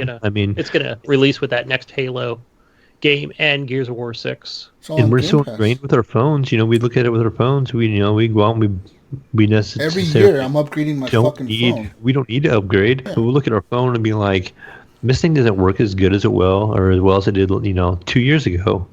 I think I just need a new one. It's only $30 a month. That's not a big deal. Yeah. And you don't look at the total costs. This phone's over $1,000. You just think it as, $30 a month. I can swing that, and... Yeah. My phone, $40 a month. That's cool. Yeah. I don't even use it that much. If you look at it as a phone buying it outright, how much is it outright? Over $1,000? $1,200 or some shit. Yeah, I looked at those Galaxy S10s or 11s, whatever. I was like, $1,500 starting out. But I'll do the T-Mobile plan for sure. I'll add it on there. And I think Microsoft... My Note 9 was like $30 a month, and they had buy one get one free when I did mine. So I got two of them for $30 a month for 2 years. So I think that Microsoft should really look at something like this, especially with Google Stadia being out there, because Google Stadia, believe it or not, if next year they're at holiday season competing with Microsoft and Sony, which they will be, because they're releasing this year, next year the full release of Stadia is out, and parents see Google Stadia, no downloads, no nothing, you plug and play on any TV anywhere for $120 a month or $129 a month for that starter bundle, and you're comparing that price tag with Microsoft's Xbox that's $500 or Sony PlayStation that's $500, and you're like, well, is the performance the same on Stadia? And people are like, yeah, all you need is the internet. People are going to be flocking the fucking and a Stadia. Controller. Yeah. Yeah. Everybody's got a controller laying around, but is it Bluetooth? Yeah, that's the question. It doesn't matter. It's just people will be flocking to Stadia, I think, because people will be like, why the fuck do I need the new Xbox? It does 4K. Stadia will do 4K. What the fuck? And I think if I was Microsoft, I would be looking at some kind of fucking bundling, financing, fucking something option. You know what I mean? Some kind of like, hey, we'll eat the cost if some of the people don't pay or whatever. We'll just... Mm-hmm. If you don't pay, we'll ban your account on Xbox Live. Good luck playing, motherfucker. You know what I mean? Right. That's the only thing they gotta do. And people will pay because they don't want to lose that fucking account. So correct. People will pay. So I think that's the way you gotta do it. Yeah, they need to reach out to places like, I bet Amazon might not be on board with it unless they strike a deal with them. GameStop would do it. Who knows? GameStop on their last leg, so who knows? They might even go, fine, we'll offer that to them so they can apply for the credit, The only thing I could think would be a road negative thing is, say, people selling them. Like, say you're paying $30 a month, okay, I'm hard up for money. I'm going to take this thing to GameStop, and they're going to give me $300 in cash to walk out the door. And who cares if my account's closed because I'm not going to use it anymore anyways. I just turned it in, And there's going to be those. There will be those people. This guy's going to buy it, and he's going to log in his Xbox account, and it's going to be good. So it would be... Yeah, you can do that too. I think one way that Microsoft can get around that is they can somehow tie the account to the console and have a certain serial number or something. Right, serial number, yeah. Where if GameStop scans it, GameStop will know, they can match it against Microsoft's database, and it'll be like, hey, this is being financed, you can't trade this in. True. And they could be like, hey, look, this thing is being financed, we can't take it in as a trade-in, you have to get it paid off. Or we just make them look different, and then that way. Think about cell phones, think about a cell phone, right now, I have a cell phone that's tied to my phone carrier. I can't just pull out the SIM card on my phone and go to AT&T and be like, hey, give me a SIM card for my phone, because the SIM card won't work. They'll be like, you have to get it unlocked. So I think that Microsoft could somehow, some way lock their consoles to only work on one account or whatever. You know what I mean? And be like, no new accounts can be added to this, or if you added that account it has to be a family account or something like that, or have to be in the same address or something. I think they have to be able to do something like that. But yeah. Anyways. But that's what I think, Ryan. Yeah. Talk about cell phones here. But for me, I don't remember if the Anaconda and what's the other code name for Xbox? Scarlet? Anaconda. I don't think it's Anaconda anymore. I think it's just Scarlet. Oh, I think they're two different things. One of them's just the regular. The other one's supposed to be the Pro or something. I think it's just one, Gunny. I think they squished that a while back. Did they really? I thought they were talking about, obviously, they're going to make a regular, normal Xbox One. But I thought I would probably, if they said that they weren't going to come out with a Pro version till, I don't know, a year from launch of the regular one, then I thought, well, I would just wait, So I wouldn't upgrade immediately. I would just wait for the Pro to come out. I thought I heard they were talking like this is kind of the Pro one. Yeah, this is the high-end one. Only have one.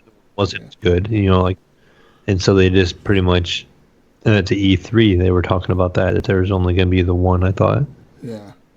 I mean, that we talked about that too. It would make more sense. Just come out with, one console does it all. Yeah. There's not any confusion as to, But anyway, the next PlayStation 5, I think I'm going to wait on that. I always wait because Xbox is my primary place for where my games are. And as far as upgrading my PC, as that being an option, I think, I'd rather get the new console because I don't play a ton of games on my PC. But that can change. You can change that with crossplay coming out for everything. What do you mean? Like, what are you talking about? Like, I'm just saying that. I mean, if I buy, I just don't. I play most of my games on the console, so I'm just saying I can. I'm not going to. Why not change that next generation? You're starting out fresh. Yeah, I mean, I'm leaving that. I mean, we got a ways to go, right? So I have time to decide. So I guess I'm not sure at this point because I do want to get a new keyboard and I have my mouse and I've got the right monitor. An RTX I need hard drives. So, I mean, there's that too. So I will be doing some upgrades, but and your RTX card, bro, and you're good to go. Look, I think what it is, Jesus, when we get to that E3, man, he's like, oh, yeah, it's going to be this, this, and this. And then I think at that point I can be like, well, do I need to go get that 2080 Ti or save my money for the next Xbox? So time will tell, right? I don't know, man. I think that you should just go with I would save your money now for the next graphics card, probably, if I had to guess, in June of next year. And get the newest graphics card. Start saving now. You save about $700, and then you'd be good to go about June of next year. Yeah. Fuck the RTX 2080 Ti. Get a RTX 3080 Super, or whatever the fuck they release next year. Hybrid Plus, yes. Mega card, yeah. Yeah. Anyways. Sean Fuller, who's full of it from Horribly Awkward, wants to know why he can't find a decent pizza at 3 o'clock in the morning. What gives on that, man? Doesn't he live in Fresno? He's in Fresno. You need to go to New York. You would think there'd be something open at 3 a.m. in Fresno, motherfucker. What the fuck? I'm pretty sure you could find something. He said decent, so he's probably not thinking some dive bar pizza, you know? Yeah, but I mean, still, like, it's Fresno, man. You could find something, I'm sure. You know what I mean? Something has to be open. That's good pizza. Speedway. Why does he want pizza? Why does he want pizza at 3 a.m.? What's he doing at 3 in the morning awake? You know he's not awake at that time. What the right. Last time to go to work. That's about my breakfast time. Anyways, let's move on to the next question. John Jerome asked, "What would you want carved on your tombstone?" He said it's kind of morbid, but it's almost Halloween.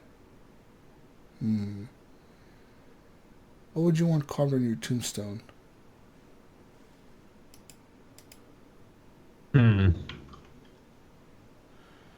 This is a weird question to be asking right now, but yeah, really weird, especially considering what Gunny just sent. Wow. Yeah, we'll skip that one. Yeah, we're gonna skip this one due to certain circumstances.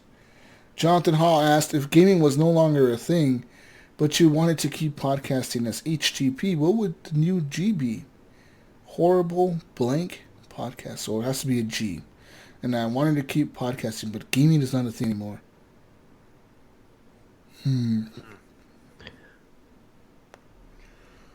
Horrible. I would just switch it to guys. Horrible guys podcast. I mean, horrible.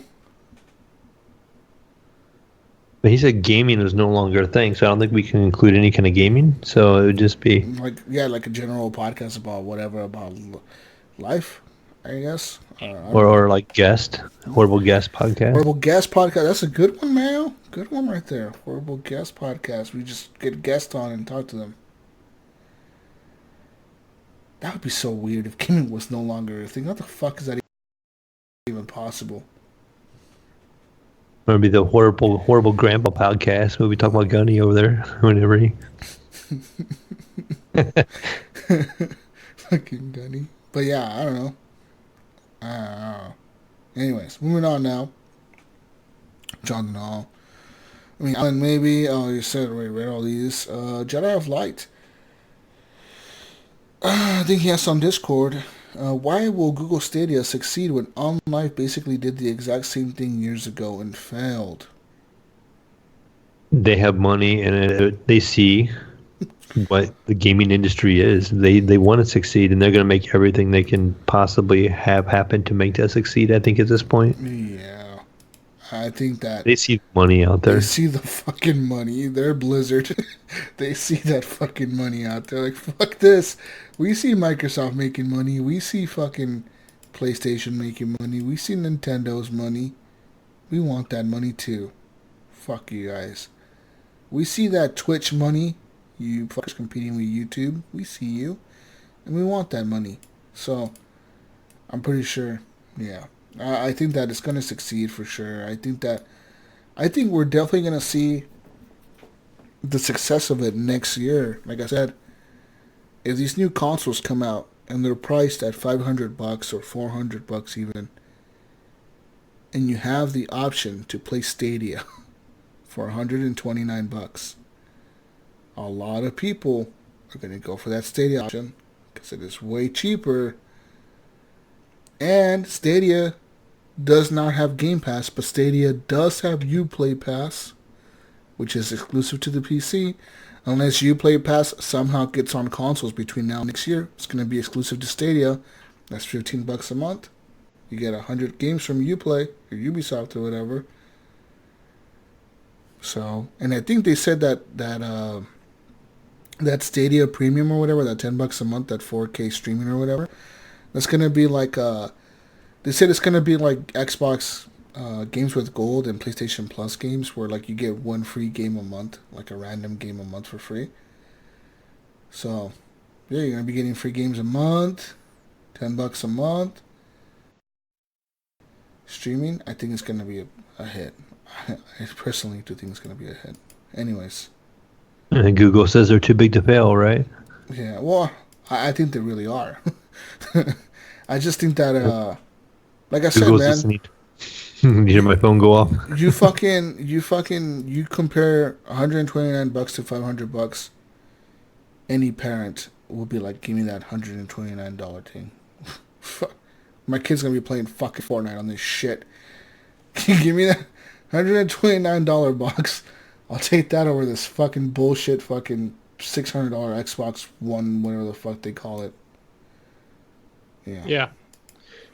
Sorry, guys, had to step out for some personal business. But I just wanted to add on to that was that I think also we're going to see at some of these retailers, like your Targets, your Walmarts, you're going to see these Chromecast things on those end caps with play games with this. Yeah, play the latest, play Cyberpunk 2077. Play Fortnite, play Call of Duty, Play Red Dead Redemption 2. You're gonna see those types of ads. Play it anywhere.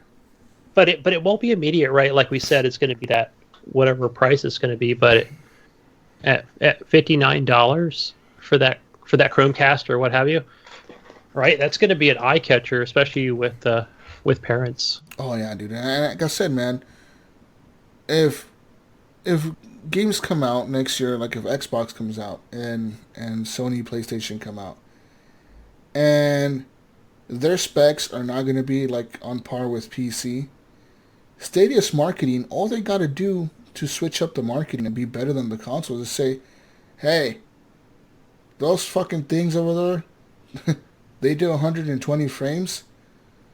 Well, we do all that and ray tracing and everything all at once with no downloads. Just plug and play. You don't got to wait for a fucking update. You don't got to wait for the stupid Xbox dashboard update. Just fucking plug and play, motherfucker. Let's go.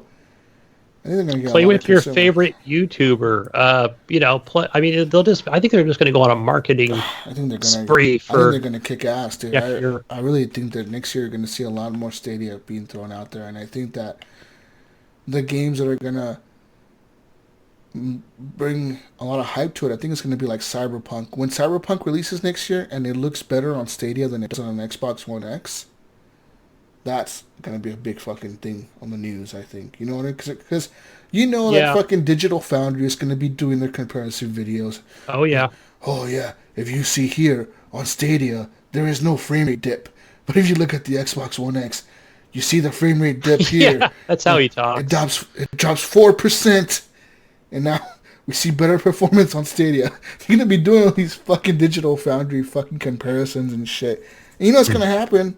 And the game... You see the launch times, you'll see instant play or download install. You know what's going to happen? I know what's going to happen. Or load times. Load times like... Over, he's going to be watching that video going, Mom, get in here. They're going to... Well, no, think about this too. Like in Cyberpunk, the game is big. Right? You're going to be a lot of loading screens. A lot of screens that are loading, and you're loading in instances. You're loading into the world.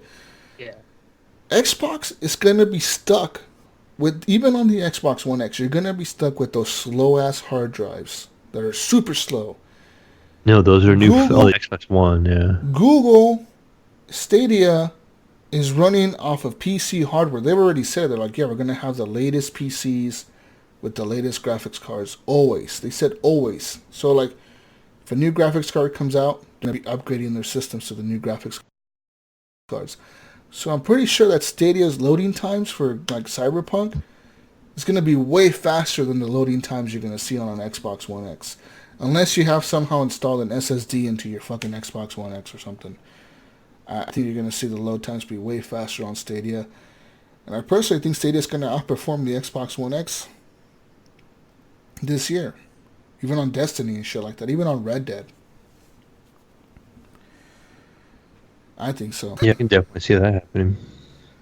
You know, when Red Dead releases next month on Stadia and Digital Foundry's doing the comparison videos of Stadia and PC Red Dead Redemption 2, and they're pretty, like, they're going to be like, well, PC is obviously better with an RT 2080 Ti, but if you're running a regular graphics card or blah, blah, blah, comparing these two is actually pretty similar, and the 60 frames a second on Stadia is pretty stable, and, you know, even considering the internet or whatever, the Stadia is running pretty stable, and compared to the Xbox One X, Stadia is the best way to play Red Dead.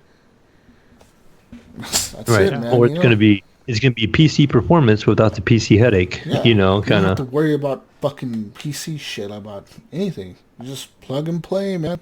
It's bringing Stadia's pretty much bringing like the PC experience to console users without any, like, you literally don't have to fucking, you could be a potato and probably learn how to plug it in and play it. That's going to be the really cool part about it too, is grandma can walk over and go, this goes in the back of the TV right here. Okay. Which way is up? Nope. Just put it in, Turn grandma. it upside just down. Fucking plug that shit in, whatever, you know. Like, oh, I found it. Yeah, I think you're right, Jesus. I think we're going to really see a push in the summer. I think they're really going to push Stadia before these new consoles come out. And like, look, do this now. You know, why they have the advantage over Xbox and Sony. I think they're really going to push their platform. They're going to be like, look how much better like all these games run on Stadia than they do on the current PS4 Pro or the Xbox One X. Look at Watch Dogs Legion. Look at Cyberpunk. Look at all these new games coming out. They all run better on our shit. It makes sense. Well, whose slogan was it? It says always like play best on Xbox, wasn't it? Yeah, play best on Xbox One X. You're going to see Stadia. It's going to be like, and play even better on Stadia. Play even bestest on Stadia. Yeah. It's going to happen. And I think they're going to get a big company. I think eventually, like, they're going to get Fortnite on board. And once Fortnite hits, dude, and kids, and they learn, like, I can play Fortnite on anywhere, any screen. It's like, yes, kid, you can play Fortnite on any screen. Everyone's going to want that shit, dude.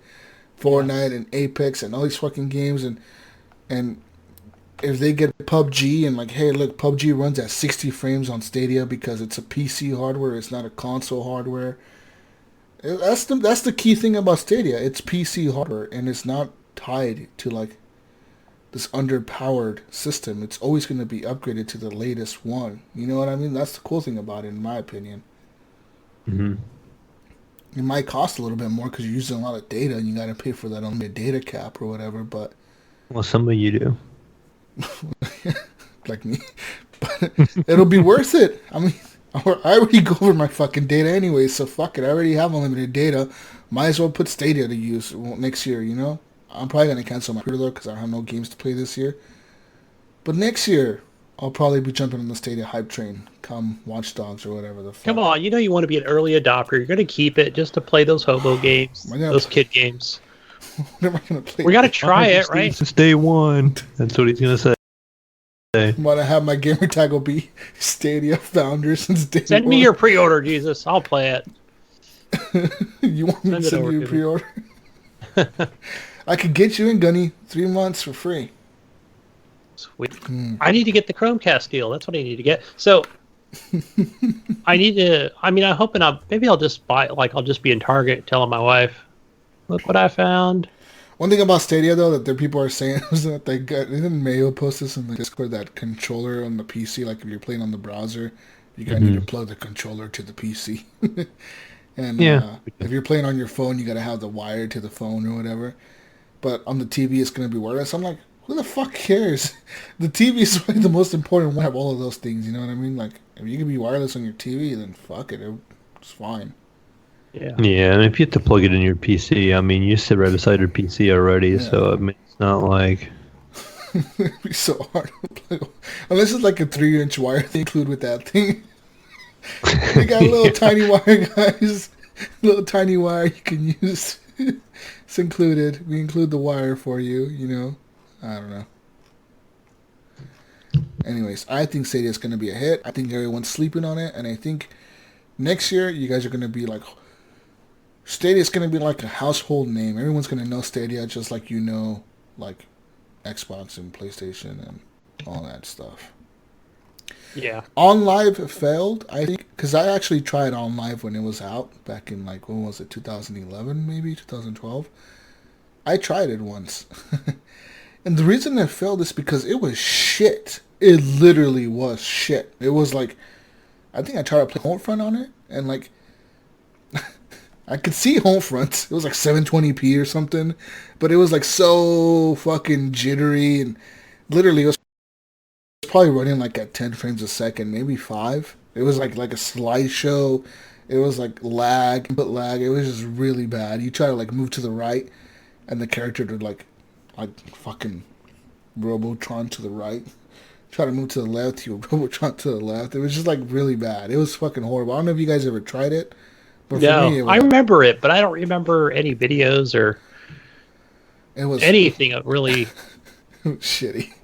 What was Ouya? Was that the same thing? No, Ouya was that Android, like the little Android homebrew, like home console that was like Android software. I remember like you could play any Android game on your home TV like a console. So it was like a big thing where like you could now play your phone games. It was a Retro Pi, is that what it was? It was kind of like a Retro Pi, yeah.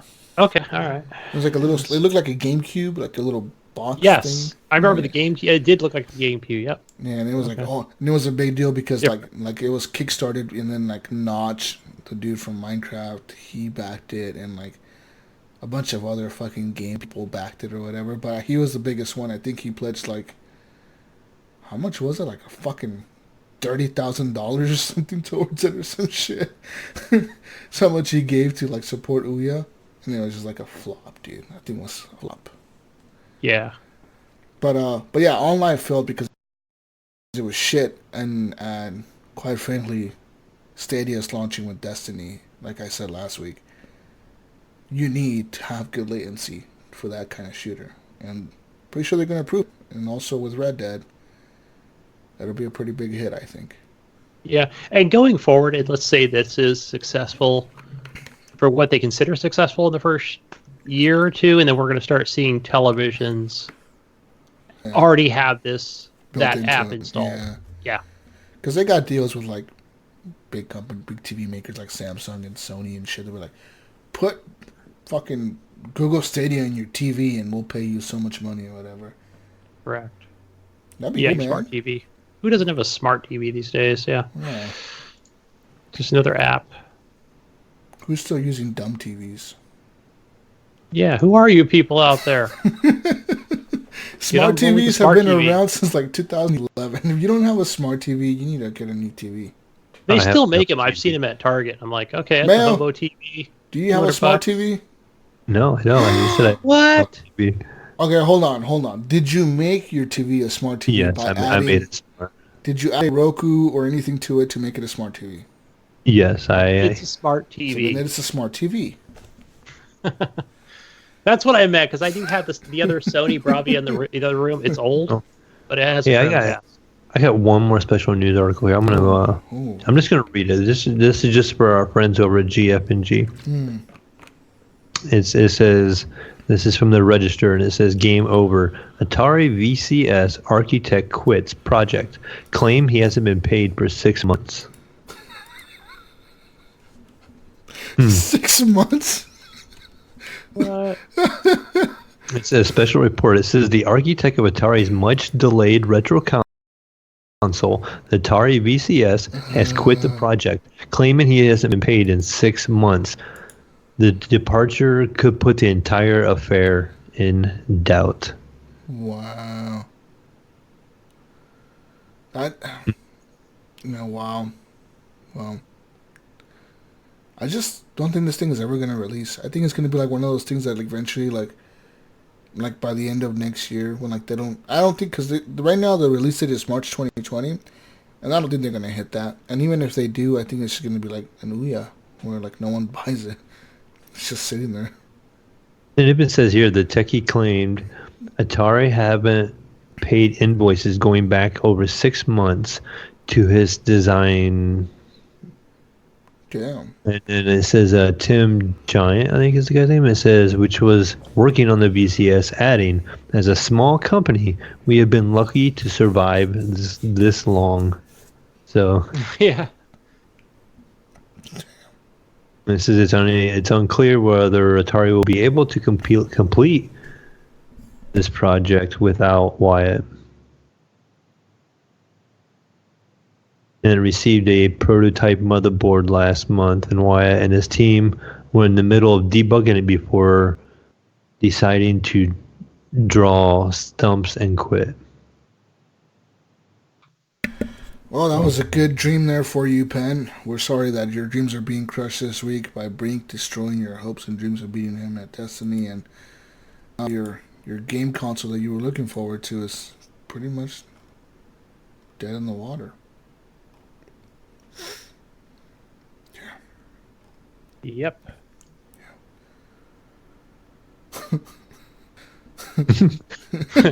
Poor Atari. VCS is dead. Yeah.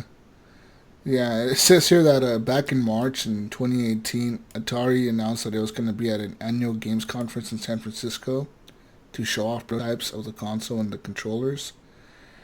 And the Register said they attended, and they found a bunch of empty boxes and no working models. Oh, man. That sucks. I'm sorry, VCS, Atari. Atari's dead, dude. Just face it, guys. Atari is dead. Sorry, Gunny. I know it was. I think the best thing they can do is learn from Nintendo. Throw out a couple retro consoles. You know. I really wanted a retro console too. Yeah. Yeah, but I think we got one more question here from our friend Pork Chop Boo. Ooh. He changed his name to Pork Chop Boo. I like that. I even left a little ghost in there on the outline notes. Ghost. Yeah, he says, cool. Going to be buying Red Dead Redemption 2 on PC? I wasn't, but then I saw that trailer. Same here, dude. I saw that fucking 4K trailer they released, and like, I'm like, I can't wait to fucking see all that shit, dude. And like 60 frames, it's gonna be enhanced graphics, enhanced textures, everything on Ultra. Holy shit, it's gonna be amazing. Yeah. So what do I have to look forward to? You know, I pre-purchased this, you know, in anticipation of all this greatness. And the thing I seen it concerns me the most on my side of it is seeing how clunky the controls looked. Hopefully I get past that pretty early. I wonder how it's going to be on the mouse and keyboard. That's what I'm wondering. I don't think it's going to be as clunky as it was. I think on the controller it was a little clunky because there was a lot of... It's a lot of like micro management, like pulling out your brush to brush your horse. I think they could really pull that off a lot better. Just assign a key, yeah. On the keyboard and mouse. You know what I mean? You could just assign a key or a number or something, and I think the keyboard and mouse is going to be way better for that game. Yeah, man, the enhanced graphics, the enhanced textures, the new story missions. I can't wait to like be like going to the game and like I didn't see this mission before. What is this? And just, oh man, it's so fucking good. Can't wait, man. Can't fucking wait. Yeah, and I might have to sit here and listen to you like be ahead of me in the campaign for the second time because I'm listening for the first time because I won't have time. But no, like I said, I'm gonna be playing Need for Speed and Star Wars and maybe Death Stranding. Are you getting Death Stranding, Gunny? Yes, yeah, I'm gonna pick that up on Xbox. Are you excited? I'm a little excited for it now. really, I'm falling into this fucking Kojima hype. Kojima has me hyped, Gunny. I think the only thing I didn't like so far was just when they were showing Norman Reedus at his base and just the different things he was doing. It seems very like a complicated game, but it seems like a fun. But everything that was outside and that was pretty cool. Did you see that Hideo Kojima released a statement saying that we are already playing a Stranding game? No, I didn't. I didn't read any latest Death Stranding news. He released he was on Twitter and he was like, "You guys don't know it, but Death Stranding." He said, "Strand is a genre that I'm creating with Death Stranding, but little do you know it, you guys are already playing a Strand game." What does that It's called mean? Life. The fuck does that mean? The game of life. Well, he says that the social strands, like that's the whole point of like the likes. Like I can like the ladder you leave there, because that's a strand. I'm leaving a strand of likes there. The social connections and social strands, Gunny. Ooh, it's all exciting. connected, motherfucker. Yeah. Yeah. or China just told him to say that mushrooms. because China has their social game they play over there. Yeah, maybe he was looking at China when he put that tweet out. I don't fucking know. You leave Hideo Kojima alone, man. He's a fucking visionary, bro. I'm trying to bring politics. He's the leave it last out. visionary, Jesus. He's the Remember, last visionary, he's the last one alive. We've lost all the other visionaries, guys. Don't lose Video this games one. are going to be no more once we lose Kojima. No more new genres of games because Hideo Kojima doesn't give a fuck, right, Mayo? He makes his own fucking genre. He calls it the fucking Strand genre. Because this game is called Death Stranding, motherfucker. How dare you question? I think he's gonna be like the Chuck Norris of gaming at some point in time. He's gonna be in the future, right? Like, kids are gonna be quoting Kojima and shit in like 50 years from now. Kids will be playing like some crazy game and be like, Kojima would have done this. Yeah, that's what they'd be saying. They would be saying. Kojima said that once. Oh, shit. He is like the Picasso of video games. He is. They're going to have pictures of Kojima all over fucking museums and shit. Fucking visionary, bro. But yeah, actually, I'm a little excited for it. Believe it or not. I believe all the bullshit around it, but... it'll be fresh hyped to play something a like... game after... Think about it, Gunny. It's like something that we don't really know what it is, but it's completely new. After making all these Metal Gears and stuff, and he's, and just the interviews he's talked about where it's like the game I've always wanted to play. He said he's always wanted was to never make allowed this. Yeah. to make, and I was never allowed to make it. He said didn't he say he had like a vision for Death Stranding like 7 years ago or some shit in his dreams or something? Yes, and he pitched that. He pitched something similar to or Konami, some early version.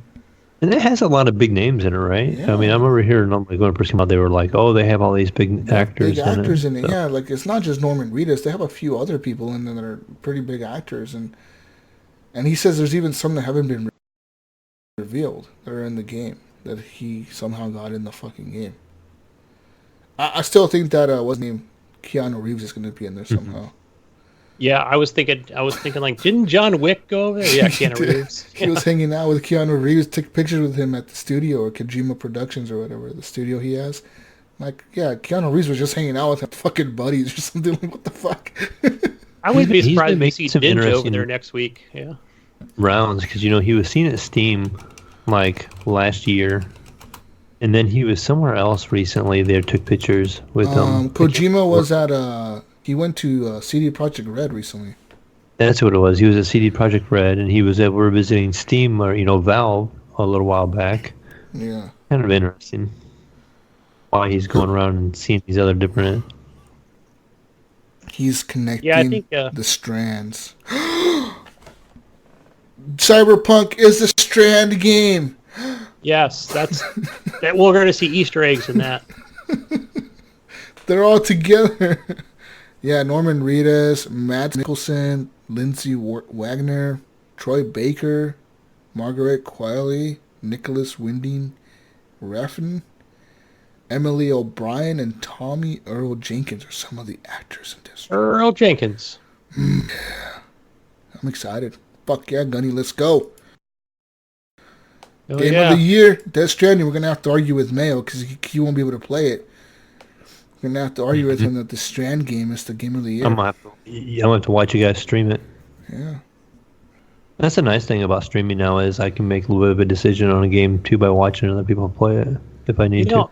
Mayo, you're gonna need to take notes of where I take my bathroom breaks. So when you pick up a PS4, you can go to those exact spots.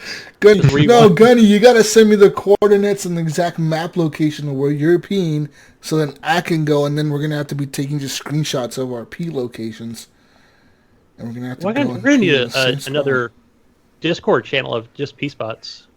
We need to have a pee spot Discord channel. Right. Yeah. Everyone put your screenshots in here. We're going to coordinate our pee. Our peas need to be coordinated to grow the biggest mushrooms and have the biggest likes. Yeah. Right, that's just making me excited all over again. Yeah. Yeah. $60 right now on PlayStation Store. Created. Anyways, I think that's it. But you can find me on Xbox as Jesus Walks a Lot, on PlayStation Network as GSUS Walks a Lot, as Jesus Walks a Lot on Steam, on Epic, on Origin, on all that good shit, on Uplay, on the Rockstar launcher. Am I Jesus Walks a Lot? I don't think they have an option to add friends yet. Fuck? What kind of bullshit ass launcher is this? It's a player launcher. That's what it is. It's a hobo launcher. What the fuck is going on? How? Okay, so when I go to launch my Rockstar game and I go to like Red Dead Online, what is it going to show? Well, you have to go. Well, yeah, you'll have to go to. What is it called? What's the? Oh, the Social Club, right? Social. Yeah. Yes, the Social Club. Yep. So, like, am I Jesus Walks a Lot on the Social Club? You will be. Automatic. I think I have a Social Club account. I can't remember what my name was on there. Have a social I have one from GTA 5 like 10 years ago. I have one from Max Payne. Social. Oh, that's how I logged into my Rockstar account, was through my Social. Yeah, same here. I remember that now. Yeah, because the launcher did tell me to log in. Like, log in with your... Oh, you know what? So let me check. I know that I think I changed it when I got Red Dead Redemption too. Okay. So I'm just gonna fire it up here real quick, guys, because Jesus Walks I have a silly name on there. I am Jesus Walks a Lot on there. Maybe it's my nickname that I found peculiar when I loaded it up. Because I don't think it was Gunny Chief. I'm trying to find it. Gunny, what's your name? Or Mayo, what's your name? That's what I'm trying to look at. I don't remember what it is on here. Oh no, it's actually installing the Social Club right now. Oh, so this is cool. Like you can add us on to the. No, listen. In the Social Club, you can just go to, like, if you link your PlayStation Network, your Steam account, your Facebook, it just pulls up your friends automatically. Yeah. So on the Rockstar launcher, guys, you can add me on as Willie Barnes. That's Willy. What in the Barnes? The fuck, Willie Barnes? I'm Willie Barnes. Wait, WILL what?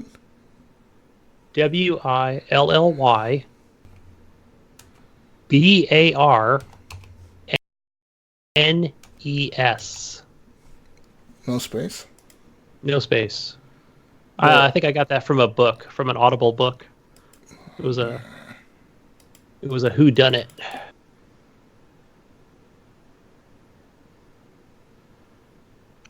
You know, when you find it. So I don't see the part with friends. Let's see. Hold on, I'm just gonna link my Xbox account and add you through there or some shit. We'll do that.